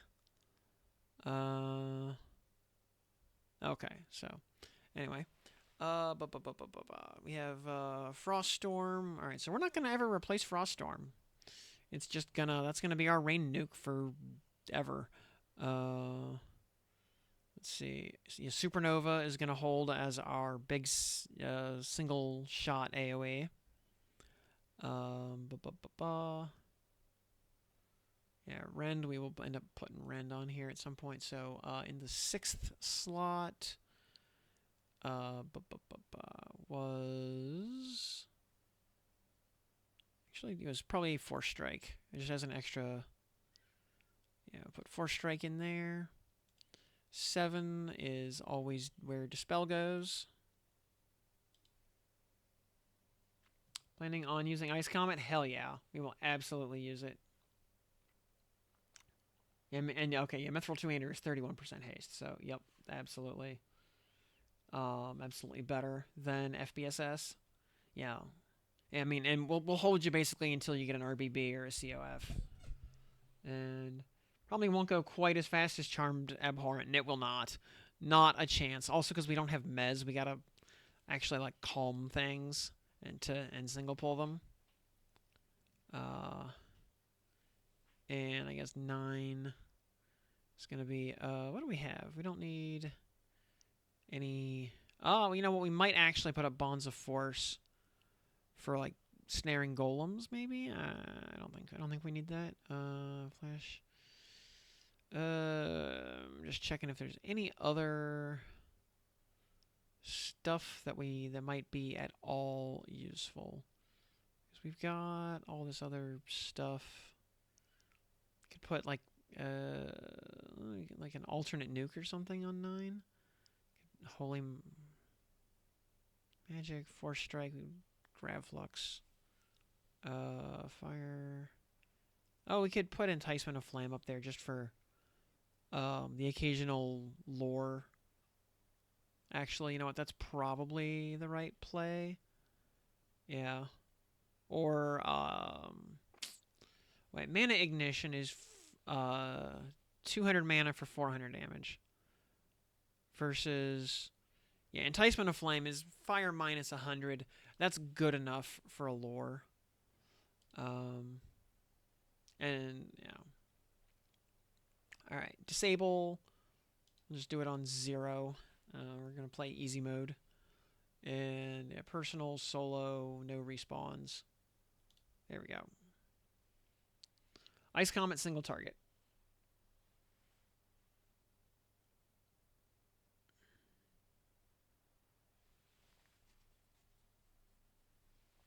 Yeah, I have to be able to do Sky. Well, we should have. Well, I'm hoping, as I said before, we get Sky instances tomorrow.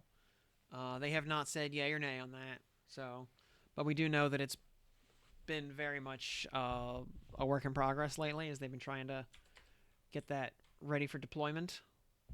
So, hopefully.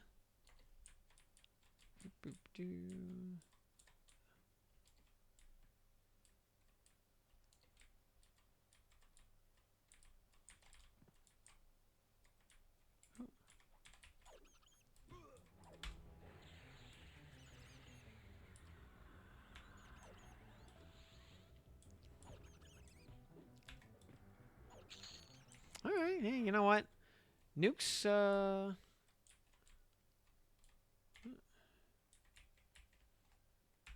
ahead and calm him. And Mr.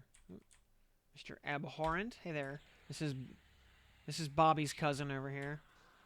You know, we wouldn't kill actual Bobby, because he served us well, but his cousin is fair game.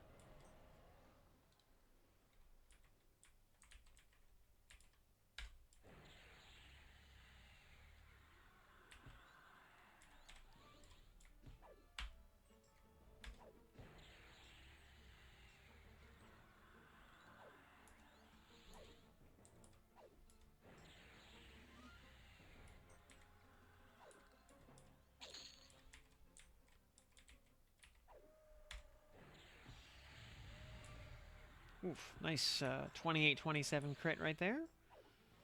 Very nice.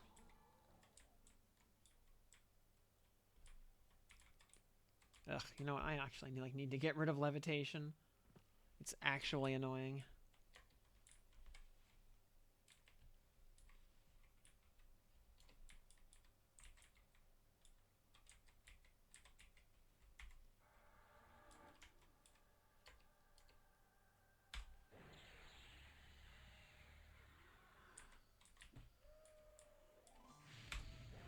Yep, Priesty Discord have been replaced with constructs. Yep. So you can do moat upgrades. That is very much a thing now.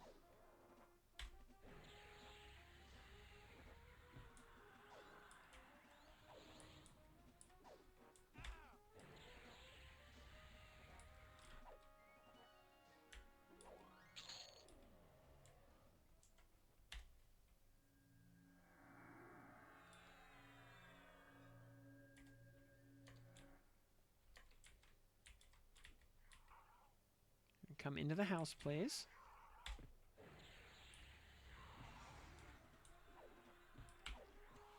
Yeah, so with moat upgrades being a thing, +6 moats are now much more readily available than they used to be. But that is where moats, just, trying to squeeze out one more plus mark on a weapon, starts to become inefficient. But it means, hypothetically, when we go to make our, our +10 fiery defender, we should be able to realistically stockpile enough +6 moats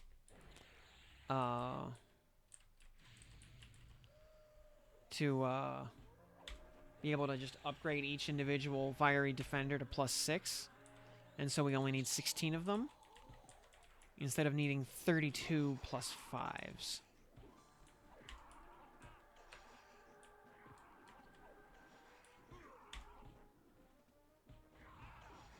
And, only having to camp 16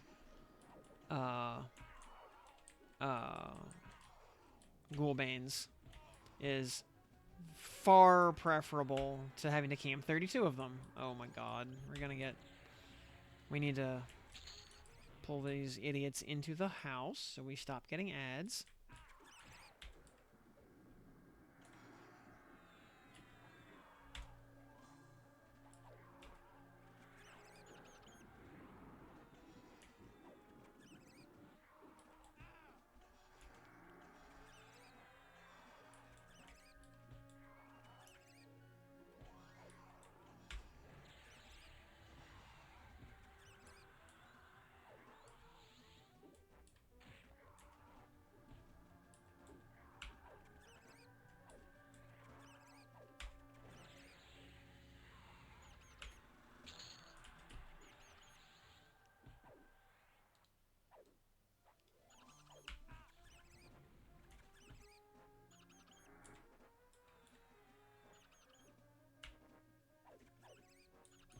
Yeah, the other way, yeah,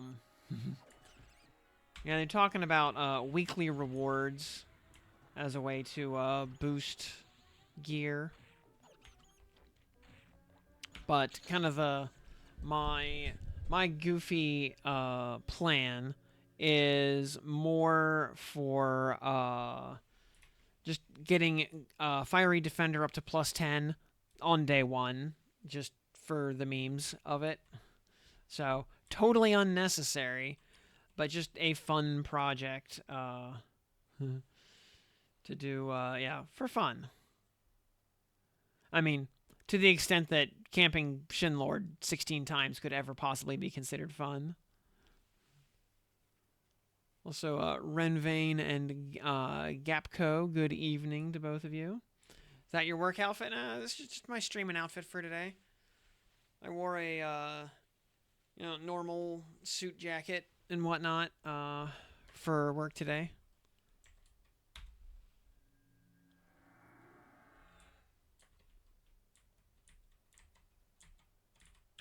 It was a little too hot outside, really, to be wearing a heavy tux shirt.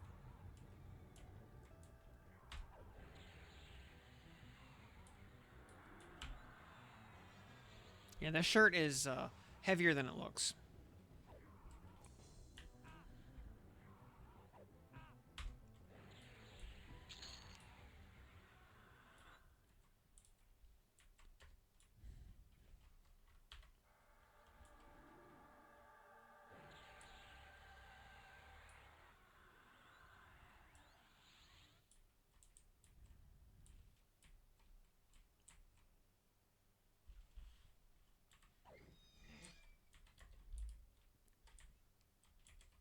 Also, I can tell already, although we never really needed med breaks on Enchanter, or at least very, very few of them, we're going to have frequent med breaks here on Wizard.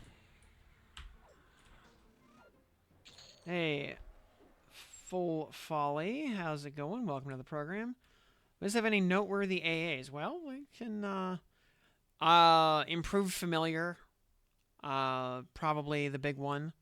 There is also Mana Burn, which will spend 3,000 mana for 12k damage.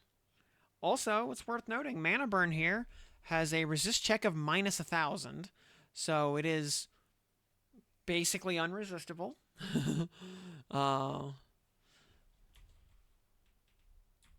Maybe you need to spend a little more time in recover, possibly, and just melee a few easy mobs down to get mana back in the interim. Can it crit? I don't know. Smite can't crit, and Smite works kind of the same way as Mana Burn, so probably not. It's also on a 72-minute recast time, so you don't get that many chances to even try to crit it.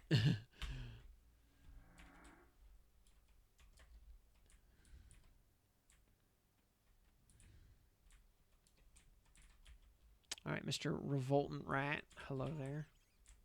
I need you to come inside the house, please. I don't want to... I got to actually be a little bit worried about, like, positioning and crowd control since we don't have Mez now. Yes, there is basic level 32 harvest.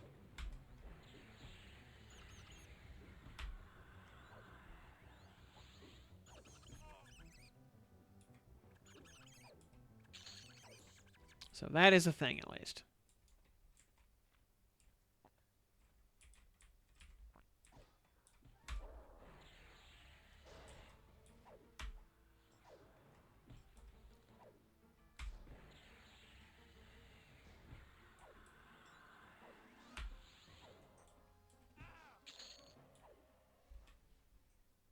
And, oh, hey, some Valorian bracers. I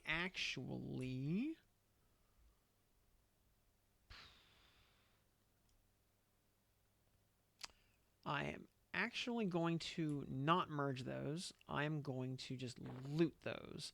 Because just in case we need a second Valorian bracer as an alternative to our Shadow Rage bracer. Yeah, just in case we need in case we're ever, not on Zerk for whatever reason. So we have another like valid wrist slot choice.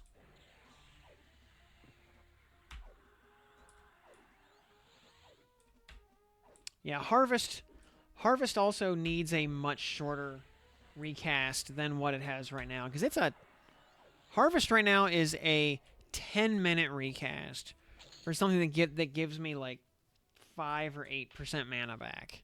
It is not good. No, I've got it on my spell bar because I have more spell gems than I know what to do with otherwise. So, the opportunity cost is non-existent. But, yeah, it's still a thing. Okay.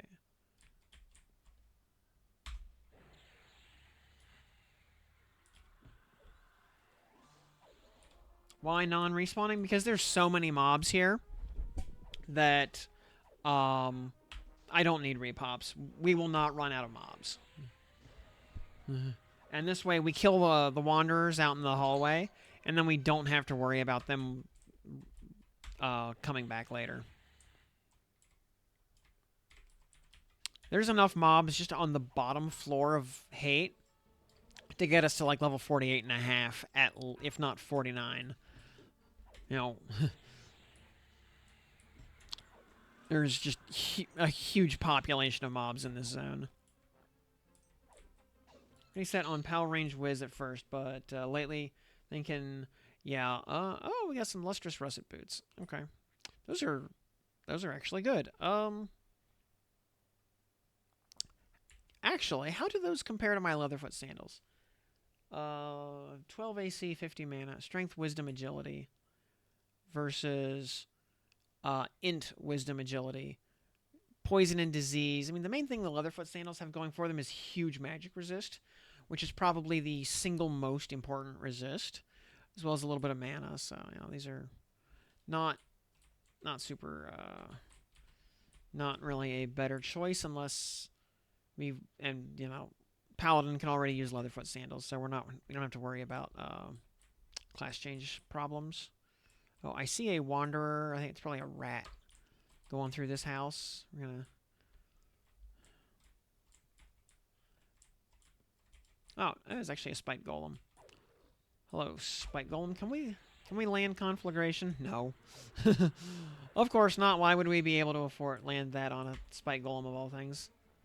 All right, enticement lands though. That's what matters. You know, this is why we prepped enticement of flame. We can also use smite. Smite will always land. Wow, he can actually resist enticement of flame. That's like actually impressive. Wow, yeah, like it's not even worth trying to cast enticement on him. It's better to just sit in recovery stance and just melee and smite. The Ice Comet on Spellblade, the plan? We're gonna try it.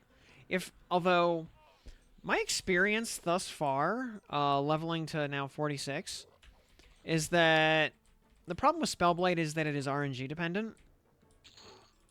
And, you know, you'll never have the RNG... You'll never have the RNG click when you want it to.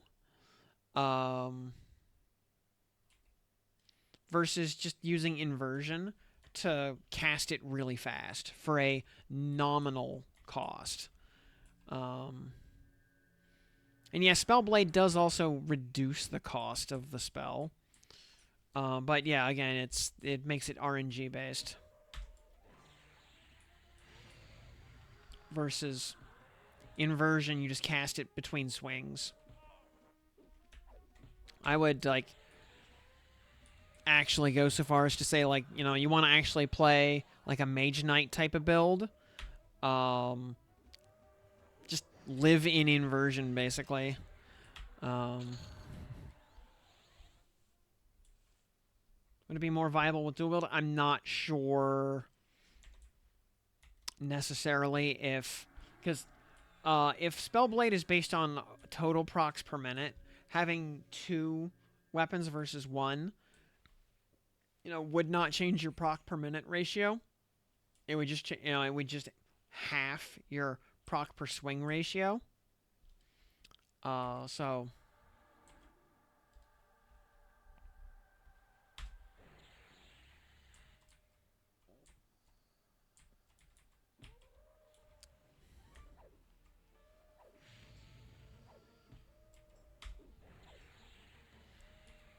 that being said, you know, if you're able to trade, you know, the RNG or trade the on-demand capabilities of inversion for the RNG dependence of Spellblade, Spellblade does make the spell more mana efficient. You know, there is give and take. Just if, let's say in this kind of scenario, oh, we got another Valorian Bracer. We're going to go ahead and loot that. Ba-bum. Because we have these 2 here. What we're going to do, alt currency. Actually, we will open up both of these. All right. All right, withdraw. We have a lot of these. All right, place, merge, yes. Withdraw. 1. Yes. Minor potential. 2 of those. Yes. Minor potential. Yes, please. Lesser potential. 2 of those.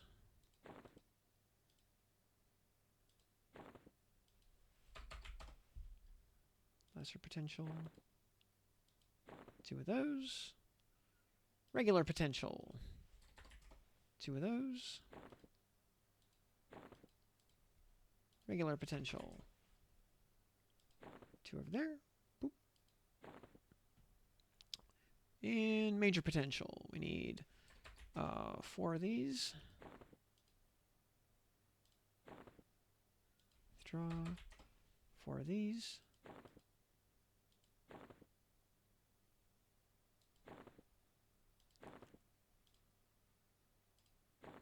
And now we have a +6.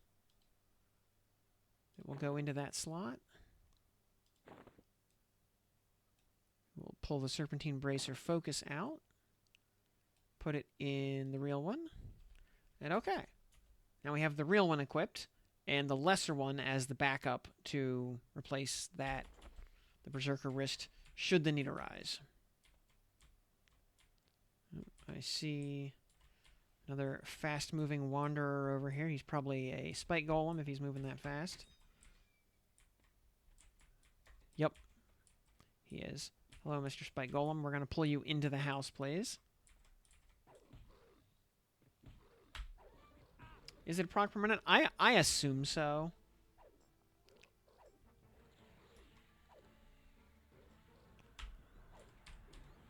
Because otherwise it would, otherwise just dual wielding would double its value, or at least double its throughput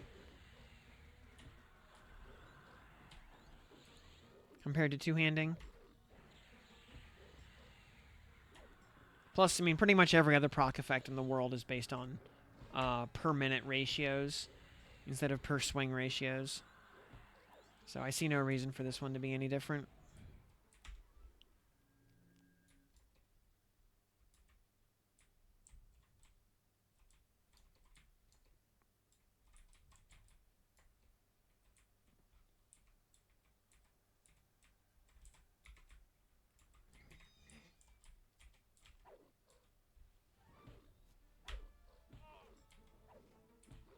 Yeah, full mana and lower mana cost. Yes, with high dex. Yep. Yeah, so more dex is good, and also, yeah, the ratio of your maximum mana to the cost of the spell. So, the cheaper the spell is relative to your max mana, the more often it will go off. Making a VOD on your OG3. Let's see here.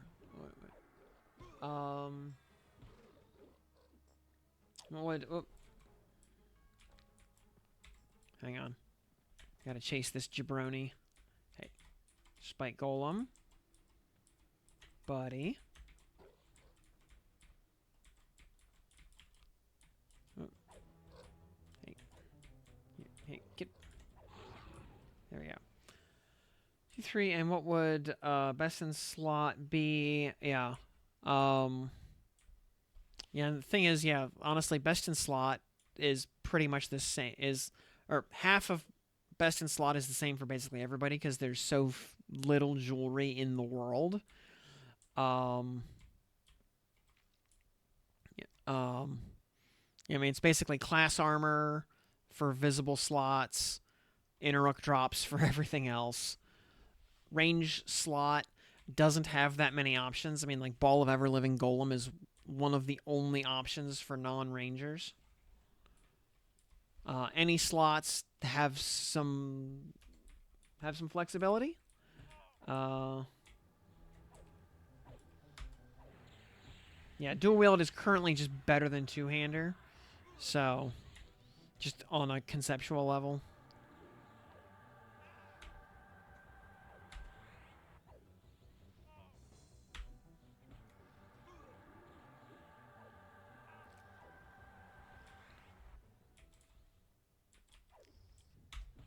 Yeah, for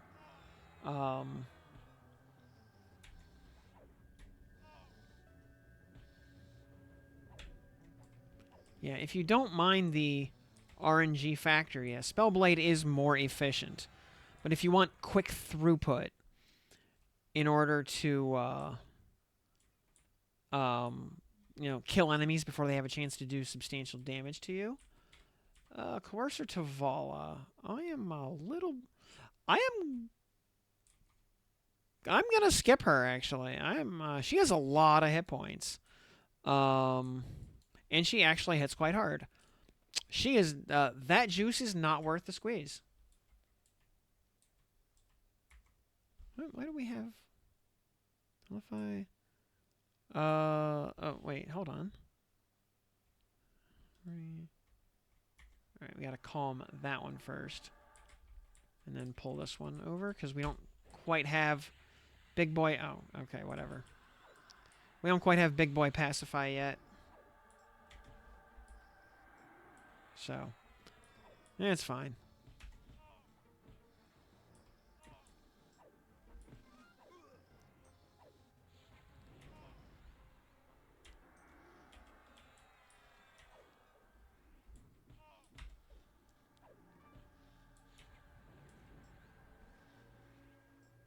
Hmm.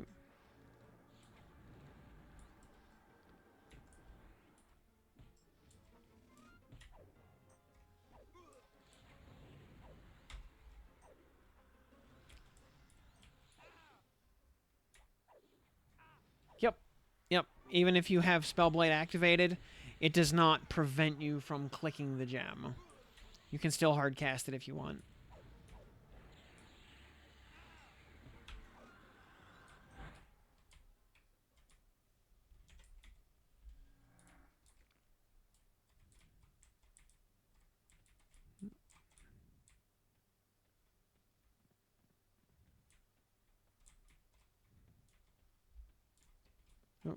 Oh, I see a wanderer running around. Oh, nope. All right. Whatever.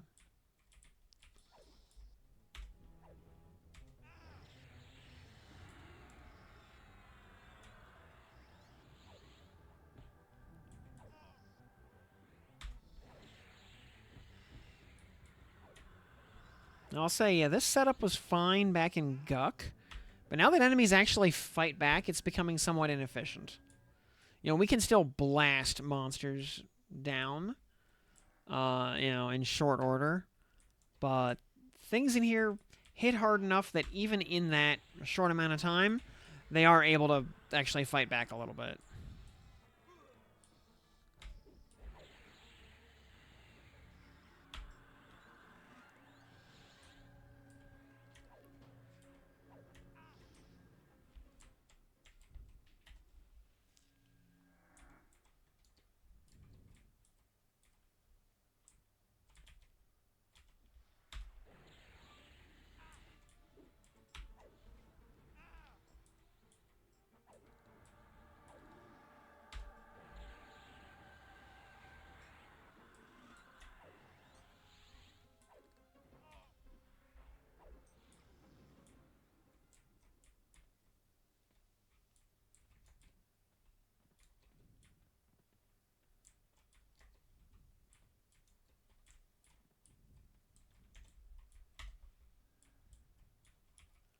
Also, we're back up to 39 AAs in the bank.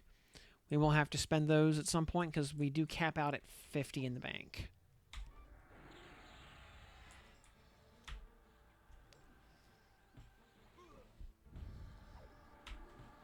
Yeah, having neither slows nor heals.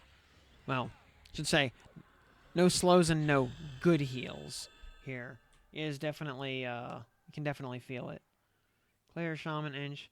What do you think would make the build stronger with Pal Wiz? Um,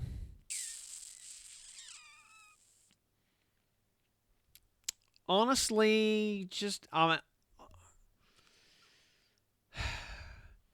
with Enchanter at that point, you know what? If I think with Chanter you'd be better off running Chanter alongside Shaman, so you can mallow and buff your would-be Charm Pet, and the Charm Pet is just going to do so much damage that Wizard Nukes kind of become obsolete at that point, because you're already killing everything on, enemies are evaporating on contact as is.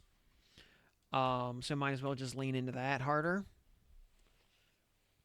Rend. 227 for 855. That is basically just an alternate nuke. Your Markar's Clash, though, is... Yeah, that is an 8-second stun. We are going to maybe start using that. We're going to put that on the Force Strike. Direct damage. Excuse me. Put Markar's Clash over there. Do we want to bother with Rend? 227. It's... I feel like rend is just kind of irrelevant. It's just kind of redundant. If we needed something that would work, if we needed a magic check instead of a fire check, it would make sense. Otherwise, I think conflagration is just straight up better.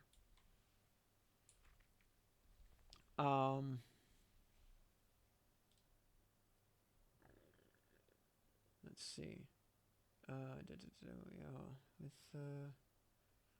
Yep. Anger range is tiny. Yep, and you're 46. Yep. Shooting calm, yeah. In like one more level, we get big boy calm, I think.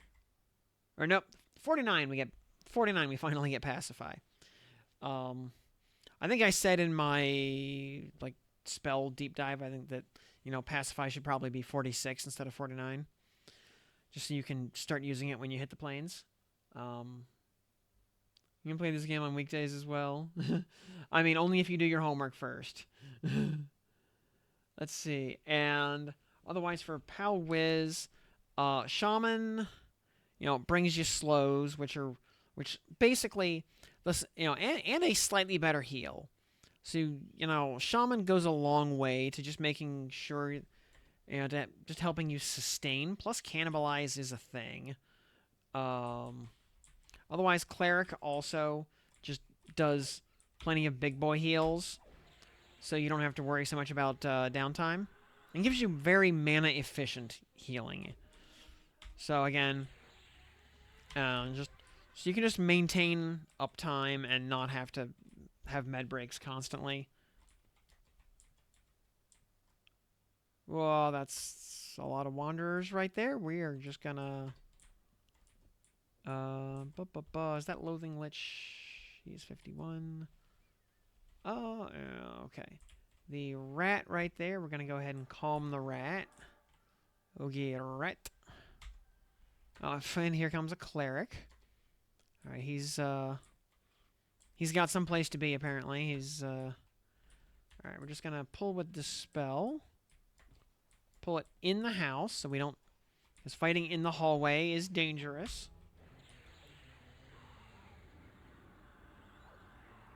Or just on the weekends.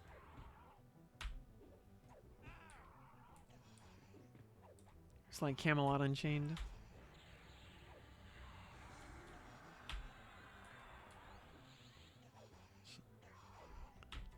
So, yeah.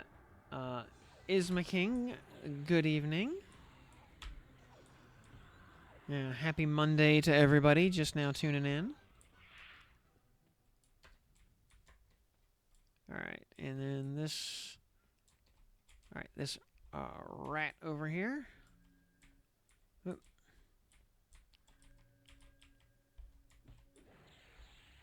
Yeah, pull that also. Yeah.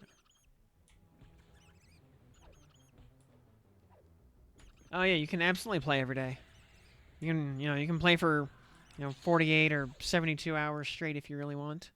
Indicolite Bracer, oh boy. I actually there were a couple of days when I first got beta access where I was absolutely up to like 4 a.m. every night, just grinding away. No, the game is not out yet. It is open beta will start on July 1st. If you pre-order, then you get open beta access. Yeah, starting July 1st. And then end of July is when the game will launch for real. And open beta will be wiped, by the way. So,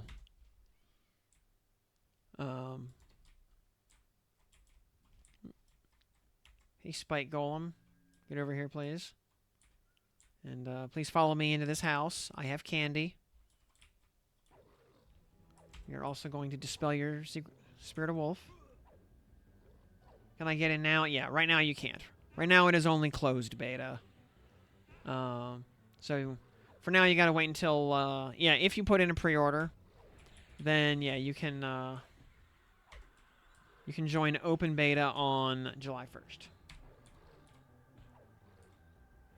And yeah, Charlize there posted the link. Yep. If you want to pre-order, it's $20.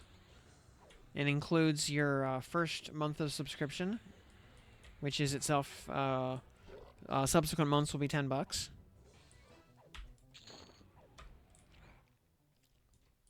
Iregast, hello. Oh, you are not 51, so I can pull you with a nuke because you can't summon. Yep, soon. Tortuga, good evening.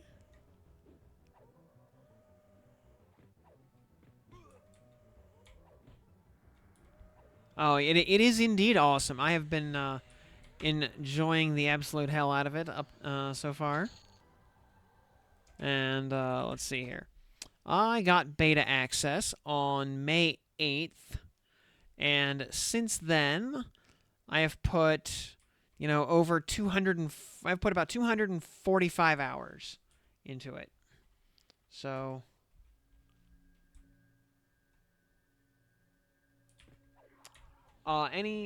almost any 3 classes. I mean, you would have to try to make something not viable. You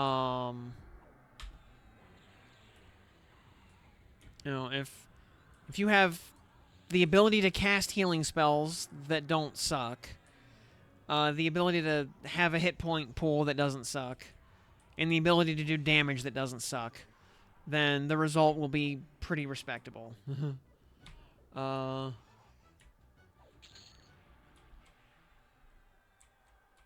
okay, yeah, Tortuga, this will be your first time playing EQ as well. Oh, very good. Yeah, and it's also worth noting there is a big difference between viable for just leveling and screwing around and just playing the normal content versus doing pinnacle bosses solo. That is those are two very, very different things with very different requirements. Um,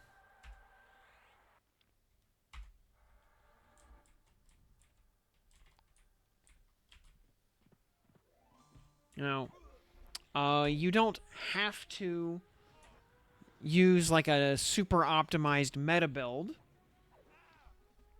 but especially if you don't have a lot of just broad game knowledge from years of experience, then you know sticking to something a little bit more meta adjacent will probably be good, at least as a learning experience.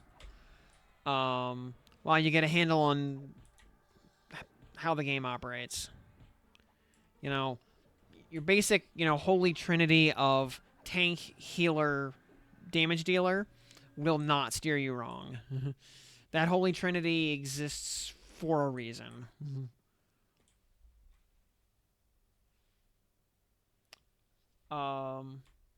Quest trackers? Nope. Stuff to show you mobs? I mean, you have a little bit of radar on the map here, so you can kind of see what's around you. By the way, yeah, there is no such thing as a quest journal in EverQuest, at least in this era of EverQuest. The quest journal is this right here, with a little help from one of these. That's your quest journal.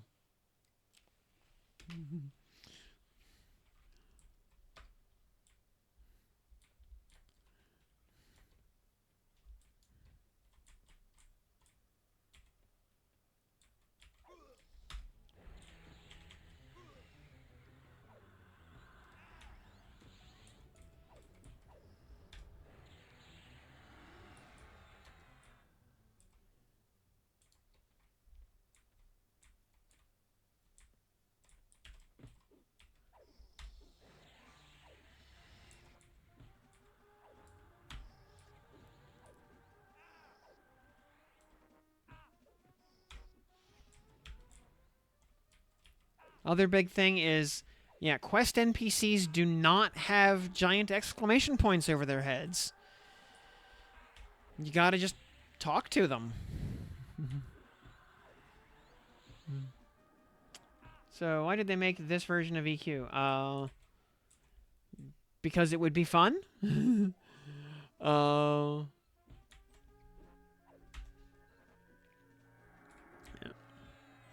You know, I can tell you, because the rule set, the idea of having multiple classes simultaneously, is very similar to the Gestalt rule system in, especially third edition Dungeons and Dragons, and that is a really popular way to play D&D. People really like Gestalt, uh, because it's a high power rule set and lets you do silly stuff. Oh, hello, a disciple of Enaruk. We are going to pull you. Yes, you can follow me. We're going to pull you into a house, because I don't want to get ads.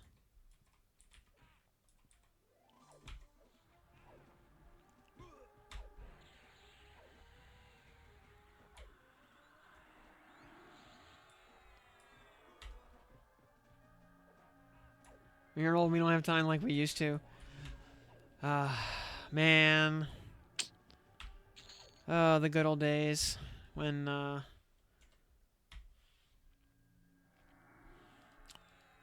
good old days of having very finite amounts of responsibility.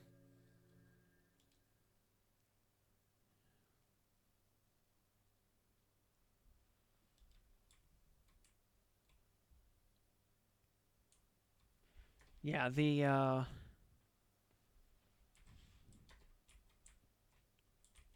Oh, hello, Thought Destroyer.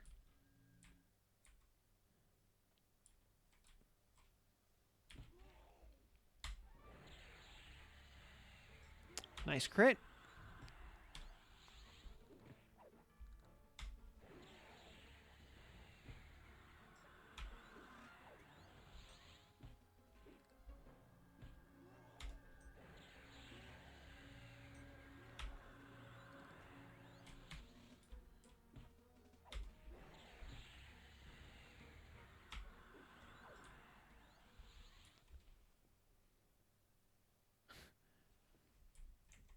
Yeah, the, yeah, leveling process, generally speaking, is, pretty quick and smooth.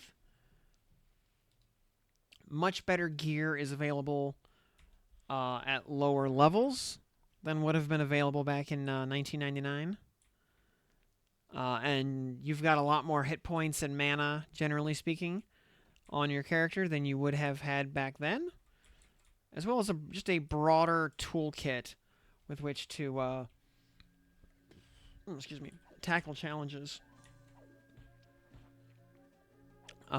So you can solo much more difficult things much faster than you would have been able to back in 1999.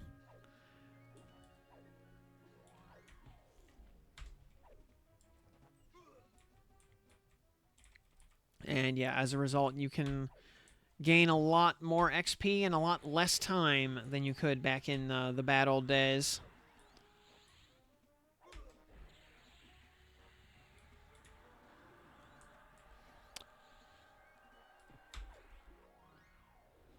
Yeah, Monsters and Memories, definitely for the pure 1999, ethical.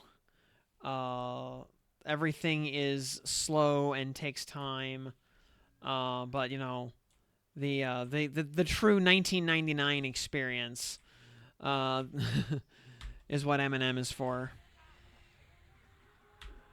For the grognards who still insist that Thaco is better than Bab and AC, and will continue to play, second edition D&D, no matter what, and they won't have it any other way.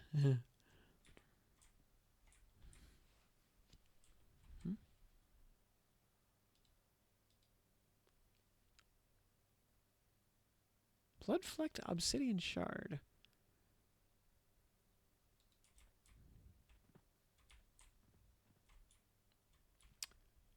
Is that a...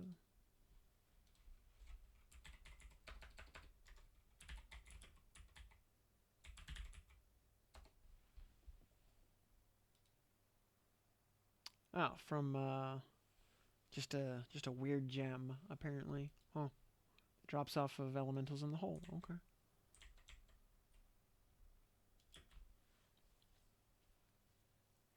Yeah, and once you have your first trio leveled up and geared up, because gear retains its full stats regardless of your level, you can basically, you swap over to another class and basically play on New Game Plus and just power level your other classes at speeds, previously unheard of.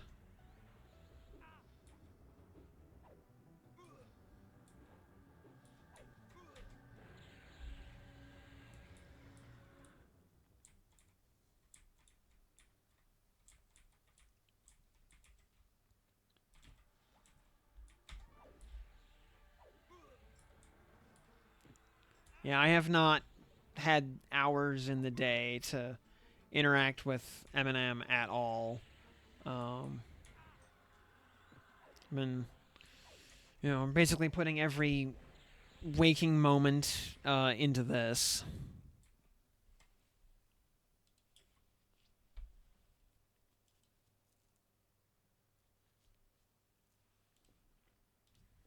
Yeah, also, just having your own instance means you can always go camp or farm whatever it is that you want to go camp or farm. The world is your oyster.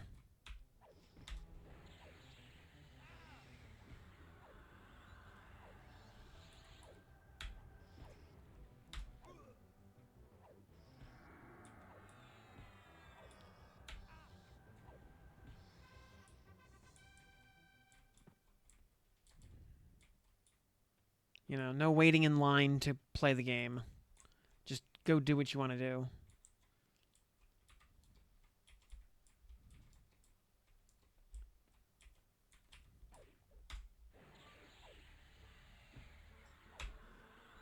And one morning coffee, good evening, welcome to the program.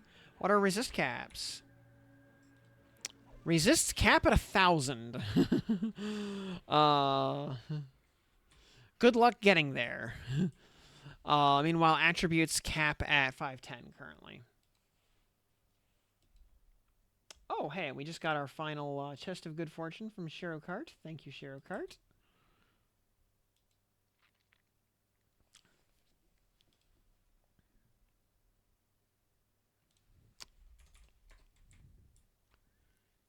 And Spike Golem, hello there, buddy. Get back here, please.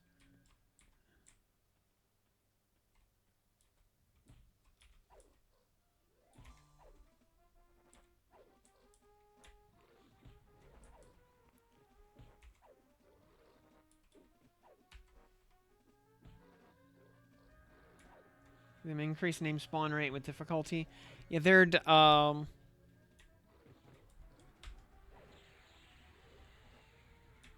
it'd be nice if maybe like doing D4 gave you a higher chance of rares or something. Although, we'll see as some of the higher tier zones start getting overhauled, if they just get their base rare spawn rates just cranked up anyway.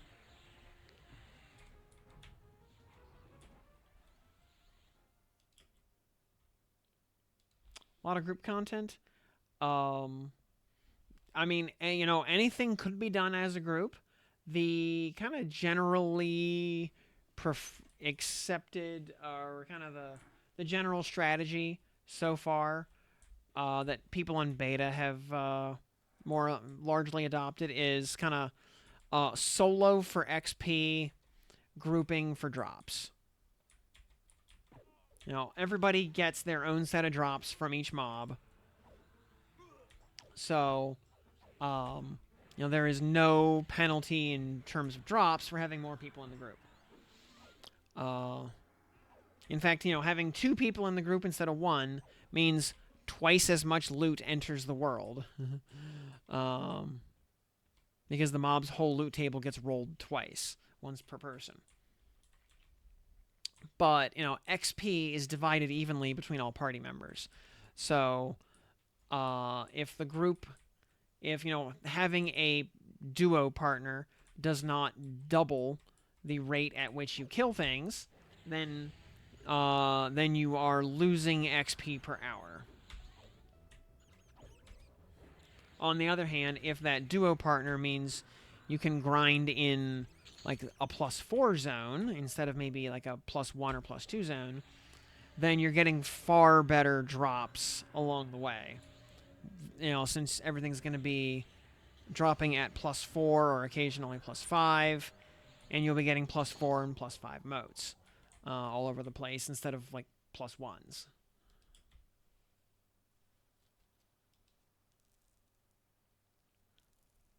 To do some, yep, yeah, in a group setting, you can also lean heavier into more specialized builds that just focus on, like, you know, pure damage or pure tanking or what have you. Versus, you know, solo builds generally work better if they are more generalist. They generally work better if they're more generalist. Yeah, I am truly a master wordsmith.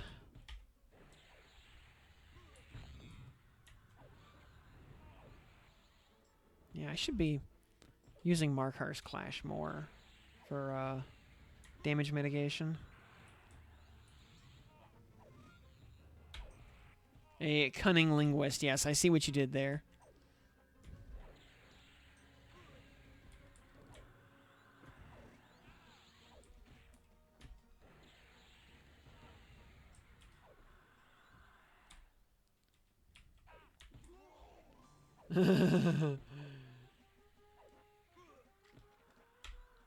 Yeah, if yeah, I am almost as brilliant of a lyrical wordsmith as the great Kanye West.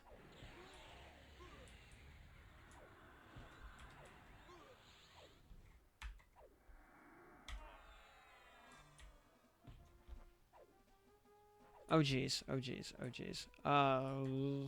We're. That's what I get for fighting in the hallway.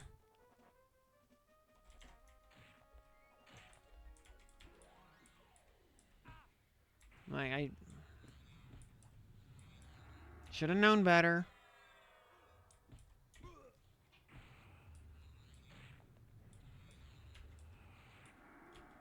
That's okay though. That's what LOH is for.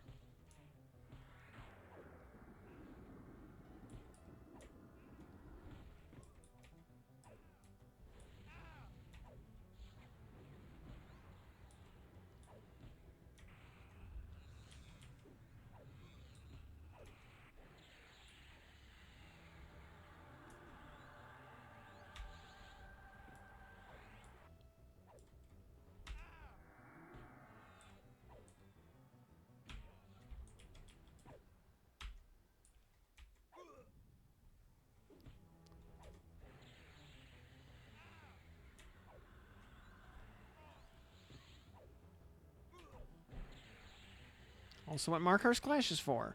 Just shut the mob down for a while and don't let it do damage.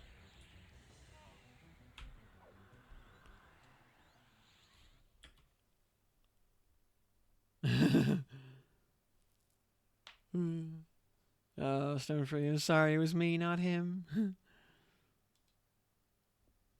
Could use a synonym dictionary. Be able to group cross server? Presumably not. That would kind of defeat the purpose of having multiple servers, I think. Yeah, Rectum. Rectum, I barely knew him. Gonna need a little med break, though. Yeah. Harvest gave us like 5%, 4 or 5% mana. Is not very impressive. We got a lot of stuff in the concert hall. We will get to the concert hall in due time.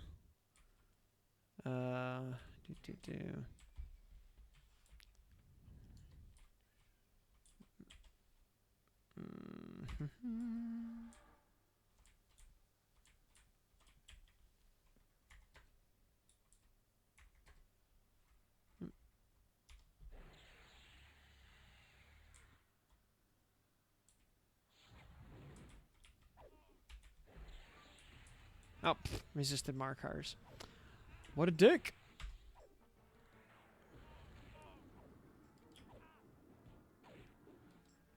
Yeah, 30% mana, because, again, as we said before, it's on a freaking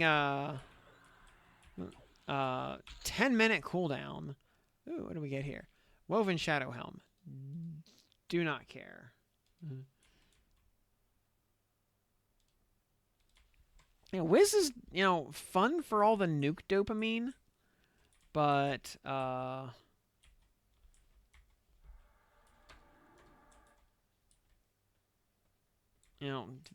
fast on-demand damage is nice.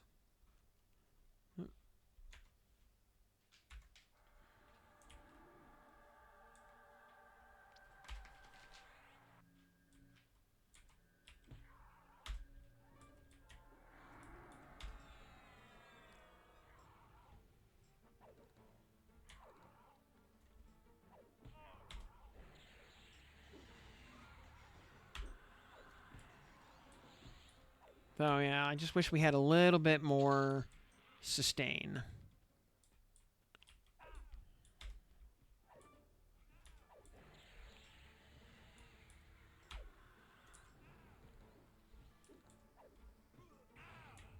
You done Necro? Nope.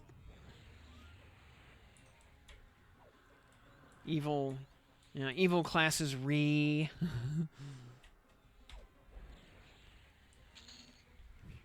I mean, I'm sure it's great.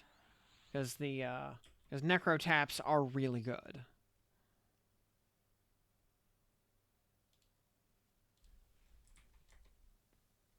Yeah, I'm sure it would be very strong.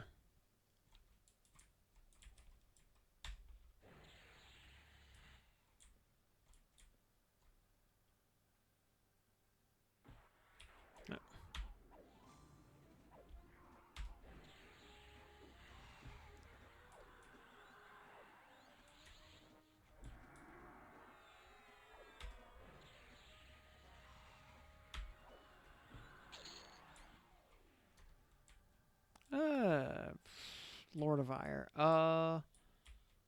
50. Actually, we will. Can we pull this cleric without aggroing the Lord of Ire? I am actually not sure.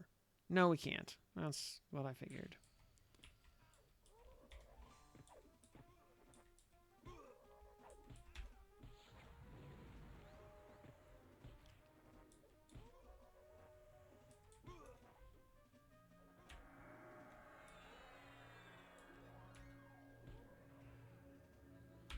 Here, we just Markers Clash that idiot.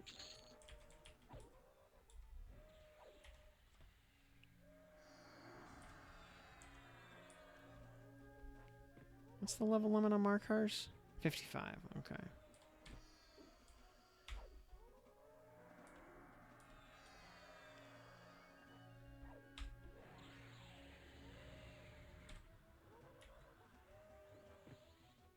We might actually lose to this guy.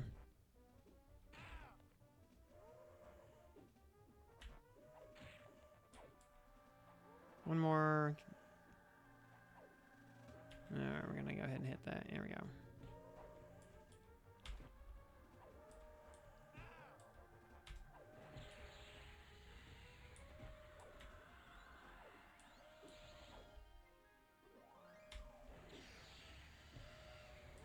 Yeah, he's just got so much HP that we need to carve through for the amount of mana we did not have to start the fight with. Although, you know what, we have a PR click we haven't touched yet.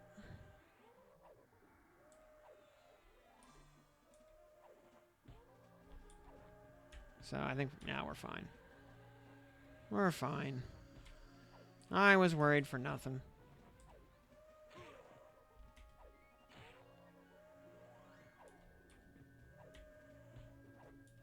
When in doubt, just do more damage.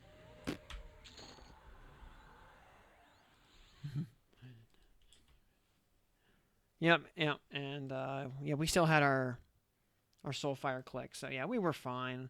We were in total control of the situation. I guess this would make me the laziest but possible. It said, yeah, Shadow Knight, Shaman, Necro, which would be really strong. I mean, Shadow Knight Necro is a great place to start. Honestly, you know, skip Shaman and just put like Berserker on there. Just do more damage.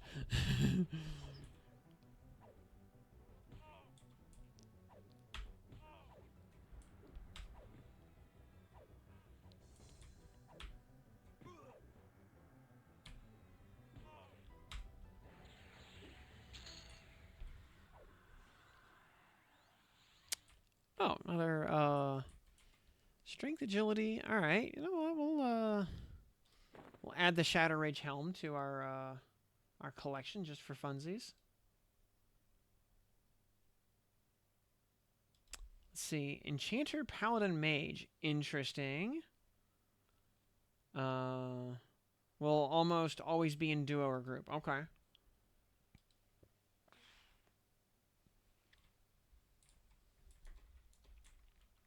Yeah. So, I mean the little bit of mage I played felt very good. Now, once your mage pet is equipped with, a bunch of fun stuff, like a really good weapon, like a Fiery Avenger, for example, uh, then yeah, it feels pretty good. We're gonna have a high chance of. Yeah, we can't. What about that one? Boom. All right, both. All right, we're just gonna sit here and get a little bit of mana.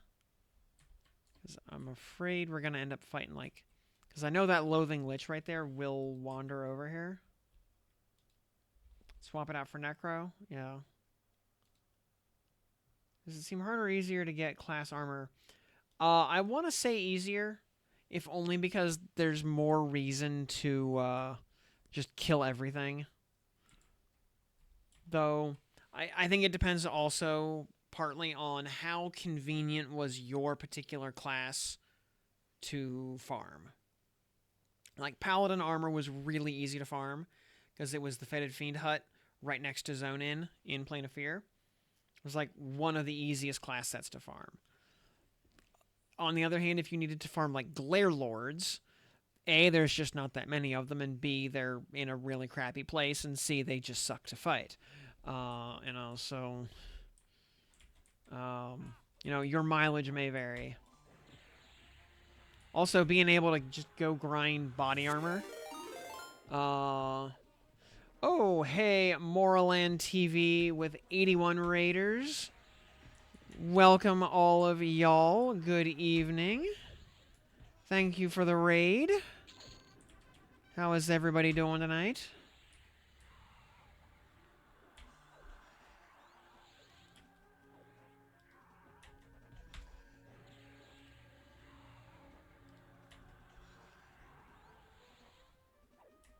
We're grinding XP on Wizard here. Seeing how well it compares in the grinding process to Enchanter, because we just did Enchanter over the previous 2 sessions.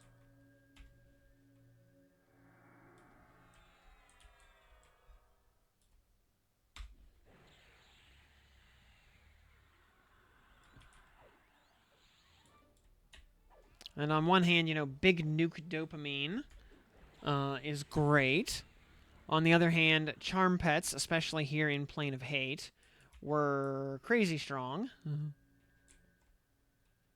Anybody who saw the grind session we did, 2 days ago, up here on Enchanter will know we were just like demolishing. Oh, by we, I mean our charm pet was just demolishing everything.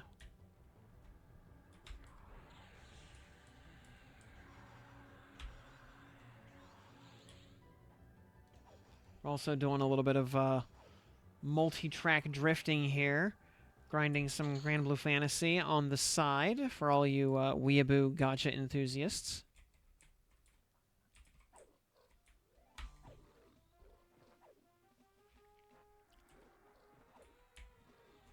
Well, it helps that here in Hate specifically, you have the Abhorrence, which are level 49. So they're just barely low enough level to be charmed. Because Allure goes up to 51, I think. If memory serves. Yeah, Allure goes up to 51. They have relatively low resists, at least compared to some of the other stuff in the zone. And they're rogues. They backstab for 404 damage. So they just do crazy damage. And they just basically delete everything on contact.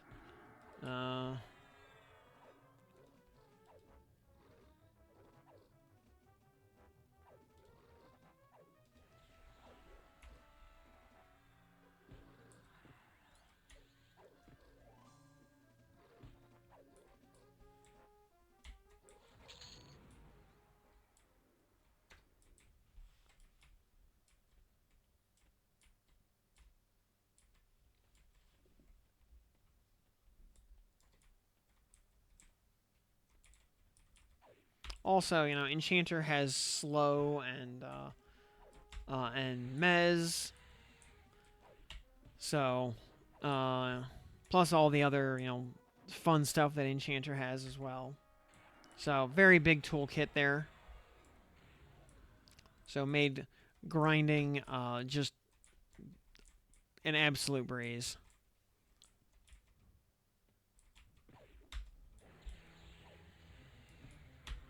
Oh.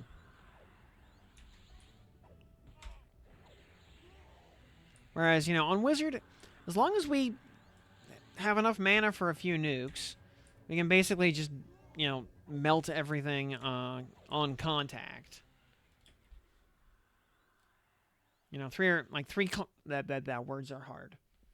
3 conflagrations generally just deletes an enemy up here. At least on the first floor. The second floor of Hate is, I think, way less efficient because the enemies are a lot beefier upstairs. And especially they are a lot more resistant. Like, I would not bother even trying to grind Wizard on the second floor. The enemies are so much more resistant up there. And as a Wizard, we don't have access to Tash or Mallow. So unless we... And the lures are just inefficient compared to the regular nukes.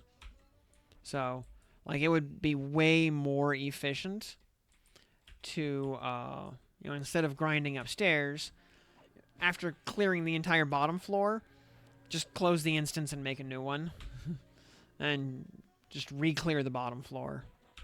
Also, despite the fact that the mobs upstairs are several levels higher, they average around like 53 to 55 instead of 51 to 53. They don't really give more XP. Like, they're just not worth the extra bit of effort that they take. What is this game on the browser doing? Yep, I'm fighting the same thing. So yeah, that is Grand Blue Fantasy. Yeah, we are farming the same fight over and over again. Because that's part of the competitive event, Unite and Fight, aka Guild Wars, where you compete with other guilds to kill more stuff than they do. And yeah, it basically boils down to speed running the same fight over and over and over and over again.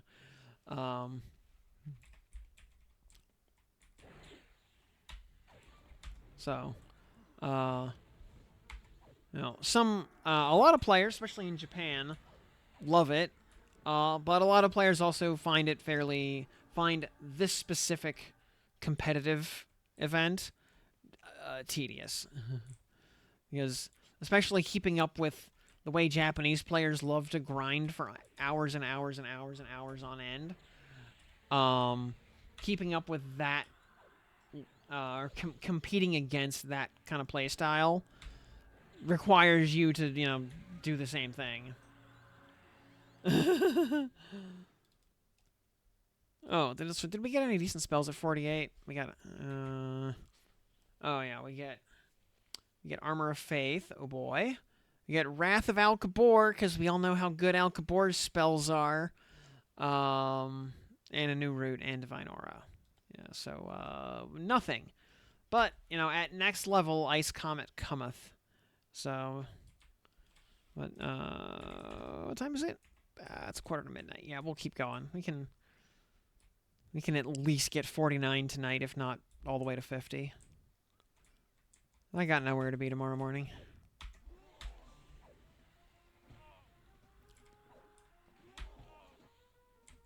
I've actually, I think I've gotten kind of close to hitting my target quota on Guild Wars for the evening. I think I can probably... we hit all those. We got to 435. Well, you know what? We can go ahead and open these chests. Did we get any of the rare loot? Of course we did not, because why would anything nice ever happen? Also because the rare loot just doesn't exist. So, alright. Well, yeah. Yeah, I think we have basically hit our quota on that. We'll just put that off so I can focus, lock in a little bit more. The Evangelist of Hate is once again telling the story of how he smote a paladin, which actually he might be... I wonder if he's... out of the Fury of a Neriac Dragoon. I wonder if he's actually talking about Irak Altil. Because, you know, the Thought Destroyer up here does have Irak's, you know, Tainted Darksteel Breastplate. Play other MMOs? You know, I past tense played 14 for a while. Actually, shortly after I quit EQ, at the end of 2013, was when A Realm Reborn launched. So I had a little bit of a just gap of no, you know, being MMO free for a while. Then, you know, fell off the wagon with 14. But after Endwalker, I'm just basically done with 14. You know, I always, you know, say, you know, like, dear Yoshi P, just give me Rune Fencer or Rune Knight, whichever you want to call it. You know, and let my character cosplay as Celeste from Final Fantasy VI while playing that job class, and I will resub, and I will give you my money. That is all I ask. I don't think I'm asking that much.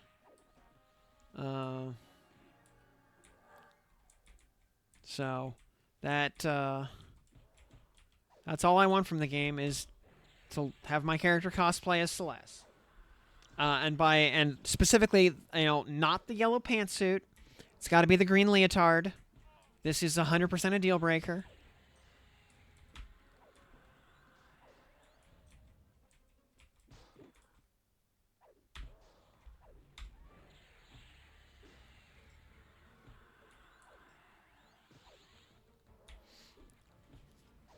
Yeah, you know, I would default to calling it Rune Knight because that was Celeste's job class. But yeah, they all kind of are the same concept. So, you know, in 11 it was called Rune Fencer. Yeah, in 5 it was Mystic Knight. Kind of what we're playing right now, actually, if you think about it.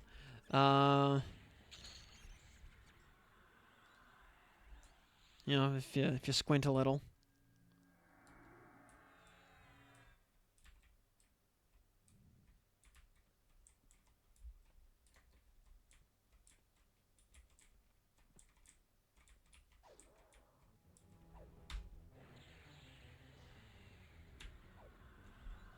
Which, you know, if you're a Final Fantasy V enjoyer, have you done your 4-job fiesta for the season? Because it is that time of year. All armor, yeah, it is done by slot. Any given mob type drops a specific slot of gear for all classes. I don't have time to grind jobs. You don't have. Final Fantasy V can be beaten at level 1 without ever gaining a single point of XP or ABP. You do not have to grind.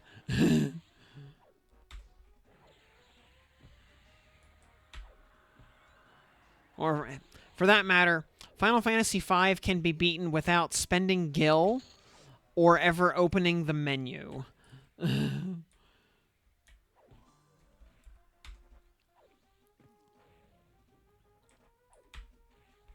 Yeah, for, oh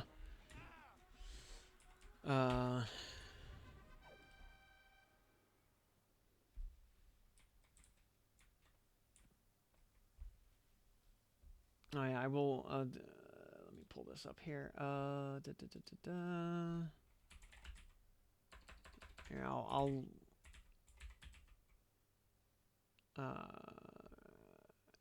let me just pull up this guy, his channel. Let's see, where is the FF5 at level 1 video?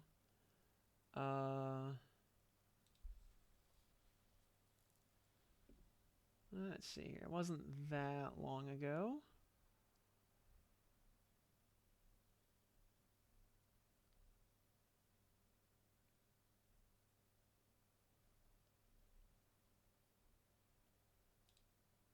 Maybe it's on the, let's see, Final Fantasy 5.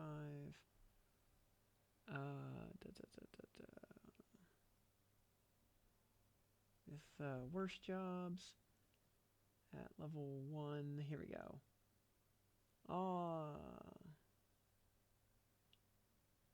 Let's see. Is there another?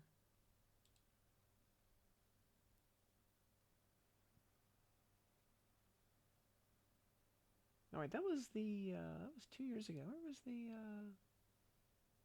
did he like delist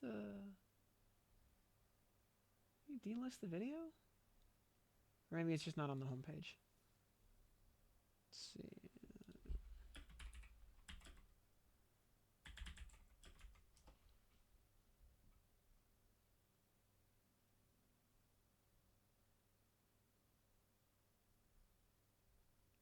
No XP and no ABP. There. Oh, that was a full year. Wow, that was a year ago. Wow.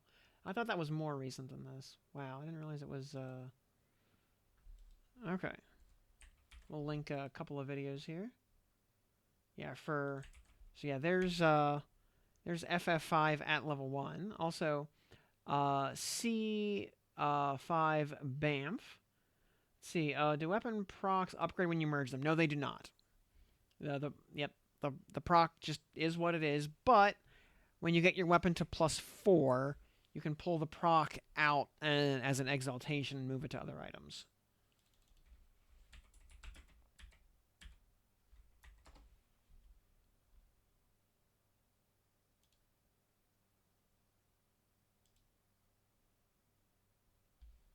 And also, yeah, here we go.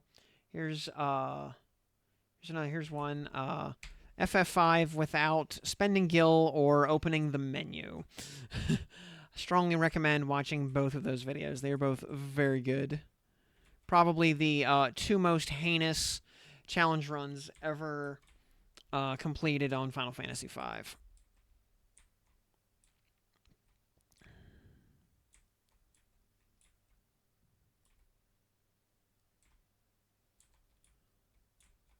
And in fact, I strongly recommend just, checking out both channels more broadly. If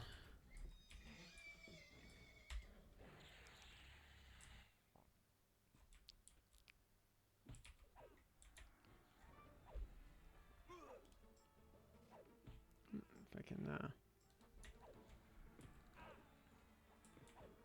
so, though, yeah, also, while weapon procs do not upgrade, you will, in the future, once it's implemented, be able to upgrade just actual spells that you cast. So, Ice Comet +10 Why? Sure, why not?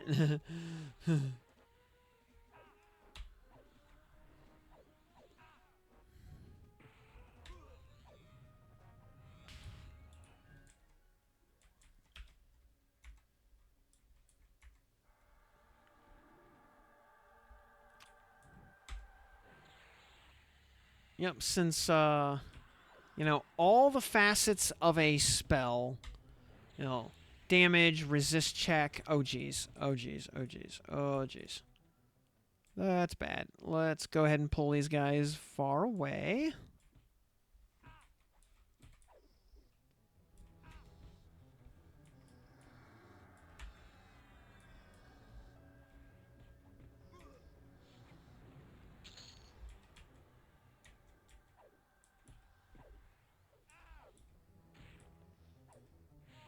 There we go. Soulfire Click saves the day once again, as usual.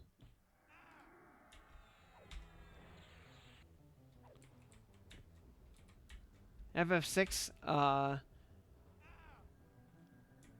well, I mean, Terra is cool and all, but Celeste.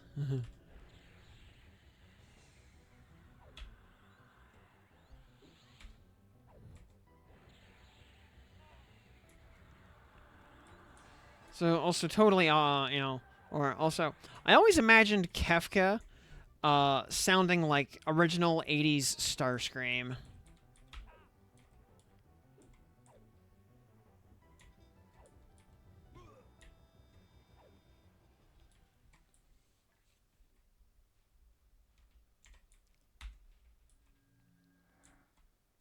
Also, by some weird coincidence, a lot of sort of YouTubers and stuff that I follow have been doing their first playthrough of Final Fantasy VI recently. Like a conspicuous number of people just all uh, trying out FF or playing FF6 for the first time over the last couple of weeks.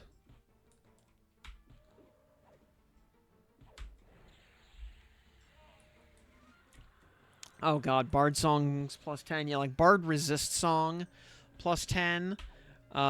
Just madness. Just madness. Suddenly that, 1,000 point resist cap seems not so far away. Oh yeah, FF2 US was your first JRPG. Yeah, well, I mean it's a strat RPG, but my first console RPG was the original Shining Force on the Genesis / Mega Drive.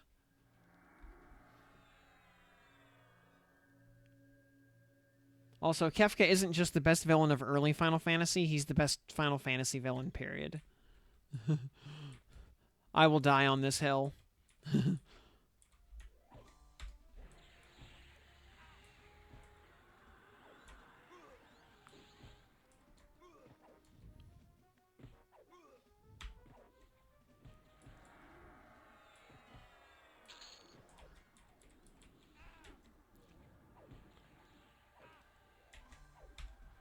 We actually have a. Here, I mean, have I heard Terra's theme? I mean, considering I've met Uematsu on several occasions, for various reasons, yes, I have. In fact, the Final Fantasy VI soundtrack was the original 3 CD set was the probably the first piece of like import merchandise I ever obtained. Um, when I was a wee lad. uh, Double Umbral. Yep, and I sold those things for free. Filthy Shadow Knight junk. And I mean, yeah, and Terra's theme is great. No question about it. I mean, every piece of music in that game is great. It's just nothing but bangers from top to bottom. Oh, oops. Stupid Lich wandered a little bit too close to the Lord. It's just I was about to cast on it. We'll come back to that in a bit once he paths away.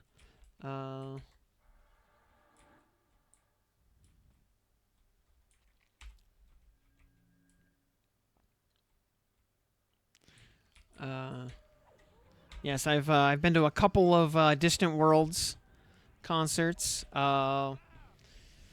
Also, when Uematsu and his post Black Mages band, the Earthbound Papas, did a concert at Magfest back in like 2007. I was there for that. Just joking. Yeah, I think Tara's theme is I'm just bantering. I'm just bantering with you. And going to prom later? Nope. I am a little old for that.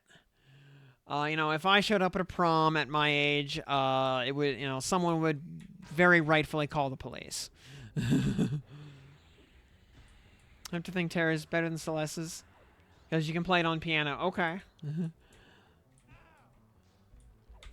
I mean, I can't play piano at all, so I have no dog in that fight. I cannot play any musical instruments. I am completely musically inept. I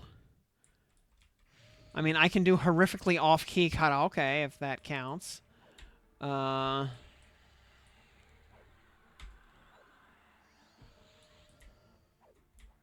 See, this is why so much of my karaoke playlist is 90s post-grunge alternative. Because if you're horrifically off-key, you would be correct in saying that that's how it's supposed to sound.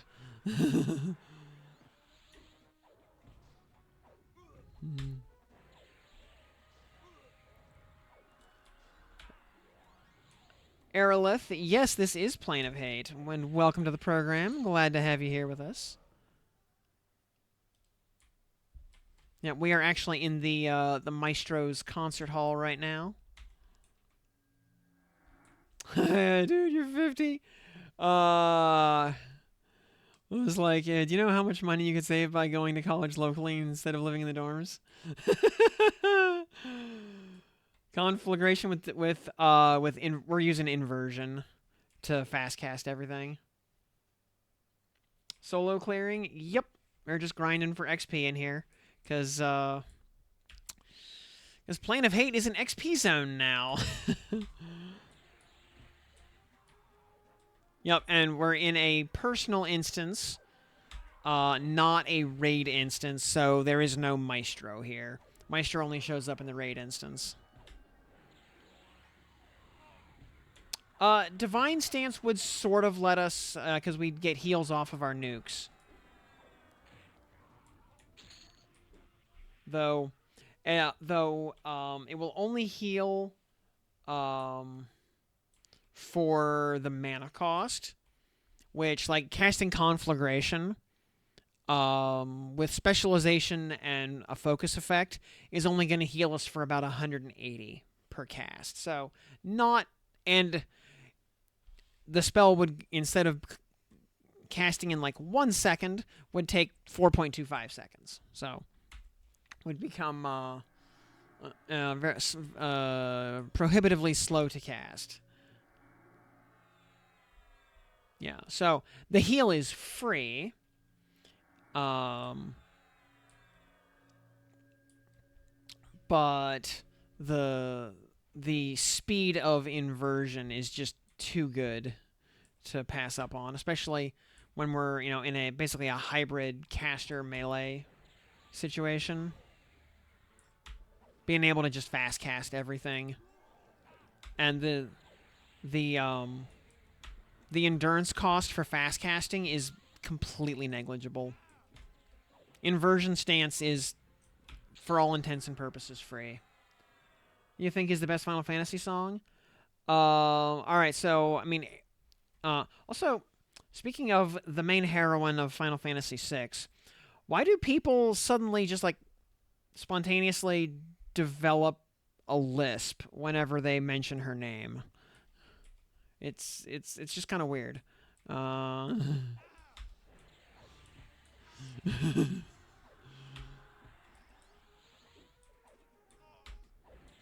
I mean, wait, did I say 6? I meant 7.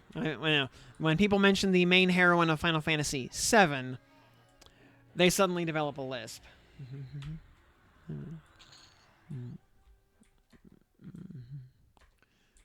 Uh,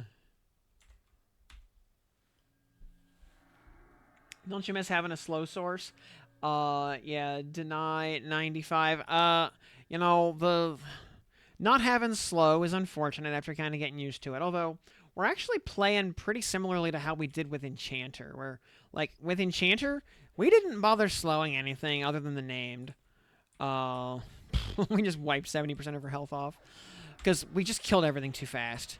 It wasn't worth the time spent casting slow because we just did too much damage, or more accurately, our pet did too much damage. Um, well, no, what I it was fairly traumatic. Well, what I'm joking about is, you know, in the PlayStation 1 era, she was called Eris, but now it's been corrected slash retcon slash whatever to Aerith. So you get a lisp when you say her name now.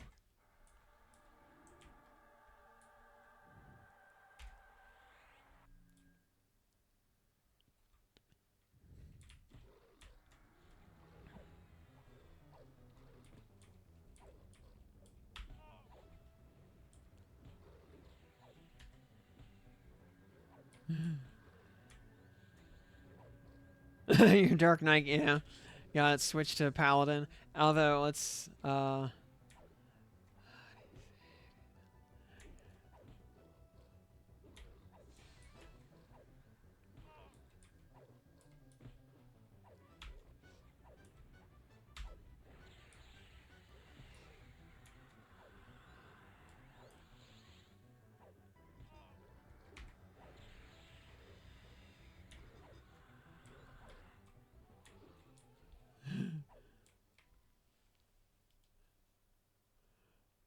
and so, the best Final Fantasy piece of music.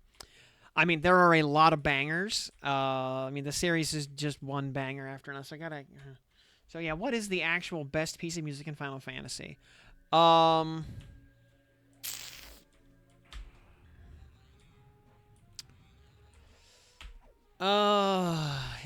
that is really hard to pick. Just one is really hard.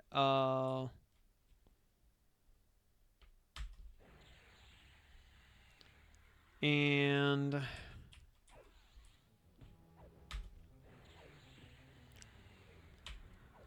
I would. I mean, my Six and Celeste bias will be 100% showing if I say the Opera House, Aria de Mezzo Caratel. Uh, but I mean, I think if you ask Uematsu what what he considers the best piece of music he did in the series, I think that is actually his answer. Um, is the Opera House theme. Uh,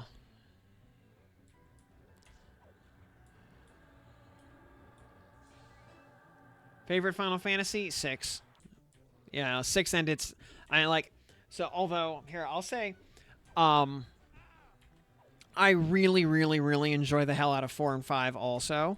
And out of the 3 of them, um like I would say 6 is like the platonic ideal of what a Final Fantasy game is supposed to be.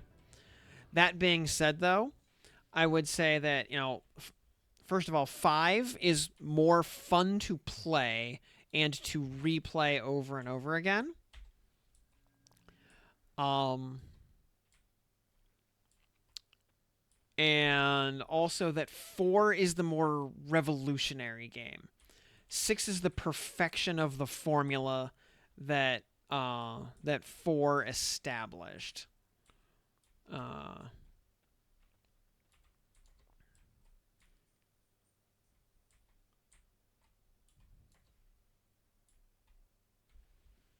Final Fantasy Tactics opening music, good choice. Though a lot of the Tactics music, like I find good, but not necessarily memorable. Like I couldn't hum a single piece of music out of Final Fantasy Tactics. Um, I could hum almost every piece of music from 6.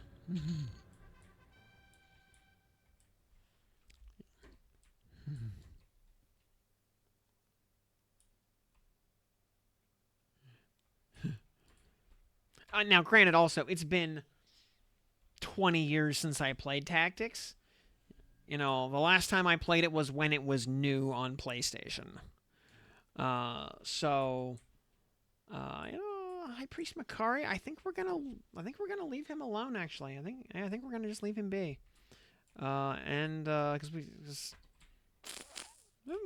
could probably kill him just fine, but I think that juice is not gonna be worth the squeeze.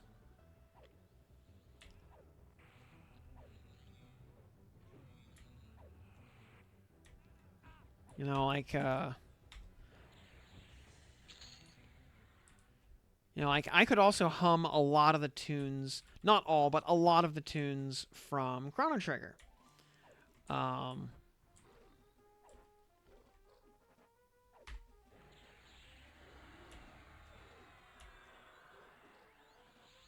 I could hum a few of the tunes from Lunar 2.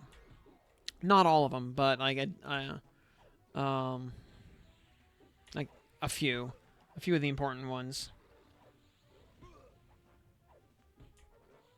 But yeah, like the Tactics music, I find completely forgettable.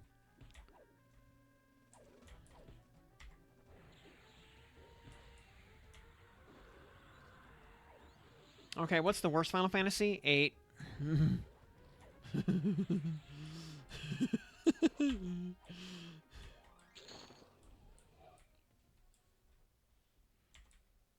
Runner up goes to probably 10.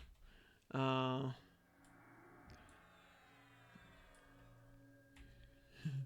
you ruined me, sir. Good day. Yeah, it's okay. Uh, my problem with 8 is the same problem I have with like everything that Tetsuya Nomura has ever made, and that is he, much like George Lucas, desperately needs an editor to tell him when he's doing something stupid and when the plot has gone completely off the rails. Uh, um, like I'll give like 8 as an example here. Like 8 like has some kind of a coherent plot going on up through the parade and assassination. Up through that point, the plot is kind of coherent. But after that, there's just so many cases of Nomura clearly going, "Hey, wouldn't it be cool if?" and just plugging more overwrought, nonsensical crap into the plot that makes no sense, has no coherence, is not explained, and just muddies up everything and makes no sense. Um,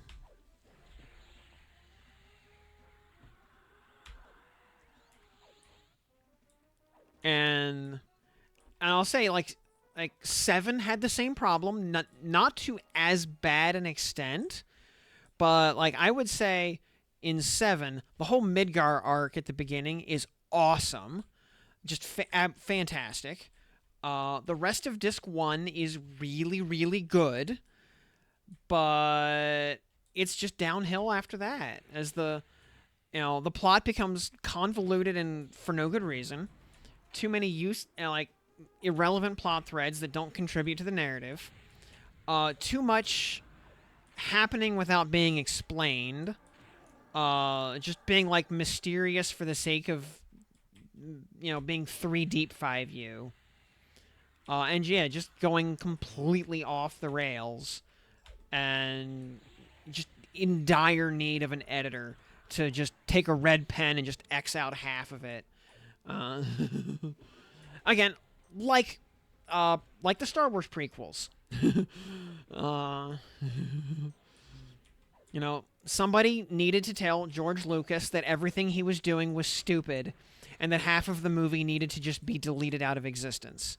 But nobody was willing to tell George Lucas any of that, and that's why those movies are terrible.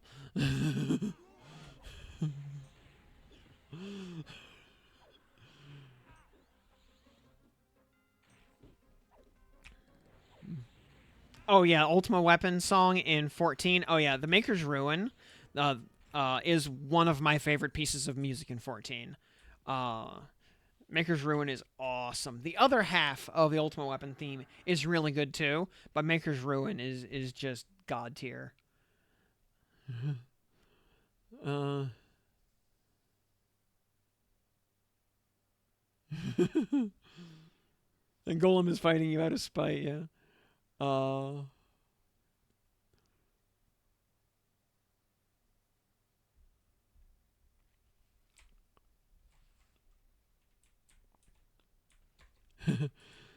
uh, we gotta. Is there anything else left like alive besides a couple of named? I think we've.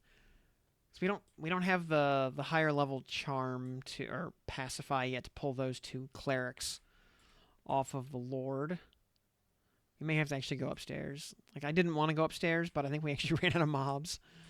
Uh, Otherwise we have to, or we just make a new instance. Which actually, yeah, you know what? We're just gonna make a new instance because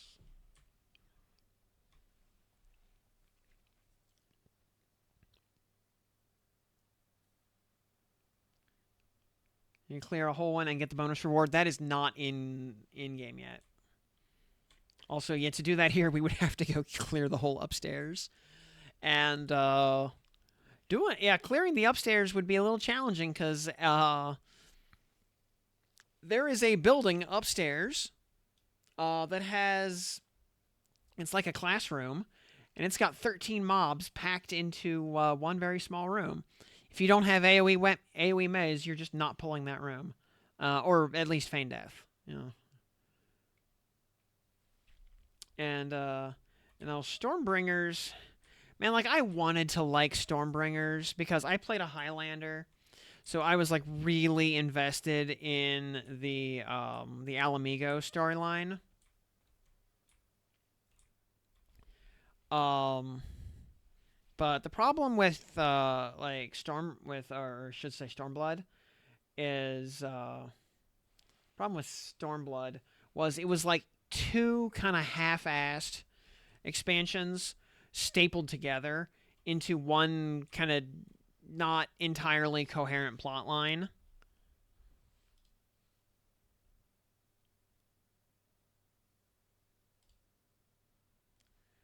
You know, they had like there was like an Alamigo expansion and a Doma expansion, and the Alamigo one was really really half baked. The that was like what was billed as the Alamigo expansion, like a quarter of the plot line actually involves Alamigo. The Doma, like that was like 2/3 of an expansion, and the two parts taken on their own were pretty okay. Did we not? Did it not give us a new instance?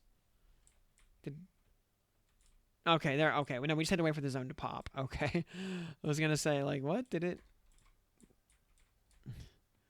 That was kind of funny.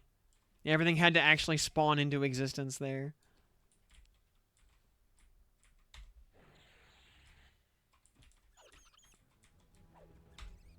Um. So yeah, like I wanted to like Stormblood, but because Yotsuyu, let me tell you, I can fix her. She is absolutely the final boss of I can fix her. Um, Love me some Yotsuyu. Also, I mean, she's voiced by Shizuka Ito, one of my two favorite seiyuu of all time. She is, yeah. Yotsuyu, very, very relevant to my interests. Um, Also, I gotta say, also, other reason why I can't, in good conscience, like Stormblood. So, the coolest character in Final Fantasy VI was Cyan. He was always my guy back, as a kid. He was always the coolest character. He still is. Um, and, in 14, he gets killed ignominiously off camera in the backstory of Stormblood.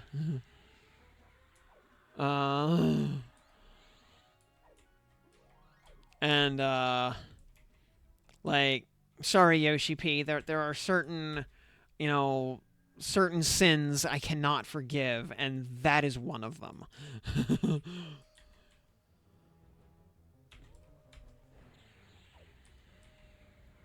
Yeah, because, for anyone not aware, Cyan's name in Japanese was Cayenne, and he's Lord Hien's father. Uh, yeah, in 14 he shows up with his Japanese name Cayenne, and yeah, his death is why Hien is the Lord of Doma now.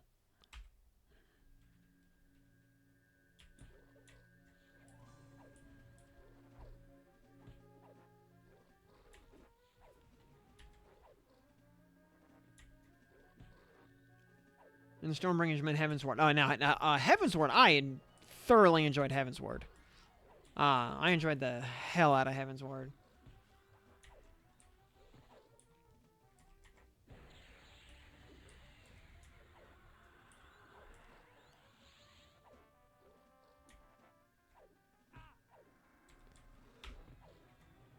That the modern crowd wouldn't appreciate the Highlander story. Yeah, that's what they get for trying to appeal to the modern audience.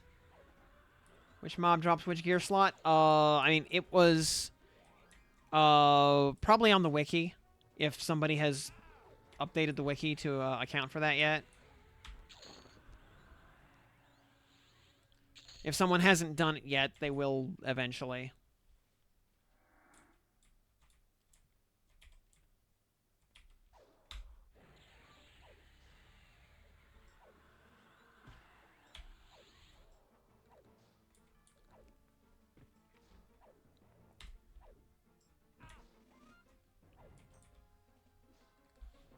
Oh, yeah, which one is that? That is, Druid. Get out of here. Filthy Druid loot. Don't care. Hey, Mr. Loathing Lich, come back, please. We're gonna pull you into a house so we don't get more ads. Yeah, also Cyan's theme, one of the best pieces of music in Final Fantasy VI. And I'll say the version in 14 is awesome. The arrangement in 14 of Cyan's theme, which just becomes the theme of Doma, is fantastic. It is a great arrangement.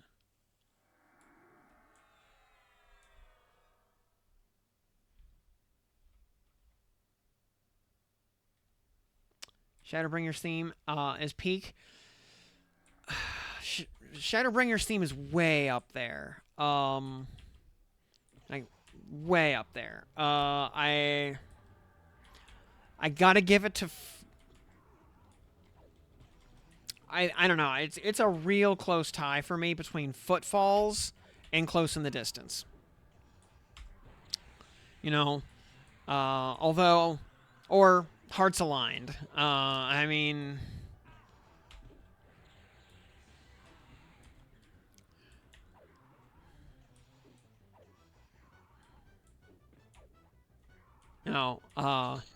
Also, more broadly, I liked. I mean, Shadowbringers and Endwalker were the two best parts of 14. And it's a distant race for third. I rank Endwalker above Shadowbringers. So I'm a little biased in that regard. I know. Some people prefer Shadowbringers over Endwalker. And that is entirely acceptable. Because Shadowbringers was great also. Although my one complaint with Shadowbringers, like so much of the plot of Shadowbringers could have been avoided and solved if Warrior of Light and Alphino had just solved their problems with violence and just killed the fatso the first time they met him because he was obviously a villain. And, you know, actually a lot of problems throughout the story of the game on multiple occasions. You know, problems happen because the good guys try to solve their problems with something other than violence. Then a bunch of bad stuff happens because of that, and then they're forced to just solve the problem with violence in the end. If they would have just cut out the middlemen, they could have avoided millions of casualties.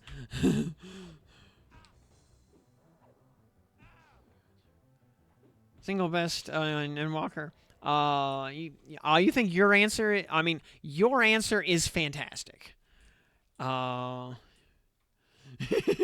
can't just form Voltron at the start of the episode, right? It's just like you have to let the row beast beat you up a little bit before you form Blazing Sword and kill it in one hit. You know, you got to build up your limit break meter. Right? That's how it works, right?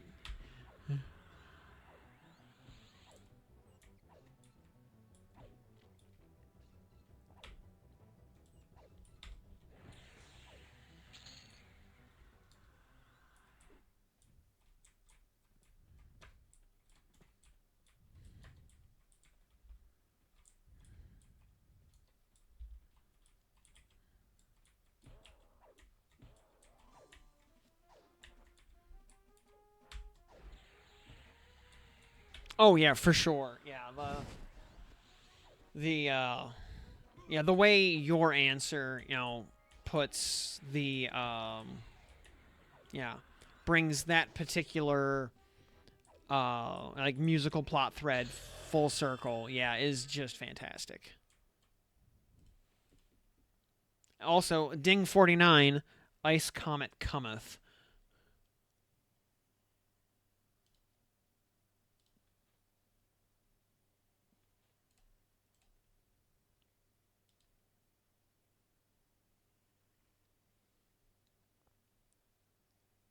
Yeah, 808 for 203. Versus 900 for 250. So yeah, more yeah. And also, just gonna hit the can real quick while we get a little bit of mana back up.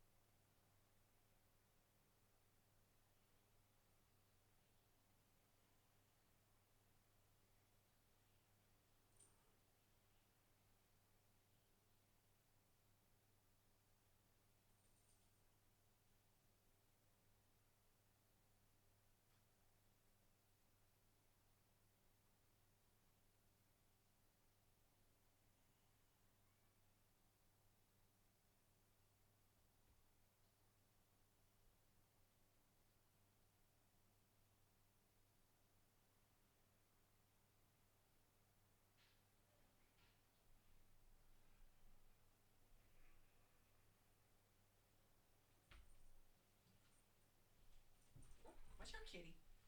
Ashy, you wanna say hi, baby? You wanna say hi? Careful, careful. I got you. I got you. Come on, sweetie. Oh. Come on. What's up, baby?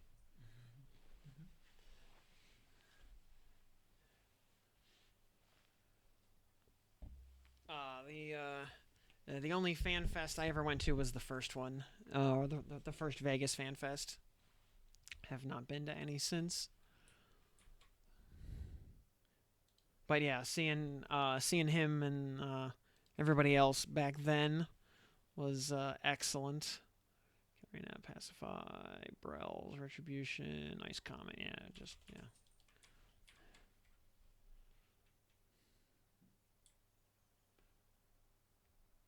Ooh, neat.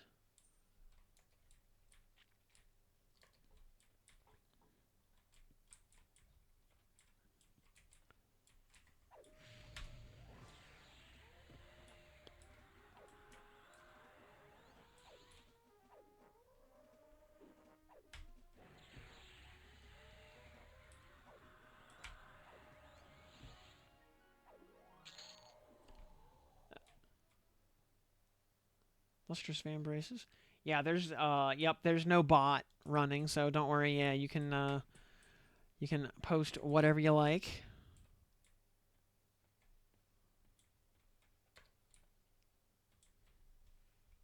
I will share. Oops. Once this spike golem gets out of my way, I was gonna say. Um,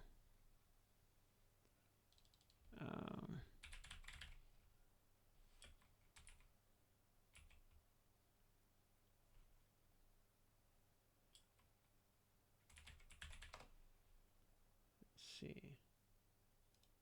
Yeah, copy link address. Yeah, I will. Start what?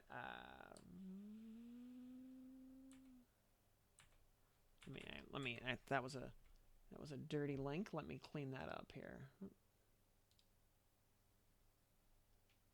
Don't need all that playlist nonsense. Let me. V equals that, and that should be. There we go. There's the clean version of the link. Yeah, I will trade you a link, that link right there, which, as I mentioned, that was Uematsu and his post Black Mages band, the Earthbound Papas, at MagFest. That specifically is their rendition of Dancing Mad. I am in the audience of that concert, by the way. I'm not on camera in that. I'm not the one who recorded it. But I am, in that room.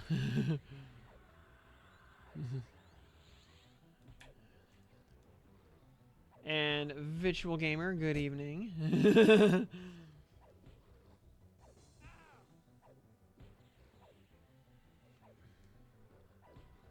Oh yeah, oh yeah. Let me tell you, seeing Uematsu just go absolutely ham on his keyboard for like 15 straight minutes was awesome. Yeah, he enjoyed the hell out of doing that concert because normally Japanese venues and events are very strict and straight-laced, and like they won't let him drink on stage. Whereas at MagFest, that was not only permitted but actively encouraged. So he was basically slamming beers between every song.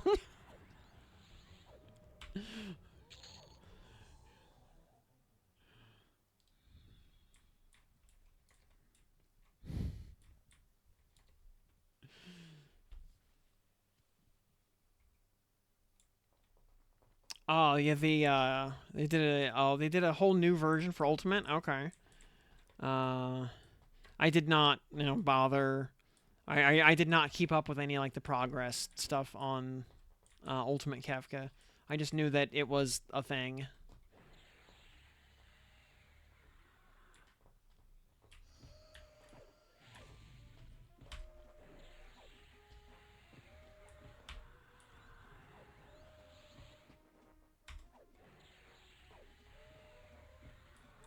I mean, everybody was disappointed in Dawn Trail. Let's be real. The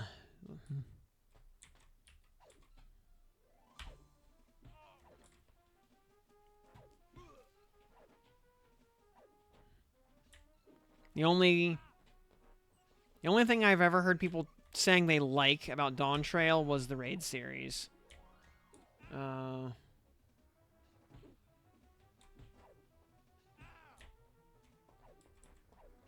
Yeah, and it's got the problem of having to follow up Endwalker, which big shoes to fill. That's like trying to be the next guy in line to play James Bond after Sean Connery. Like, you're not going to succeed. Yeah, it gave you a break, allowed you to just unsub for a while and go do something else.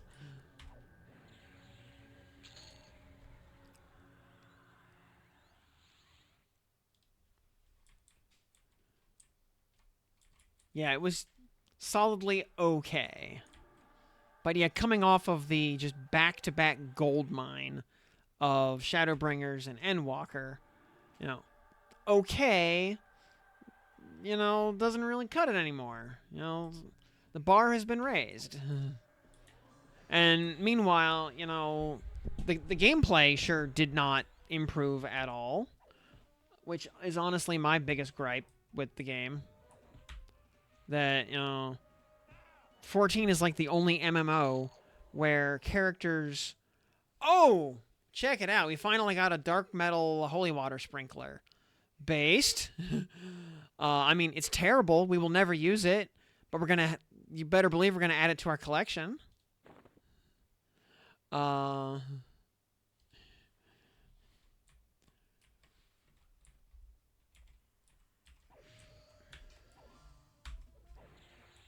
Extreme difficulty. Yeah, evolved combat. I don't really know what the details of that are supposed to be. Like, did we just get 2 of them back to back? What? What? You've never dropped one before, and then we get 2 of them back to back. Yeah, I wish this weapon actually did something. I wish it was primary, secondary. I would, like, totally swap in Monk and dual wield these things.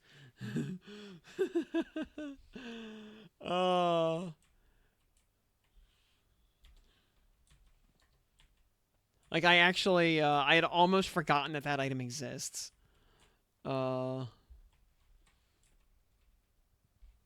Tuesday is your early day. Gotta be in it in 6 hours. Alrighty. Well, we'll hopefully see you tomorrow then. Thanks for hanging out with us. Yeah, get some sleep. We're gonna keep going until we hit 50 at this point.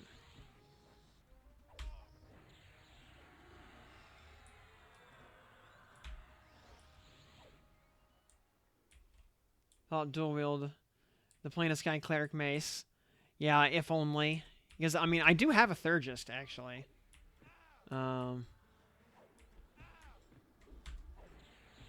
That's one of the Plane of Sky quests that I have completed. Hey, it's only O Dark 40. Coercer Tavala. No, we're gonna leave her alone again. I'm still not really confident about doing minis on this setup. It's because our healing is crap. And the minis do have a lot of hit points compared to just trash mobs.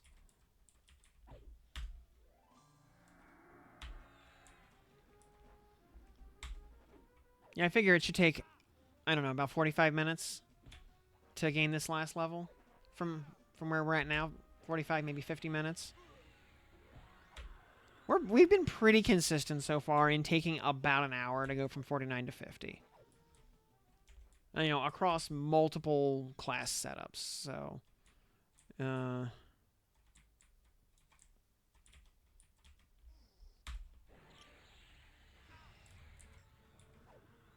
oh, we sure do have Ice Comet. It's right there.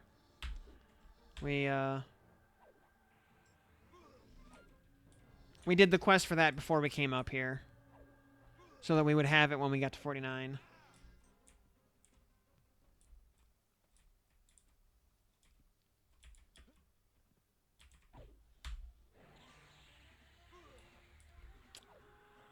It is 808 damage. It is not the 1100 damage Ice Comet.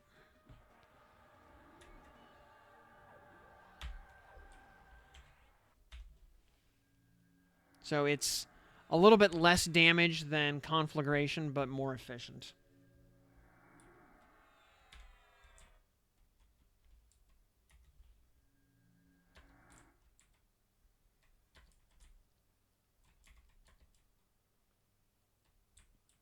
Oh yeah, with moats, when spell upgrades become a thing. Oh yeah, I mean, every wizard under the sun will just be banking all of their moats for Ice Comet.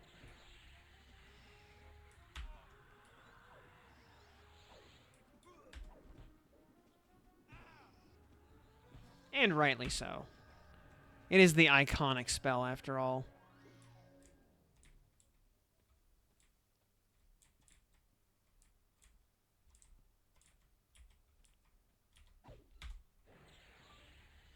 You commit to the Comet. Nice 2,500 nuke right there. And, yeah, I'm hoping with Kunark that we get more either quested spells or pinnacle boss dropped spells.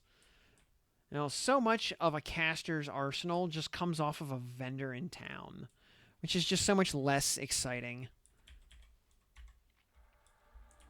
than getting something to drop off of a boss or come from a quest.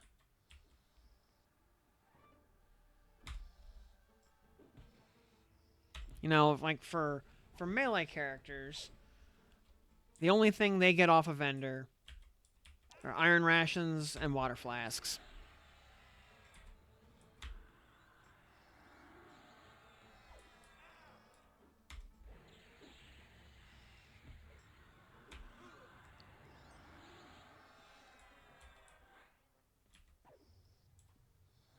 .499% for a white con mob up here. Yeah, not bad.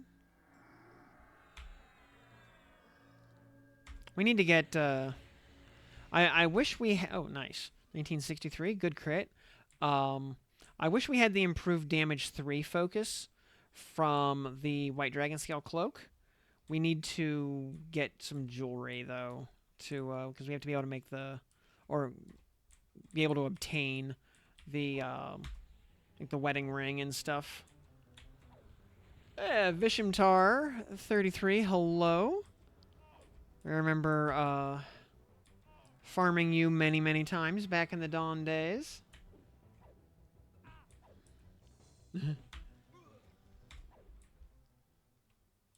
Your hotbars are uneven. It's upsetting me. Yep. It's well, I think it's actually that my chat bars are slightly uneven is the problem. My chat boxes are not quite symmetrical. That's the real problem.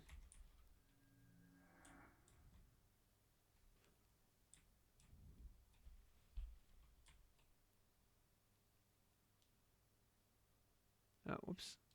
Hold on.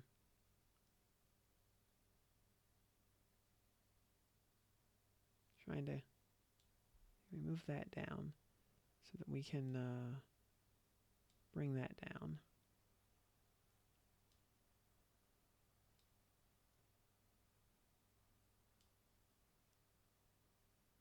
Here.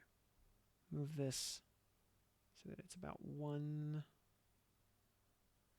button over, right about like that.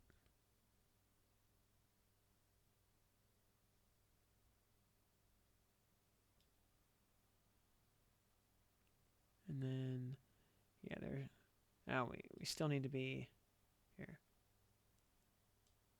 It'd be like about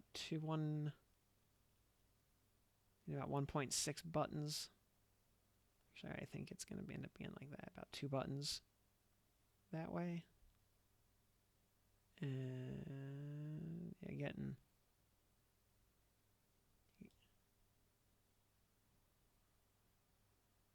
Here, I have a little bit of a gap there.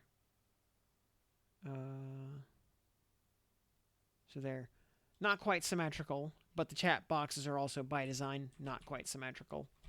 1 pixel off, literally unwatchable. Yup.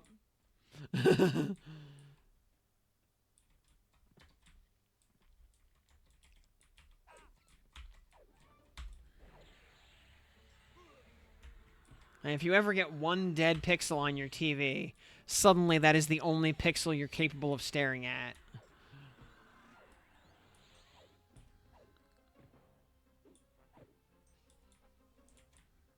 You can't not look at it.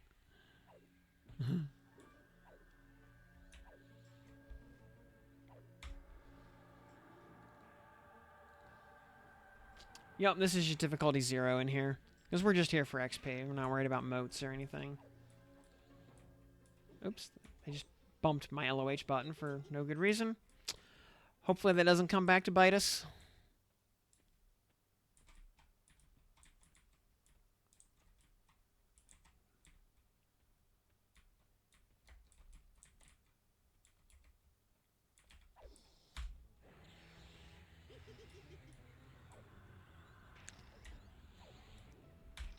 dumb chanter thinks she's so cool because she resisted 2 back-to-back Ice Comets.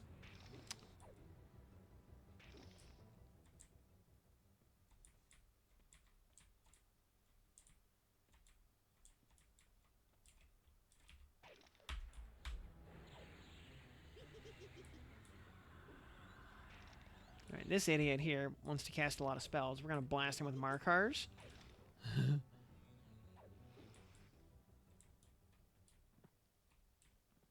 Add some two-hand does need some love for sure. And I think the easiest solution, honestly, just give Berserker a much higher skill cap on triple attack and some extra ranks of burst of power. You know,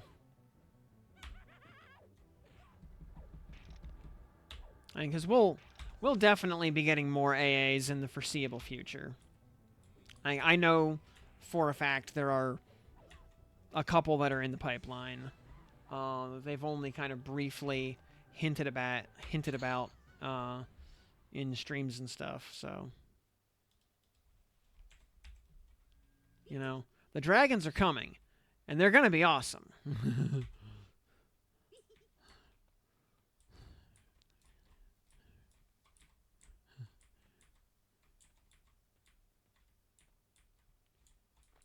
Dual wielding two-handers, you know, like the D2 Barbarian. How often do you get AAs at 50? Up here in Plane of Hate, on the first floor, I want to say about like 5 to 7% AA per mob. So actually, pretty good pace, as long as you can run around and kill at a decent pace. It's not as fast as just grinding up the low levels on alt jobs. But it's still totally reasonable. Plus, you know, you can get other stuff like, you know, be grinding gear and money and everything else. Because high-value gems just drop like candy here. You get like blue diamonds and black sapphires all over the place. You would not want to be grinding with 8 people in the party for XP. Because the XP per mob is getting divided by 8. So your XP per kill is basically negligible. If you're doing an 8-man party, it is for the drops, not the XP. You know, you're just AoEing the zone or, you know, mass pulling or whatever to get motes and gear.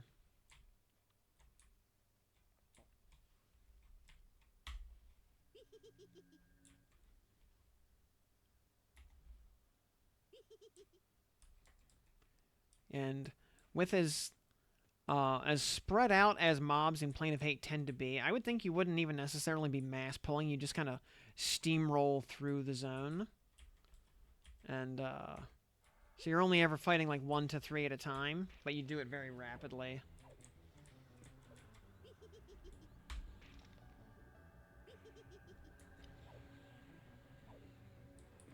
Yeah, also, yeah, raid instances. Well, a raid instance only of Hate only has like a dozen mobs in it anyway, because it's a couple of trash mobs, a couple of minis, Maestro, and Interrog.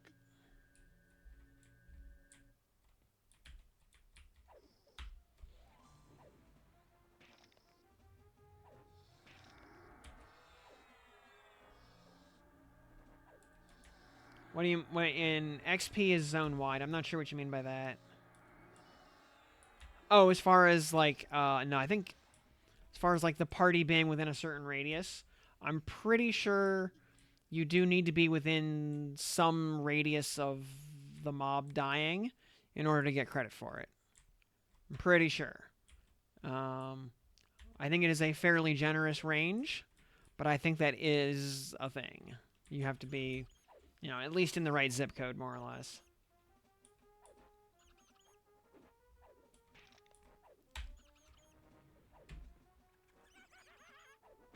Yes.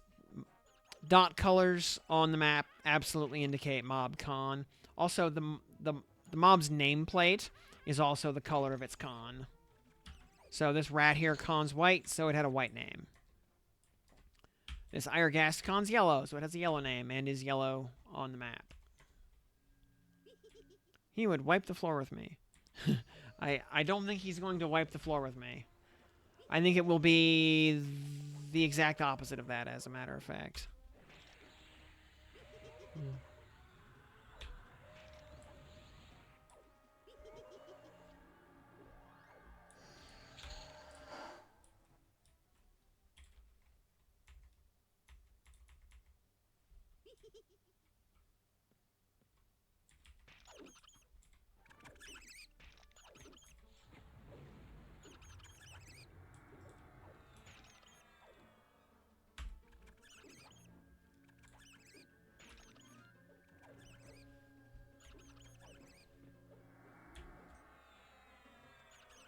And yeah, con messages are a little bit outdated.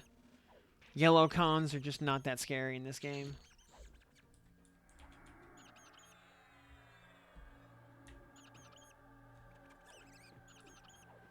2229 Slay, very nice.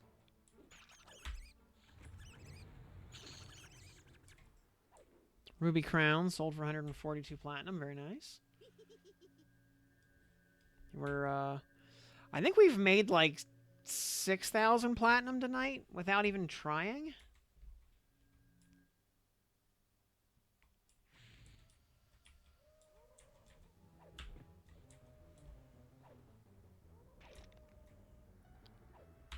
I actually wonder, like, I mean, we could do some, just to get that improved damage 3 mod. I wonder how much effort it would actually take to just get jewel crafting up to something usable.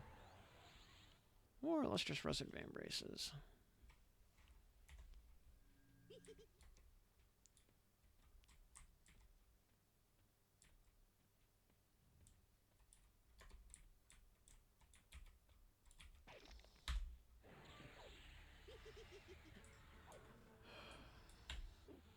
Yep, I am so thankful we will not have to deal with Chrono.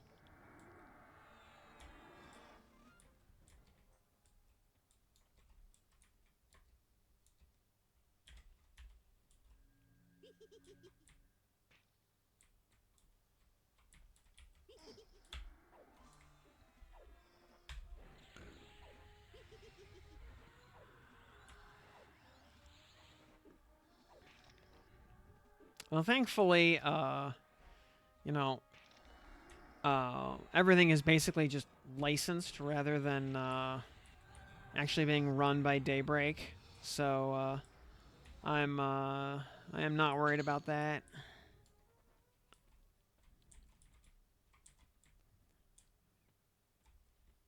So, you know, if extra slots of Dragon's Horde are available as microtransactions, I will 100% buy a stack of those, because I need to be able to just relentlessly hoard crap that I will never use.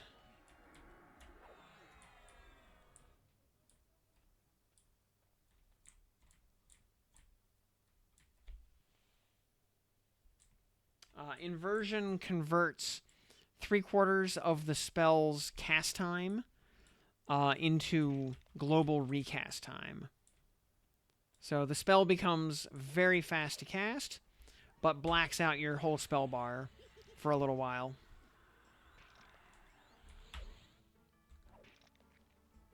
Which is a fair trade to me. And then you also have to spend a little bit of endurance as an extra cost, but it's honestly completely negligible.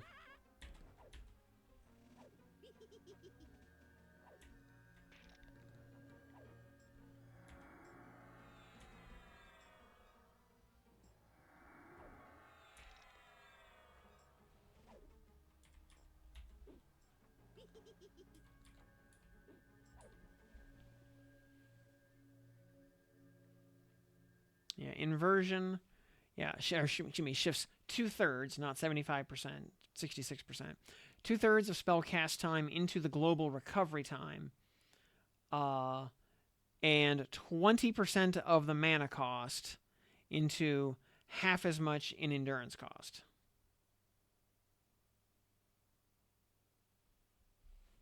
Yep. So yeah, like Ice Comet becomes about a 1-second cast. Yep. Global cooldown becomes like 5 seconds. Yep. So unless you have to just mash a lot of spells, it allows you to just cast a spell and have it have minimal impact on your melee swings. Yeah, I find it strictly better than Spellblade for most scenarios, unless you're specifically having to maximize cost efficiency of the spell, because Spellblade is more mana efficient. It's just you don't get to control when the spell goes off. So, a little bit of give and take.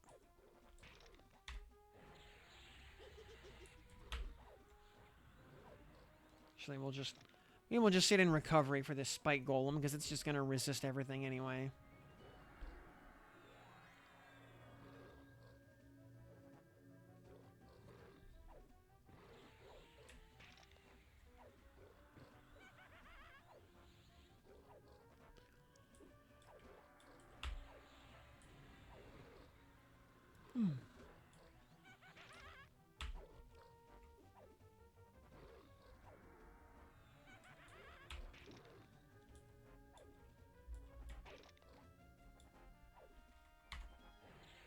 Yeah, people paying to not play a game always,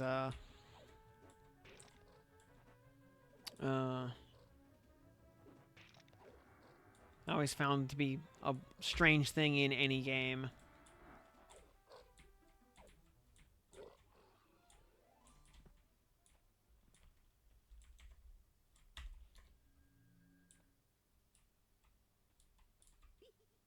But yeah, people throw down a lot of extra money to not have to actually play a game that they bought.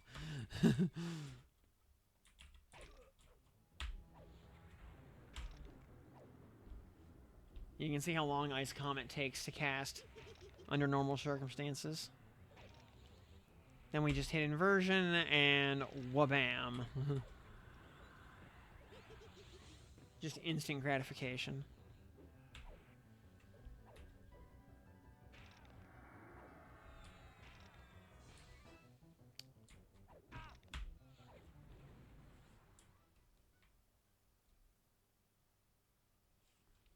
Oh, like, aggro range in Hate is just really small for the most part. Except when it isn't. Stuff wandering through the streets always seems to have a pretty reasonable aggro range, or at least reasonable assist range. Otherwise, yeah, the aggro range in here is actually quite small. As opposed to Plane of Fear, where everything has an aggro range the size of Texas. Because Fear and Hate are just very different experiences. In Fear, the individual mobs are mostly fairly flimsy, but they have all kinds of gigantic aggro range, so you're never fighting just one mob in Fear. In Hate, the mobs are a fair bit more beefy individually, and single pulling is usually pretty trivial. Unless you get careless and you fight things out in the streets where all the wanderers come through. If you do that, you're asking for trouble.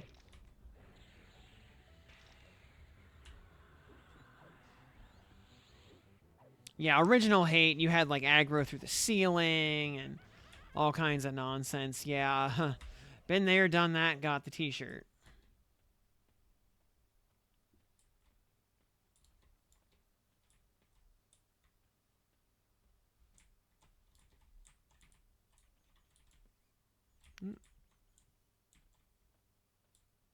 Have the Planescape Berserker weapon? I do not. I wish. Though even if I did, honestly, I would just use my Fiery Avenger anyway. Just for the style points.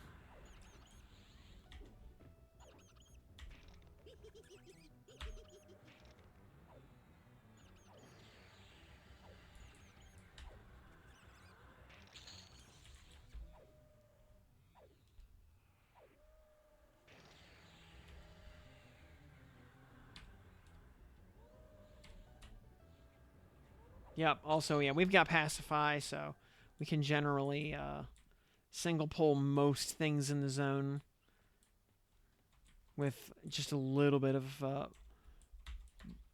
effort.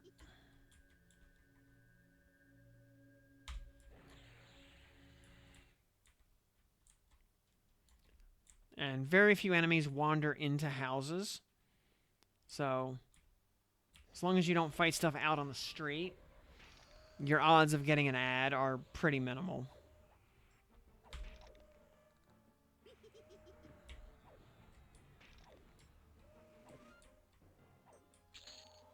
You can use a visual of whatever you want. Well, the ornamentation tokens are not actually in-game yet. Also, Fiery Avenger has a whole lot of stats on it. With, 22... Well, at +5, it's got 22 strength, 22 wisdom, and 15 charisma, and 10 to all saves, so... It's got a lot of extra stats above that the Berserker weapon just does not have. Berserker weapon just has a lot of damage. It's still a really good weapon. Fiery Avenger actually is not long at all. That's what she said. Because the big hang up with Fiery Avenger historically was you needed to get a drop off of both Vox and Nagafen. 1 week spawn, rolling against all the other paladins, and not even a guaranteed drop either. Just part of the normal loot table. So,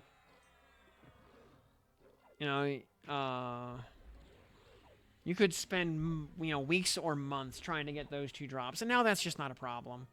Because now, you can do each dragon 5 times per week, and you have your own stack of loot, so you're not rolling against anybody else for the books. So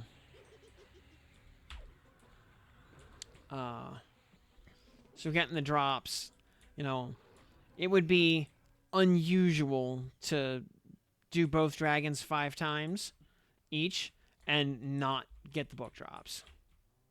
That would be very unlikely. +5, I did +5 with moats, for sure.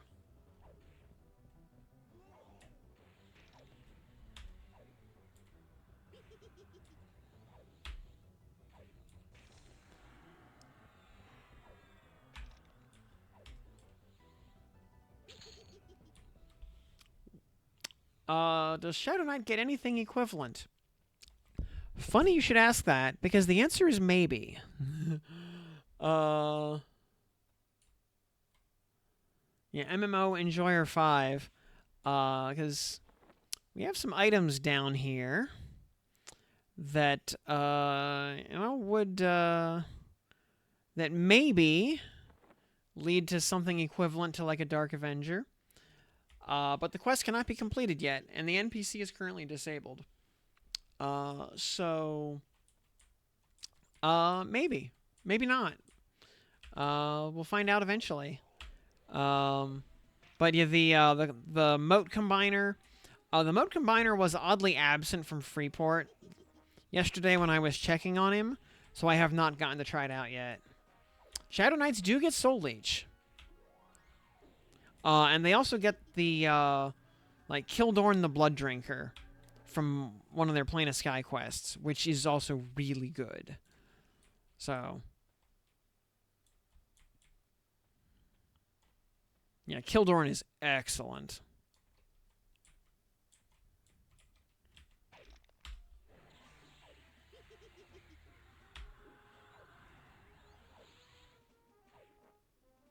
And and not even a matter of NDA, just the that quest NPC just got disabled because something was not ready. Because the NPC did exist, and then myself and a few other people were getting very, very close to actually finishing the quest. And yeah, they disabled the NPC for development reasons. Best pre-sky two-hander besides Fiery Avenger, Soulfire. And Soulfire is easy to get.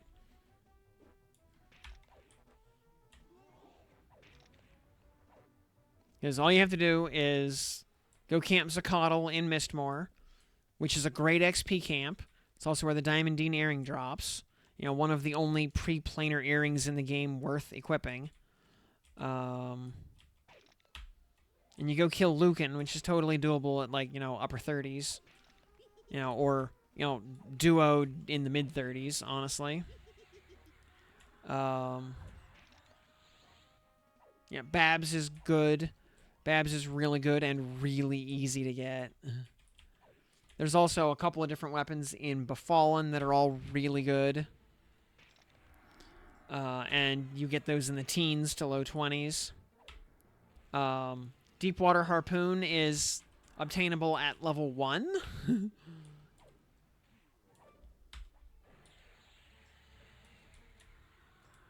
I mean, for gear, I mean, you know, do Befallen, and then or Blackburrow, depending on if you're a caster or melee. Casters go to Blackburrow, melees go to Befallen. Do that, and then just grind levels until you hit 46 and can go to the plains. The gear you get there will carry you into plains. I mean, I did Nagafen on normal difficulty at D0 in complete garbage noob gear at level 46. It was hard. You know, in noob gear at 46, Nagafen difficulty 0 was hard. But I was able to do it. You know, and once you're at that point of, you know, starting to kill dragons and starting to do planes, your gear power spikes so hard and so fast. And other than a handful of focus effects that you'll want to go back and grab, you're just kind of set at that point. You know, old world itemization is really basic and really straightforward.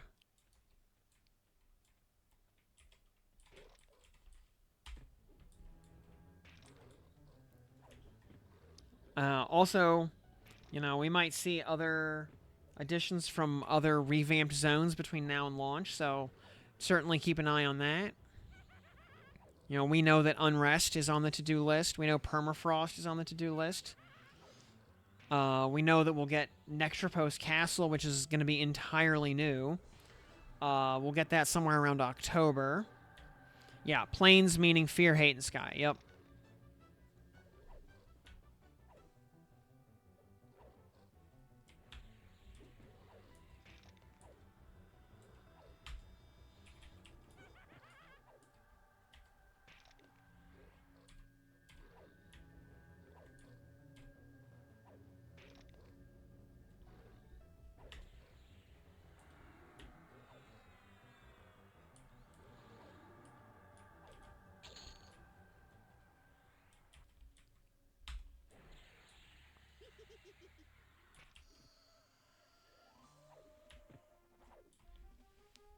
Yeah, as soon as you get planar access, which is just because you have to be level 46 to enter the plains.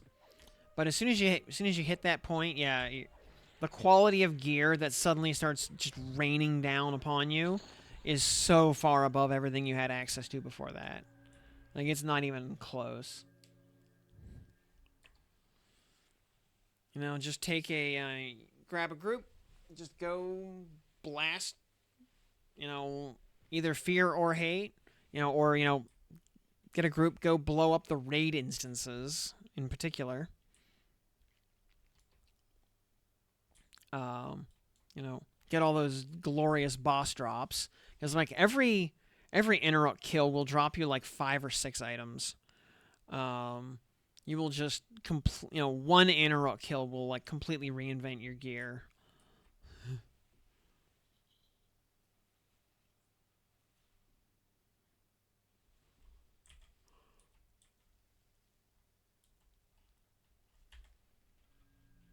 Hmm.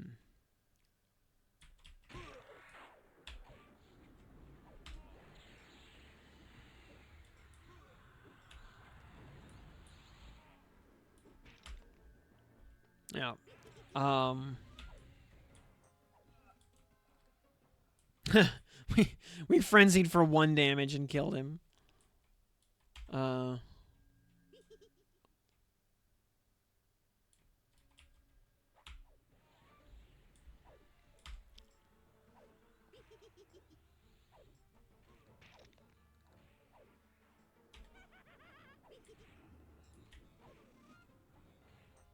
And yeah, Plane of Sky is definitely the more challenging of the 3.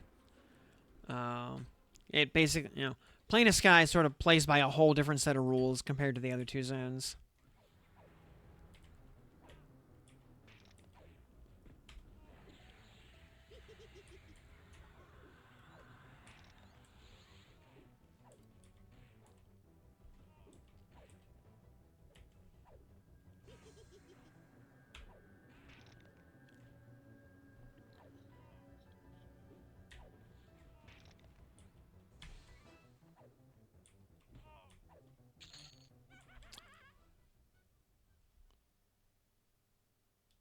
Oh yeah, the minis, yeah, the golems in Plane of Fear, because the golems drop Slime Blood of Kazakh Thul. These gloves right here, usable by everybody, which are great. And they drop Ball of Everliving Golem, which is one of the only range slots usable by non-rangers that has any stats at all on it. As well as a few other goodies. Draco Lich, who is like the 4th mini of Fear, has a couple of good drops, although they are tremendously rare. Uh, Draco Lich is very stingy. Yeah, Befallen and Blackburrow both have a lot of gear in them. Befallen is more skewed towards melee drops, whereas, which was just kind of coincidental. So to balance that out, Blackburrow skews more towards casters.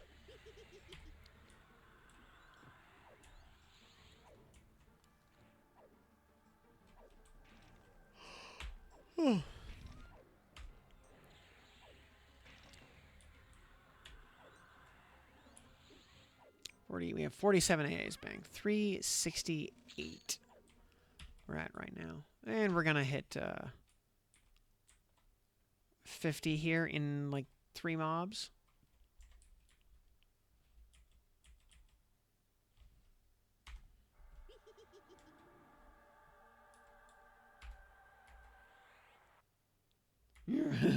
My form was weak. Your form was excellent. I hate you.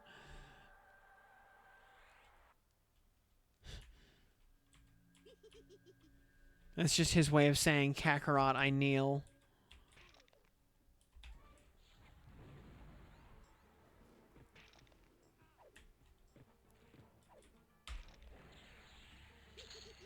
And Vishimtar, thank you for that follow. I appreciate that. Welcome. Glad to have you here with us.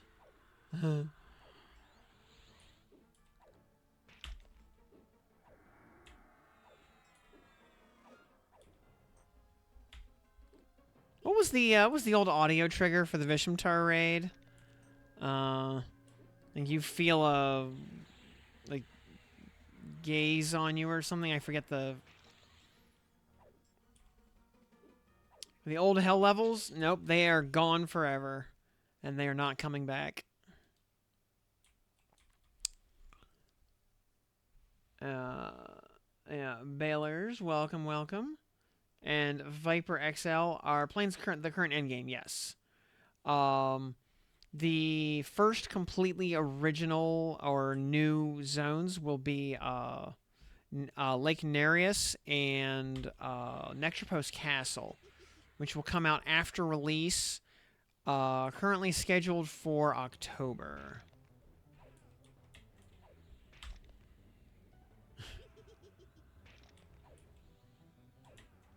So right now, yeah, Plane of Hate, Plane of Fear, and Plane of Sky are the endgame zones we have there.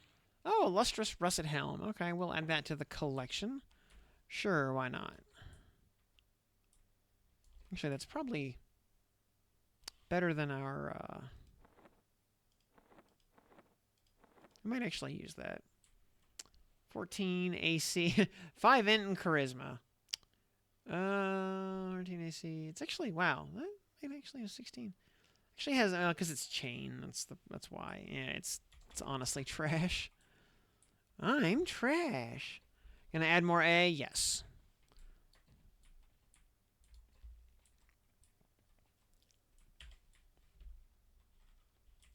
You know, how many and how soon, can't say. But there are definitely more A's in the pipeline. We haste cap? Not quite. We're at 66 out of 75. So, close enough.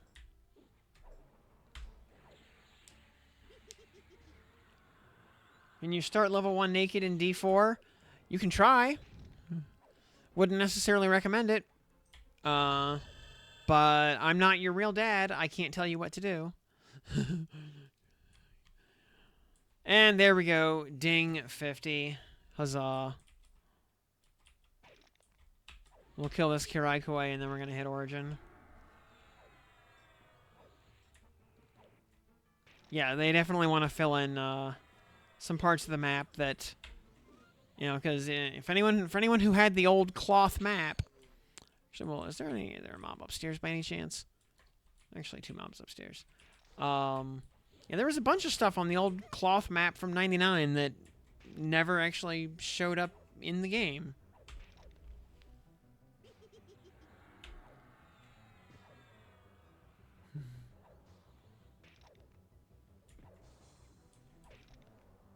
Oh, Next Post Castle was really cool. It was a great dungeon. Oh, we got some more Valorian bracers. Okay. Cool.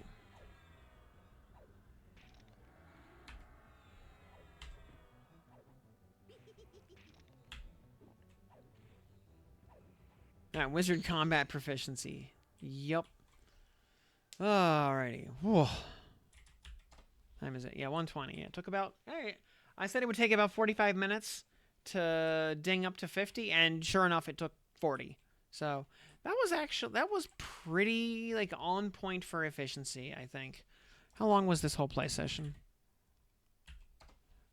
7 hours. Good lord. Alright, 7 hours to go from 40 to 50. You know? And also, well, with like an hour and a half or so in the middle to do the Ice Comet quest. So call it 5-ish hours. 5.5 hours, really, to go from 40 to 50. Wreck-It Rogue leveled at Warclare Bard, D4 all the way. Yep.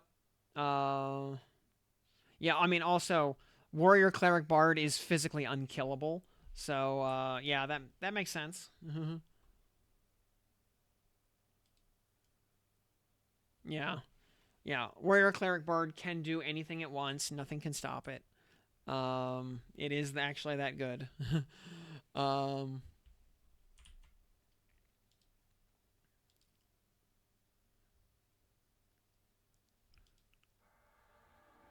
Yeah, if you've got 20 to 30 minutes to kill a boss, yeah. As long as you're not in a hurry. Yeah, it'll succeed. And, you know, it will do everything. That doesn't mean it will do it quickly. But it will be, you know, slow and steady wins the race. So,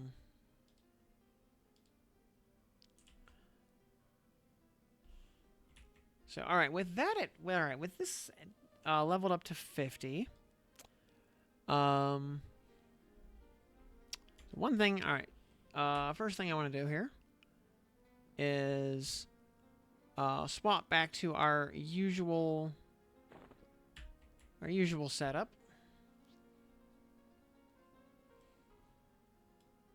I'm gonna pull this out.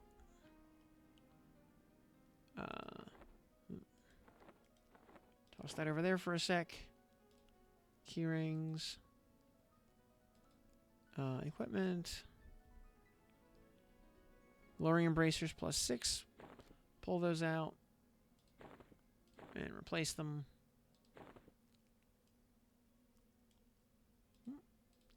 Drop that in there. Oh, also... meant. Mithril.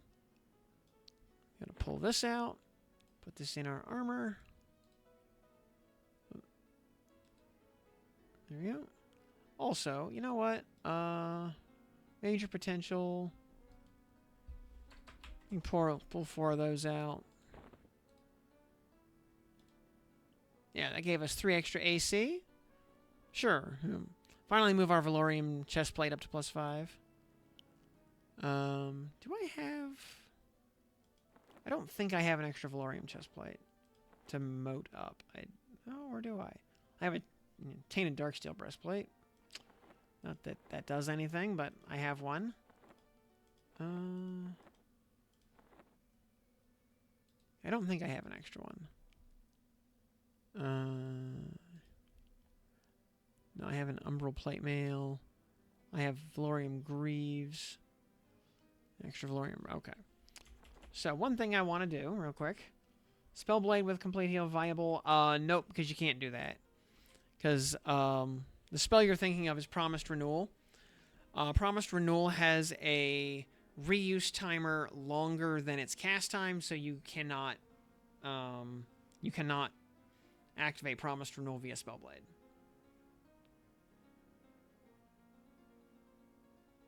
Yeah, Complete Heal is just gone from the game entirely.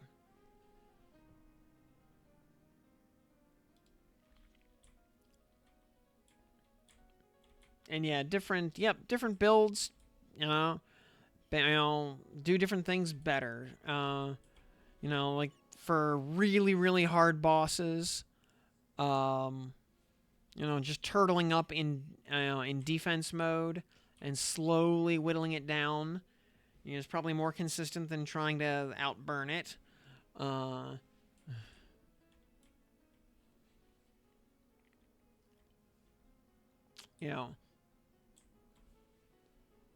Versus, on the other hand, if you can burn hard enough, then, there's, there's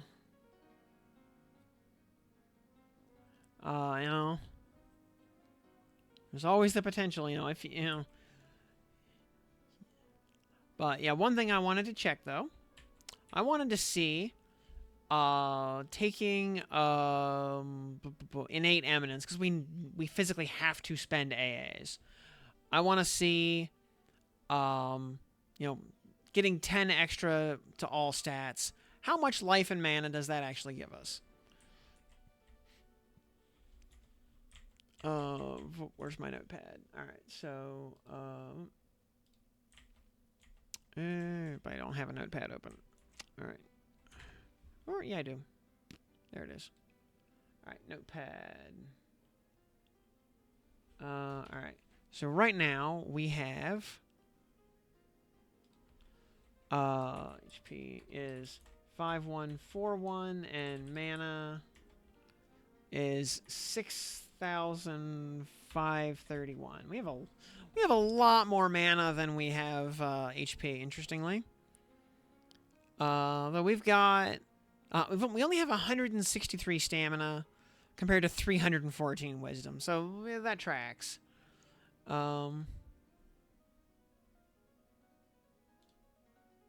15 for, yep. Okay, so 5 ranks increases our stats by a total of 10, and that gives us 5,244. So we picked up 103 hit points. And 6647. And about 116 mana. Which is about what I was expecting, about 100 of each. So yeah, that tracks.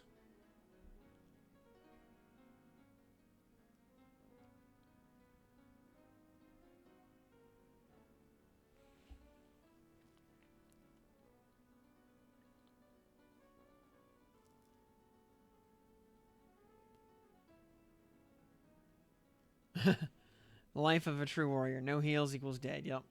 It's okay.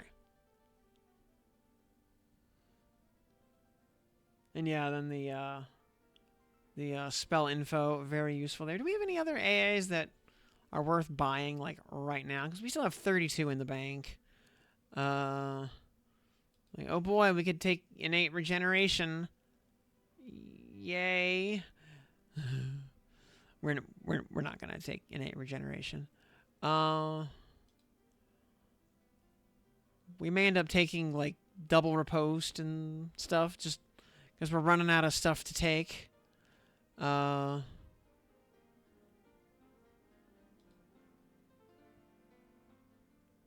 like, we might take, like, Divine Stun and Divine Aura and Bestow Divine Aura. And you know, we can take Valiant Steed, get ourselves a Unicorn. Yeah, the Endurance one for Endurance Regen would actually have some value. For our Endurance Regen is 46. It gives us, you know, just shy of 10% increased in Endurance Regen, which tracks. Your average, like, you know, 12-point AA group or line increases us a thing by 10%. So that makes sense.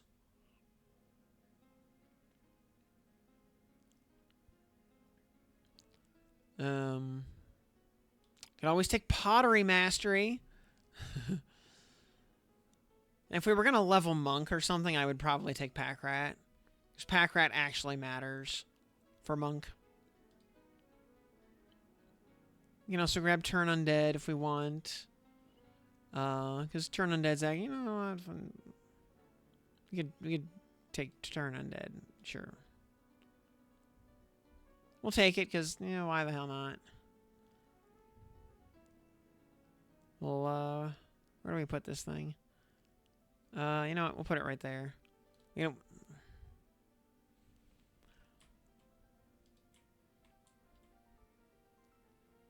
Yep, anything that, yeah, you know, a little bit more sustain, you know, is always worthwhile. So, all right, but since we got Wizard to 50, I was kind of expecting that to take 2 play sessions, and we just did 2 sessions worth of play tonight. Tomorrow we're going to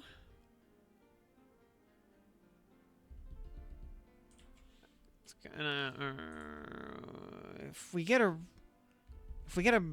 full patch tomorrow and we get a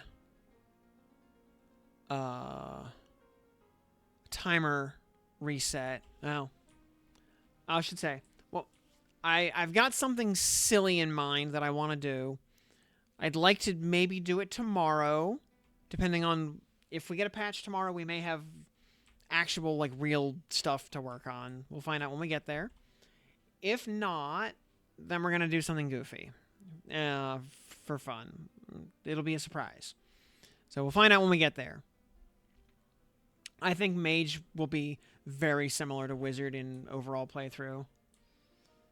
Only secret weapon, you know, XP and AA where there's undead, you pretty much. Which in Old World is kind of everywhere. But alright, yeah, it is very late. It is 1:30 in the morning. So yeah, I need to actually go to bed because I do have to, you know, get up and go to work in 6 hours. So that will definitely do it for me for tonight. So, whoa, that was a big session, but yeah, we accomplished a lot. So, thanks for tuning in, everybody in chat, also everybody out there in VOD land watching on the YouTubes. Thanks for hanging out with me for the last 7 hours and 11 minutes. So, my name's Tim. We'll be back tomorrow / technically later today to pick it up and maybe do something goofy. So, look forward to that. We will see you then. Good night.